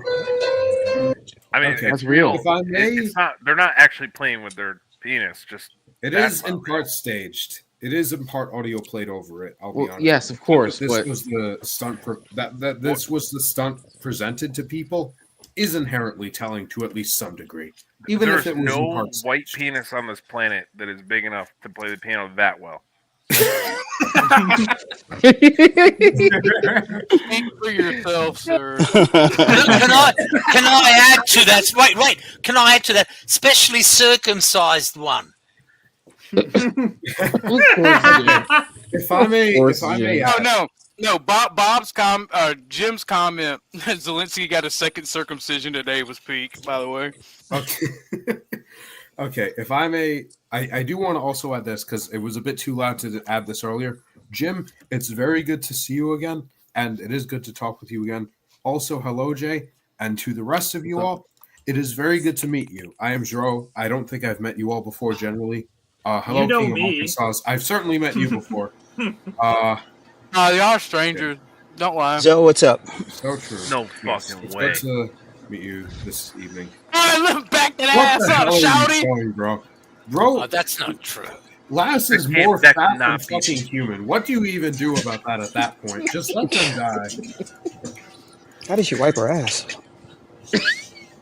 Bro, Okay, She Jay- doesn't. That's part of the lore. she doesn't. As a first, You know what the toilet says. A new birthday outfit? Get off me! Get off me! The scale says to be continued. If she assuming she's not a tranny, if she Bro, transitioned, her pronouns would be her, she's. Okay. Yo, it's like if you just had a person in a suit by itself. Like that's the arms and legs. Boy, if she farted right there, she'd blow that bathroom to hell and back. Okay, leave, bro. I'm killing myself if I have to see that. Rap hog. You know what the worst part is? In 2025, she's probably a model that makes A new birthday outfit? tens of thousands of dollars. Because people are into that, and they're not shamed for being into that. Okay, That's I like would- almost instantly Okay, Jay, That's true. can you Bob's please telling pull up Bob's telling on himself right Can now. you pull up the Walmart is Backwards video? It's like my favorite video. In the Like where the white women at? No, man. Bob, that's It's not a that whole important. white.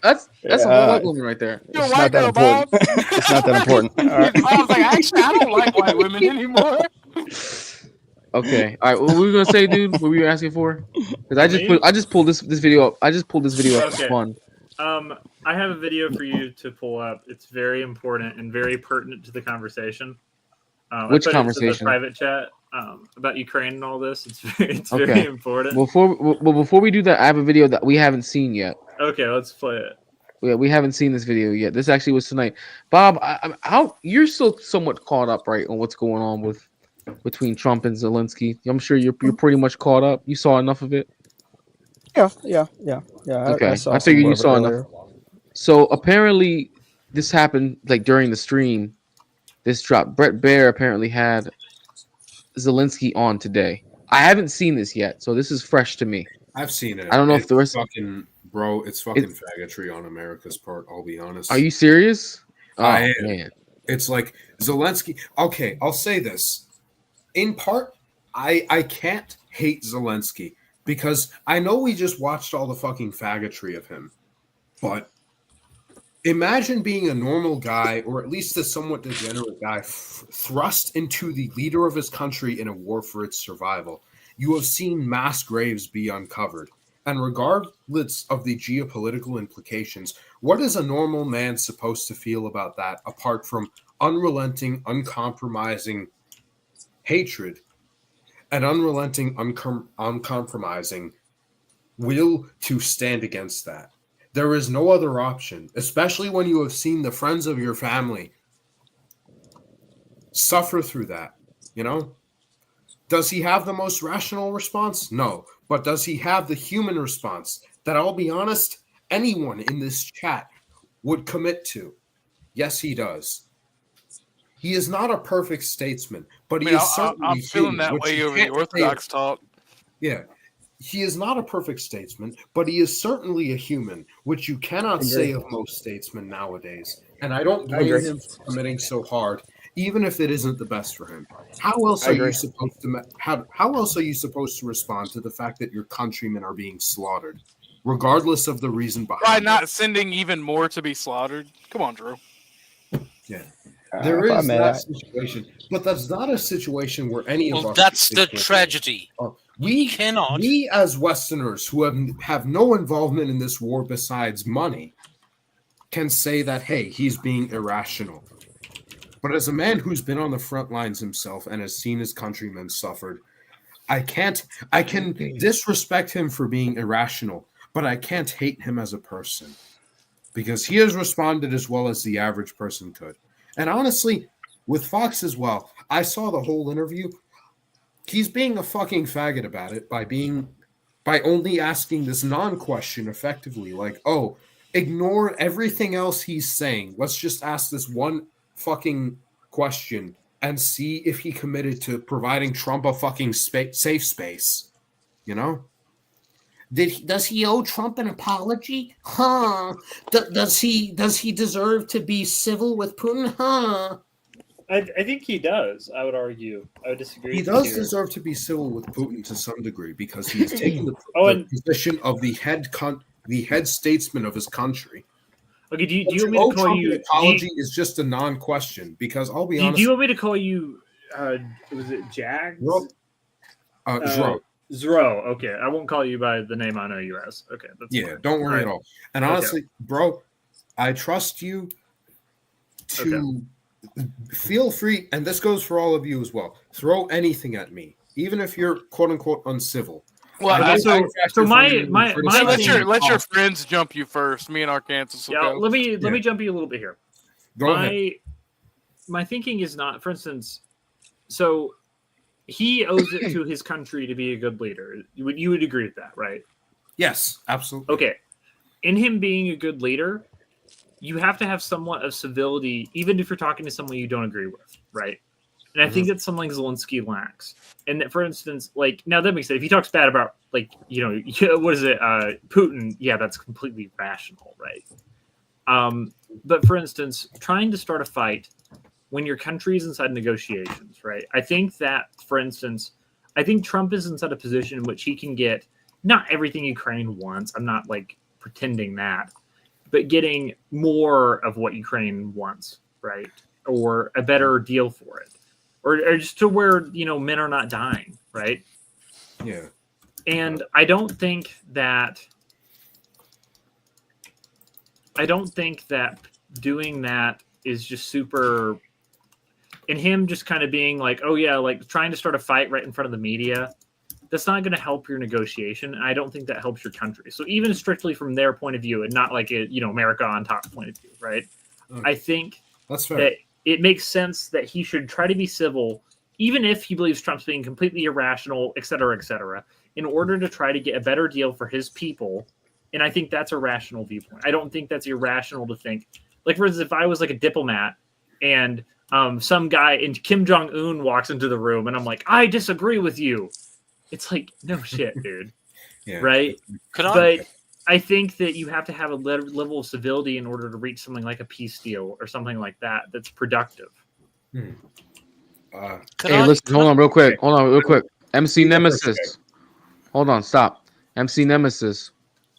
I'm gonna tell you right now, bro. Don't even. I've never met you. Oh no, I've never met you before. I've only seen you on other panels.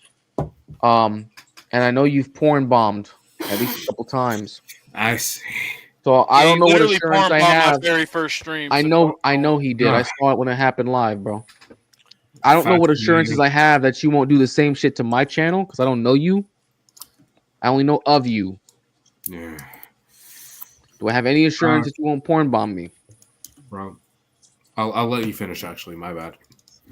No, because I kind of had the feeling that this guy was gonna pop up tonight.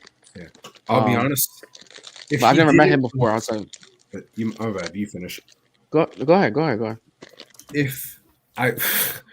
Bro, it doesn't matter if you say you won't porn bomb us. If you did it on your very first interaction with a stream, that will compromise you for the rest of your interaction career, quote unquote. Don't let him up at least while I'm on. Don't let him up. That was the first time. That was the first time that that was the first time he went on there. Really? Yeah. The first time, and then the first time he comes on here, he immediately starts like screaming the N-word into the private chat. You think that's like a rational person you can have a discussion? That's not actually, because if he comes up on the panel and starts doing it, I'm gonna immediately drop him because that's something I'll get. Just don't bring him up. It doesn't make sense. I mean, I understand. Jay, I think Jay, I think your efforts of trying to like make it to where anyone can come up, I really think that's a valuable thing into this world, right? I think it's a valuable thing, but if a person is not willing to argue in good faith or porn bombs a stream, at least not porn bomb, because that's the thing. Like, my chat had no rules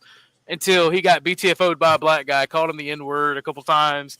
He got mad because he said your sister's thick, so I'm gonna give her a mixed race baby, and then dude started porn bombing me. So if I may say, please don't bring him up while I'm up here. Jay, there are times to give people second chances. A stream like this with this many people and with this mildly serious of a topic is not the time. You know. Oh, so his response is, "I'm not willing to be trolled as long as I'm not trolled. I don't." So that means if somebody starts shitposting you, but you can do the troll the first time. No one trolled you the first time, but you still did it. My thing is, he's basically saying if someone shitposts him. If someone shitposts him, he'll porn bomb. That's basically what he's saying. Yeah, he can insult everybody else and talk shit and do this, that, and the third, and then porn bomb. Just don't bring him up. Assuming you I don't see a reason to at this point. You genuinely want to fucking discuss, there are times. Just put it in the chat. Yeah, exactly. Just put it in the chat. There are other times, bro. That's not true. Literally, the first fucking time you did this shit, I wasn't on the panel, but I was there for the stream. The first fucking time that you porn bombed, no one went after you. You were just there. How the fuck am I supposed to trust you now? Regardless of my own experience, the very first experience you provided was porn bombing people in a perfectly civil discussion. Maybe not perfectly, but as perfectly as you'll get for a stream between friends who are very familiar with fucking around with each other. Bullshit. He said if people talk shit first and if the host don't handle it, then I do. That's not handling it. I mean, honestly, when someone says mean words to you on the internet, so you have to like try to take the stream down. Bro, this essentially that's what I'm getting to out of it. Yeah. This is why I have no sympathy for people who get cyberbullied, because if you don't just think, hey, just cut the screen off or walk away, and then fuck off. Bro, he didn't try. No, he didn't troll you. You came in going niggity nig 1,000 times.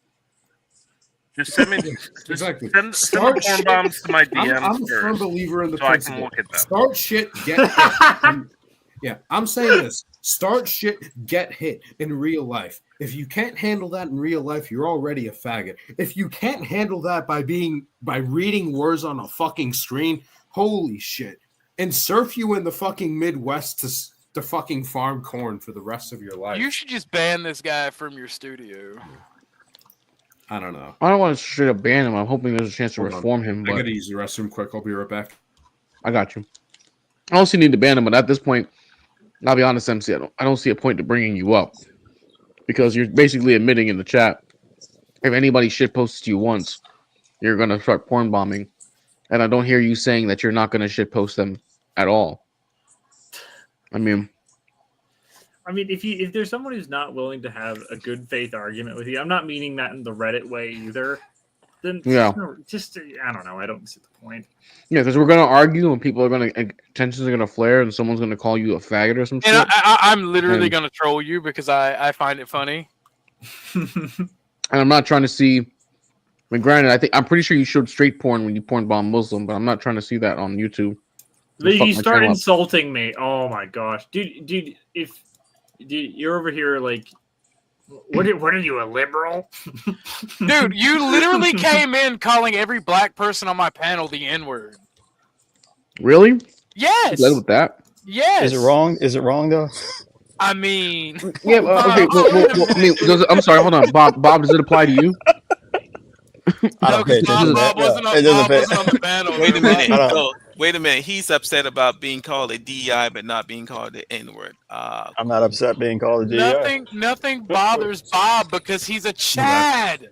That's what you people don't understand. He don't care. DEI bothers him. He's a Mitch, bro. He's an Uber Mitch. He doesn't care. It bothers him. DEI does bother him. It really doesn't bother him so badly, bro. Calvin, what the fuck, man? Are you done flirting? Like, what the fuck's going on here, guy? Whoa. You lonely? You're not a white woman. He's not gonna want you. Bro, you act as if people insult me and I'm not supposed to defend myself, and then when I do defend myself, people get mad. You act. See, as if so basically, if I had just done that, that, what he's basically saying is, if I had just said what I said to Calvin, and Calvin just took it in stride, he's gonna fucking all of a sudden you're gonna see like someone's ass getting plowed on the street. When Calvin, he can't take criticism. When Calvin can sit up here and get shitted on by somebody like the likes of me and not porn Bob or do anything other than just say like shit back, like Calvin, I respect Calvin more than you, and I don't like Calvin. So just fuck off. If I may say, the fact that like a good amount of these streamers, or I guess a lot of you aren't streamers, but you're still on this panel. The fact that we can all recognize the situation and universally rally against you, regardless of how much we like each other, honestly kind of shows the situation pretty well. I'm just hiding, buddy. Yeah, he left. He dipped out. I'm just hiding him on my channel because I don't like. Yeah. I don't. Once you porn bomb me once, Trolley said it right. Once somebody shows you who they are, don't make them do it again. Yeah.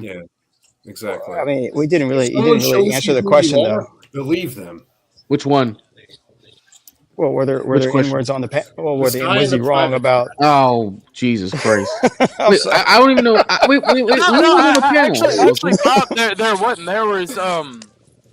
There were FBAs and that but they were the respectable ones that don't come in acting like retarded. Like Brother Knight was there, or Knight-ish. And there was a couple more that were pretty chill and tame. I think Stan Lee was the worst one that was there, but I like Stan Lee. He don't Stanley's harmless. Yeah. Fuck. Playing around. Okay. But no, this beer I have is complete shit. I'm not gonna say it because I don't know if it's a local brew and it'll mildly dox me. But god damn. All right, sure. You ready? All right, look at me. We're still friends, but we're talking politics, so I gotta be mean a little. All right. My bad. All right. Basically, I think I'll be nice because you are one of my best friends. So it's so hard for me not to be mean.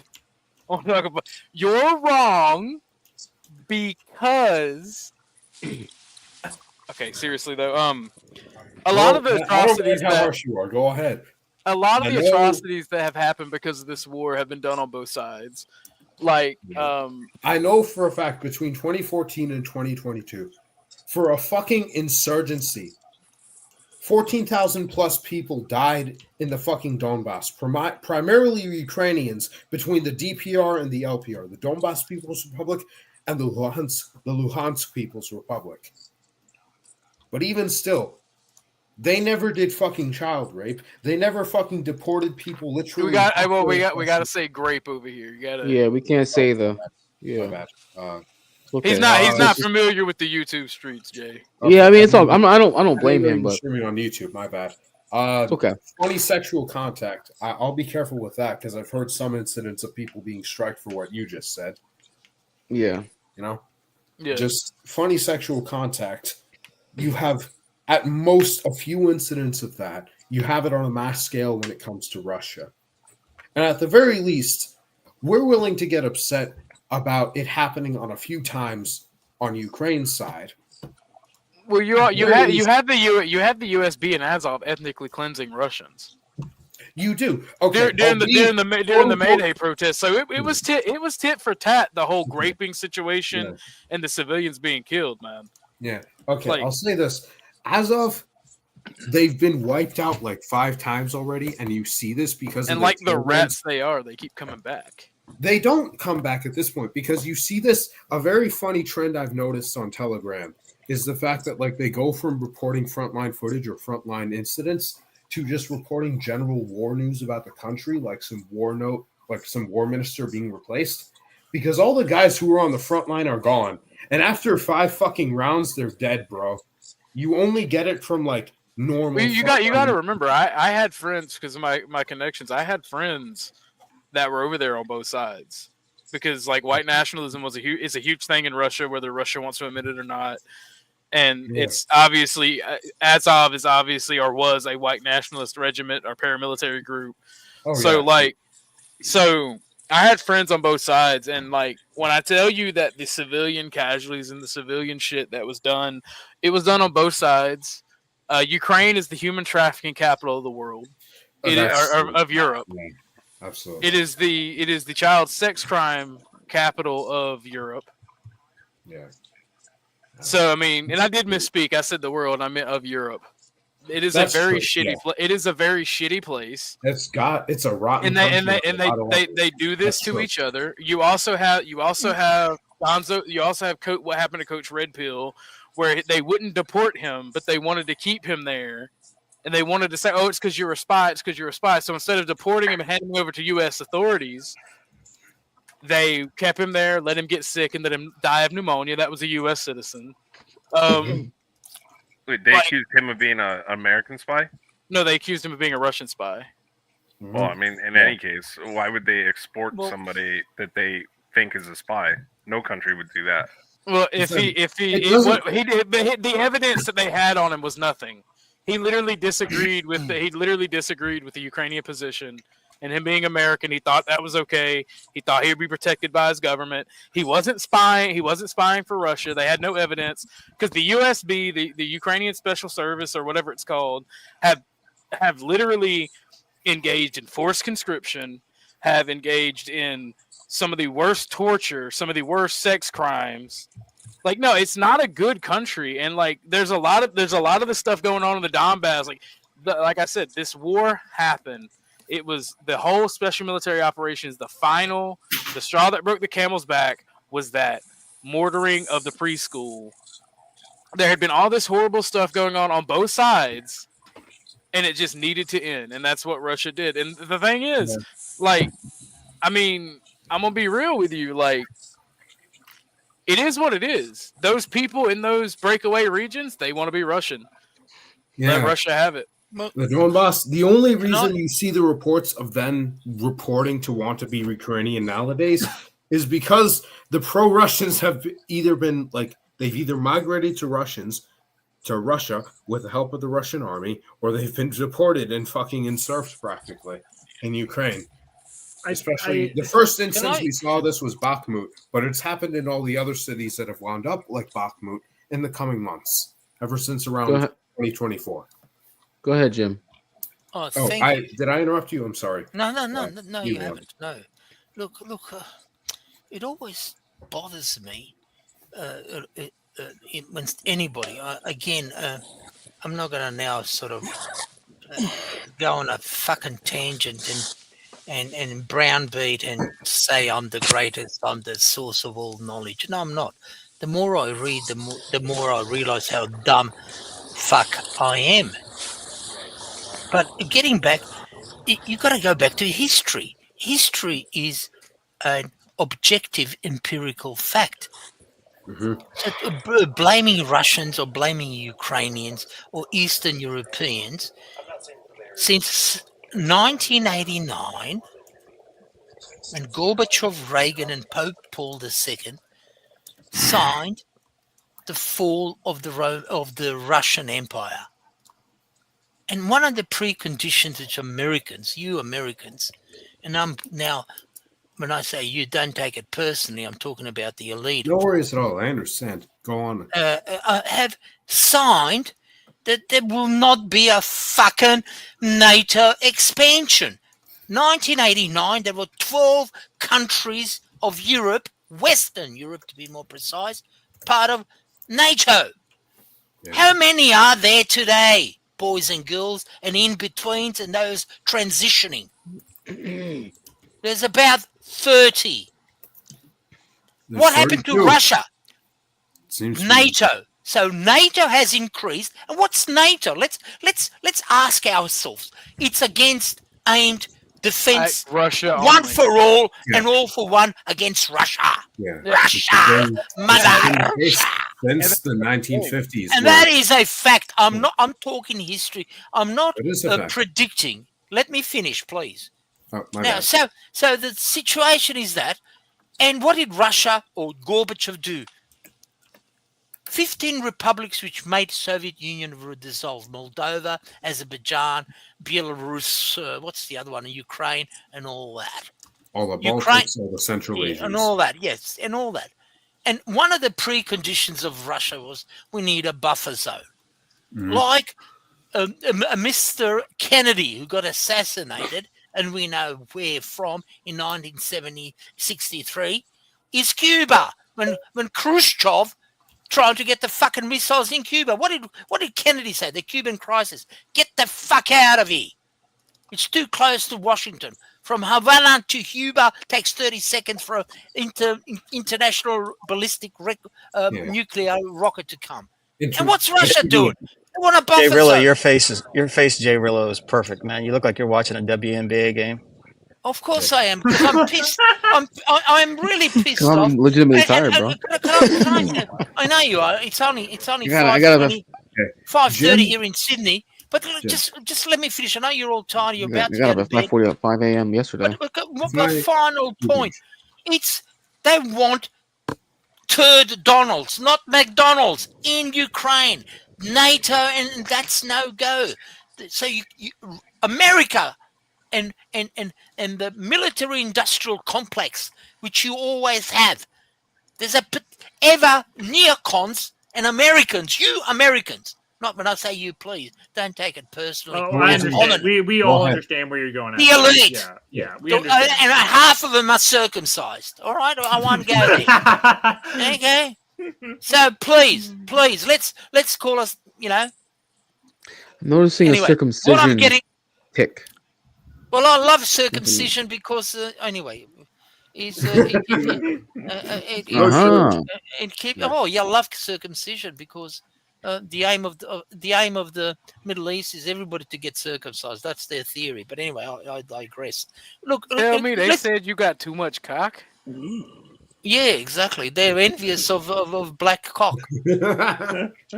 Oh Lord! All right. That's a bit much. All right. Just listen. Panel getting sus. In a nutshell, Panel getting sus. I'm getting hot under the collar in this situation. Look, you got to know your history before you come on, and let's talk. I'm not here to be a soothsayer and predict the future. That's fucking bullshit. What's going to happen tomorrow? Blah blah blah blah.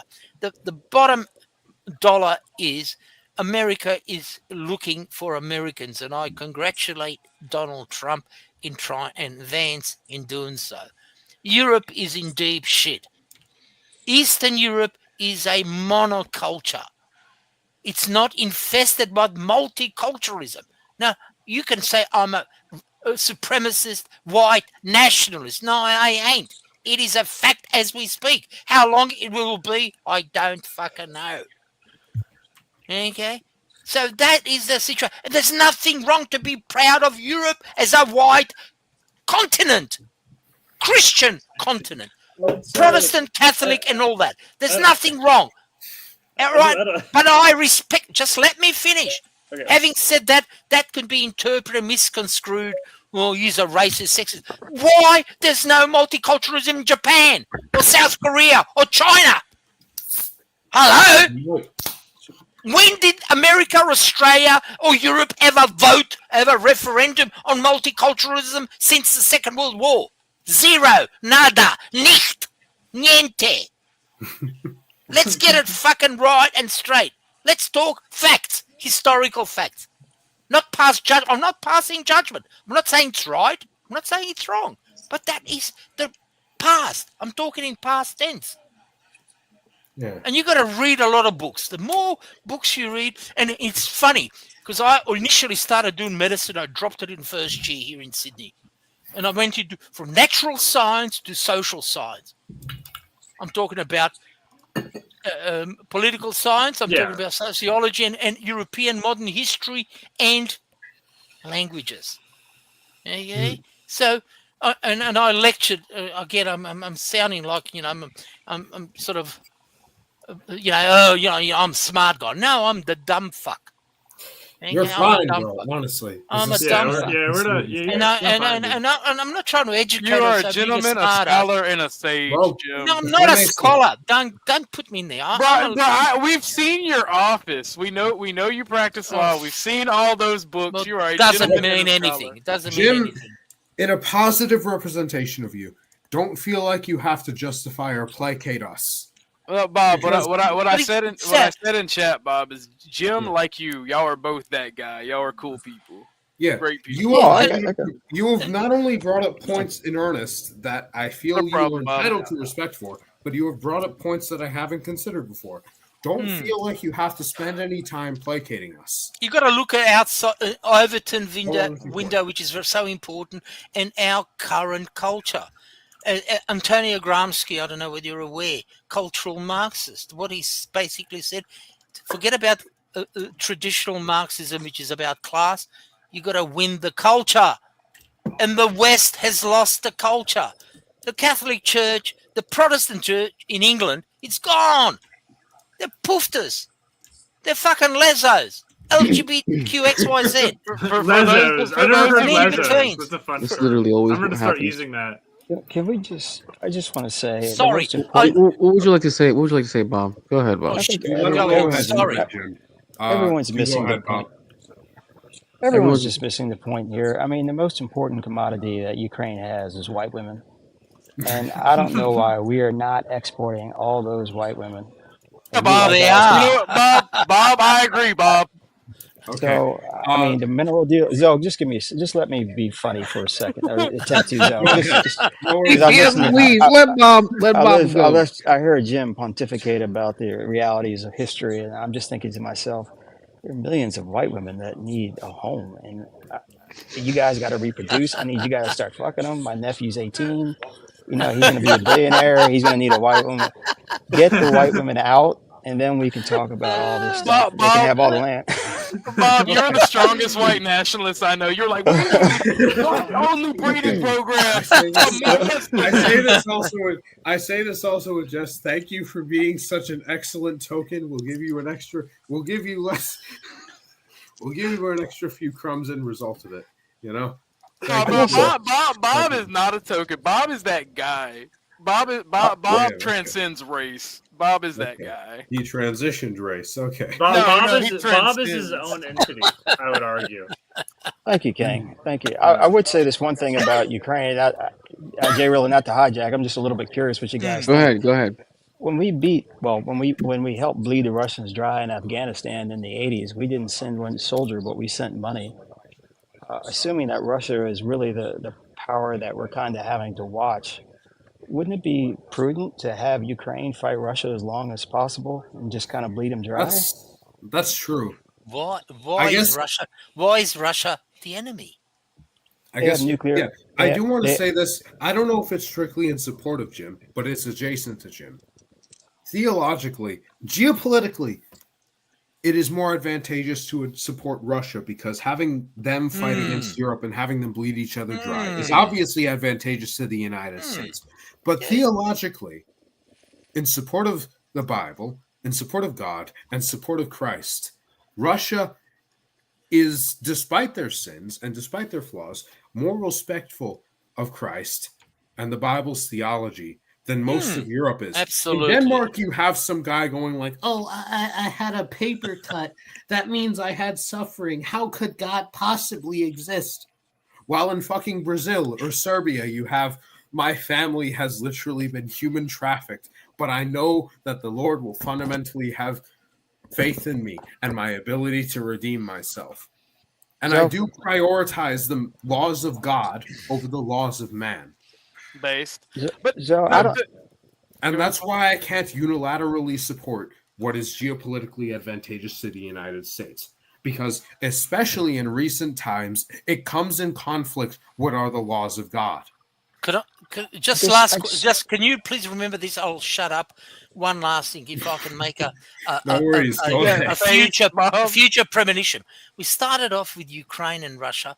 We ended up in Gaza now, still not resolved. You know what the third, and this is the most dangerous thing, it's Taiwan. And it's very close for comfort as far as Australia is concerned. And that is going to be, and that is going, that boys and girls, just let me finish. Today, it's 5:30 here. You lost your talking privileges, Dub. 5:30 in Sydney, and there is a big Mardi Gras Pufta Homo Globo in Sydney. Second after San Francisco. My float is waiting outside my house. I'm putting my makeup and my high heels and a skirt on and my G-strings, and I'm joining tonight's second biggest gay celebration. Okay, so we're gonna see. I don't know whether I'm joshing or being serious. I love you. Zoe, you bring up an interesting point. I'm Catholic myself. I don't know if you are. I'm not quite sure though. So what I'm asking everyone on here is, Kiev. You're drunk. Go to bed. No, we're not doing this shit again. No. Silence. I'm wondering what does Kiev have to do with Eastern Orthodox? It doesn't. Oh my gosh. It doesn't. Jay, drop him or I'm going to have an aneurysm. Please. I swear to fucking. You are my friend. Please. I am calling the friendship card. All right. Okay. Listen. Anyway, it makes it easier anyways because I'm about to pass the fuck out and I'm almost at the 6-hour mark and I do have to work in the morning. Well, later in the morning though. Well, can I answer Bob's question though? Jay, Go ahead. I can't believe you're still awake, mate. Congratulations. Okay. All right, I'm I just. Okay, Jim, I got a question. All right. Well, the problem solved itself. So. Thank God. Okay, now the men can talk without a drunkard or a woman. That I wasn't lying about what I said. Actually, I was being 100% truthful about that. The problem just solved itself. Okay, Yeah, so Jim, I got a question for you. Are you really the real Bowden? Yeah. Are those your final thoughts, King of Arkansas? Is he really the real Bowden? No, we'll call it that. Bowden, are you the real one? You might be. Which Bowden are you talking about? There's many Bowdens. The one guy who's in he's in the UK. He gave speeches of the very similar to yours. No, I'm not. But Okay. I am related to him. You're related to him. That's really fascinating. Yes, Okay. yes, I am. He's deceased, and his name is Jonathan. Yeah, Jonathan Bowden, because I've heard a few of his speeches way back when. Well, so. he's distantly, but I shouldn't say related. God. Okay. But yes, I am, and he's one of the most conservative intellectuals. He died in about 10 years ago, I reckon, or something like that. So how do you know him? I just all right. I'll see you, Bob. Yeah, I know you're tired. Orthodox, I'll get that question Have a good night, man. I'm gonna let this guy sleep. So we'll call it a night, but I'll talk to you in the future, Jim. Seem fascinating. So see you, Bob. Thanks for coming through. I've got his books actually before he died. Some of his he's a very private person, by the way. I mean, I can tell you about. There is a book by just came out. He's by what's his name, Dutton, I think, Dr. Dutton, his autobiography. Have a look. All right, thanks for coming through, Calvin. You want to give me final thoughts? I'll let you go. Jay, thank you, boys and girls and in-betweens, and all the transitioners. Have a nice evening, sir. Thank you so much for coming through, Jim. Thank you, and Jim. see you, Calvin. All right, Zero, any final thoughts? Yeah, have a good night, man. Yeah, good night, y'all. Thank you for coming through, Joe. I know it got, especially by the time I joined, it was a bit hectic to say the least, but we picked it up. You know? King, I don't mind. Y'all want to meet in the Discord after this? Yeah, let's talk in the Discord after this. All right. Can you mind if I shield my channel, Jay? Go ahead, man. Show your shit. I don't care. You mind posting the link in the chat for everybody? Where's the link? Did you drop the link in the back? It's in the back chat, yeah. Yeah, I'll put it. I mean, you have a wrench, so you could do it yourself. No, I don't have a wrench in my Orthodox guy. That's right. And to the chat, have a good night, Rashu, and have a good night, Distant Night Lights as well. Shalom, everyone, and good night. Yes, shalom. Shalom, shalom. All right, I'm gonna drop you Please guys. go like and subscribe to me. Me and Jay do a lot of streaming, and we do a lot of gaming over there, or we will be. YouTube. That's right. .com/Orthodox guy. All right, I'm gonna drop. Go ahead. I see. Good night to everybody. Thank you for having me. I'm sorry that I got emotional, but that guy really angered me. Yeah, I know. He probably stretched the stream out by like 2 hours. If anything, commends to you for the patience to not ban him immediately when he deserved it. I was watching the stream beforehand I joined. You know, honestly, he wasn't being halted. I'm not doing an after stream. I'm going to fucking bed. If you want to join Muslims Discord, by all means, but I'm going to sleep. Is there a link that you want to drop for him? I'll drop I'll drop the channel's Discord in there. I don't care. Yeah, if you want to drop your Discord, I'll drop the Discord in the chat, so that way if anybody wants to hop in there. What are you doing? Like are you doing? I don't know what they call it. I don't think they call it VC in Discord. They call it some other shit. It's called VC in Discord. Yeah, it's VC in Discord. Okay. Yeah. All right. Just give me some time if you want to. Yeah, some places might be trying to do something new, but VC's always been VC. What reason do you have to not call it a voice chat? Orthodox, be careful about sending that because there might be some people still lurking. I don't care. I got you know for my channel you got to be vetted. For my Discord you have to be vetted in, and I have to give you permission. That's true. Okay, yeah. If it's your place, then it's no problem at all. Yeah. All right, y'all. If you want to hit the Discord, that's the Discord. Hopefully, dude's not in the chat. But honestly, if I wouldn't let him come up on panel, I don't know why. And honestly, I would have let him come up on panel if he wasn't a fucking porn bomber. I just don't like that shit. I'm making people I just angry don't. because I'm making. By the way, I've started my villain arc. I've become a content thief because I remix and post clips. They're like, "You're a content thief," and I'm like, "Do you own the content that I posted?" They said no. I said, "Well, I didn't steal from you, so cry about it." I'll never call in, Jays. Troll says he'll never call in. That's a shame, Troll, but it's okay. I still appreciate you being in the chat. So thank you for all your support. Okay, so before you go, people have a question about the Discord. All you have to do is I just have to speak to you on VC. You don't have to show me any. You don't have to show me yourself or anything. I just you join in the vetting thing, or you send me a ping, and I talk to you, and I decide if I want you in there or not. Yeah. If I may, hold on one moment. Okay. Well, listen, Dro, you might as well not even worry about it because I'm about to shut it down. Man, Thank you so much for coming through, guys. Jay is getting eepy. Yes, I'm ready to go to fuck to sleep. That's why I'm.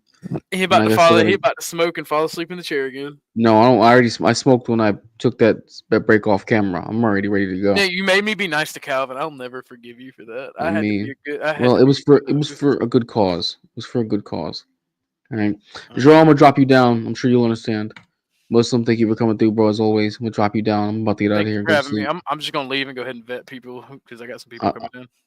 I'll talk to you then, bro. All right, good night. Guys, thank you to everyone who decided to come through tonight. Big ups to the entire panel. Big ups to Bumpkin for hitting me with the 50 ball. Big ups to Bob for also hitting me with the 50 ball. King Shenard, once again, I don't know if you're in the bushes, if you're in the chat. People love to hate you. They love to hate you, bro. I appreciate everyone. Please, if you are new to the channel, you're in the bushes, and you're new to the content, please consider becoming a subscriber to my YouTube, Twitter, and or Rumble. If you liked the content, also try to hit the like button if you don't mind on your way out. Share this as well. Of course, you can just hit the share button. Works just as well for the algorithm. Let's see. For you, I'll drop it, but you got to be quick. Oh shit, that's the wrong fucking link. Yeah. If you for you, I'll drop it real fast. Pause. All right. That's the link real quick. Joe, I don't know if you're here or not. Joe's still he's still down. But I'm literally getting ready to head on out because my ass is beat. What's good, Rushu? Hello?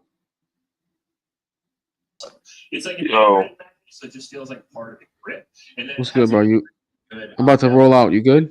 So it's chopped those reloads off. No, I'm good. I'm good. I thought you was going in the back. No, I'm about to go to bed after this, bro. Do your thing. Do your thing. Getting ready for work. All right, bro. I'll talk to you. All right, to all my peoples who are in the chat, if you're watching on any of the other channels, this is Jay's Hot Topics. Please consider subscribing to my channel. Like I said, my YouTube, my Twitter, or my Rumble. Any one of them. I cover many political topics, trending topics, geopolitics, economics as well. It's just something I do. Dub, we're shutting it down, bro. I'm shutting it down. I'm about to go to bed. Thank you to everybody once again. I think I'm gonna play. I'll play this outro so I can wrap her up quick tonight. Good night, everybody. I will see y'all.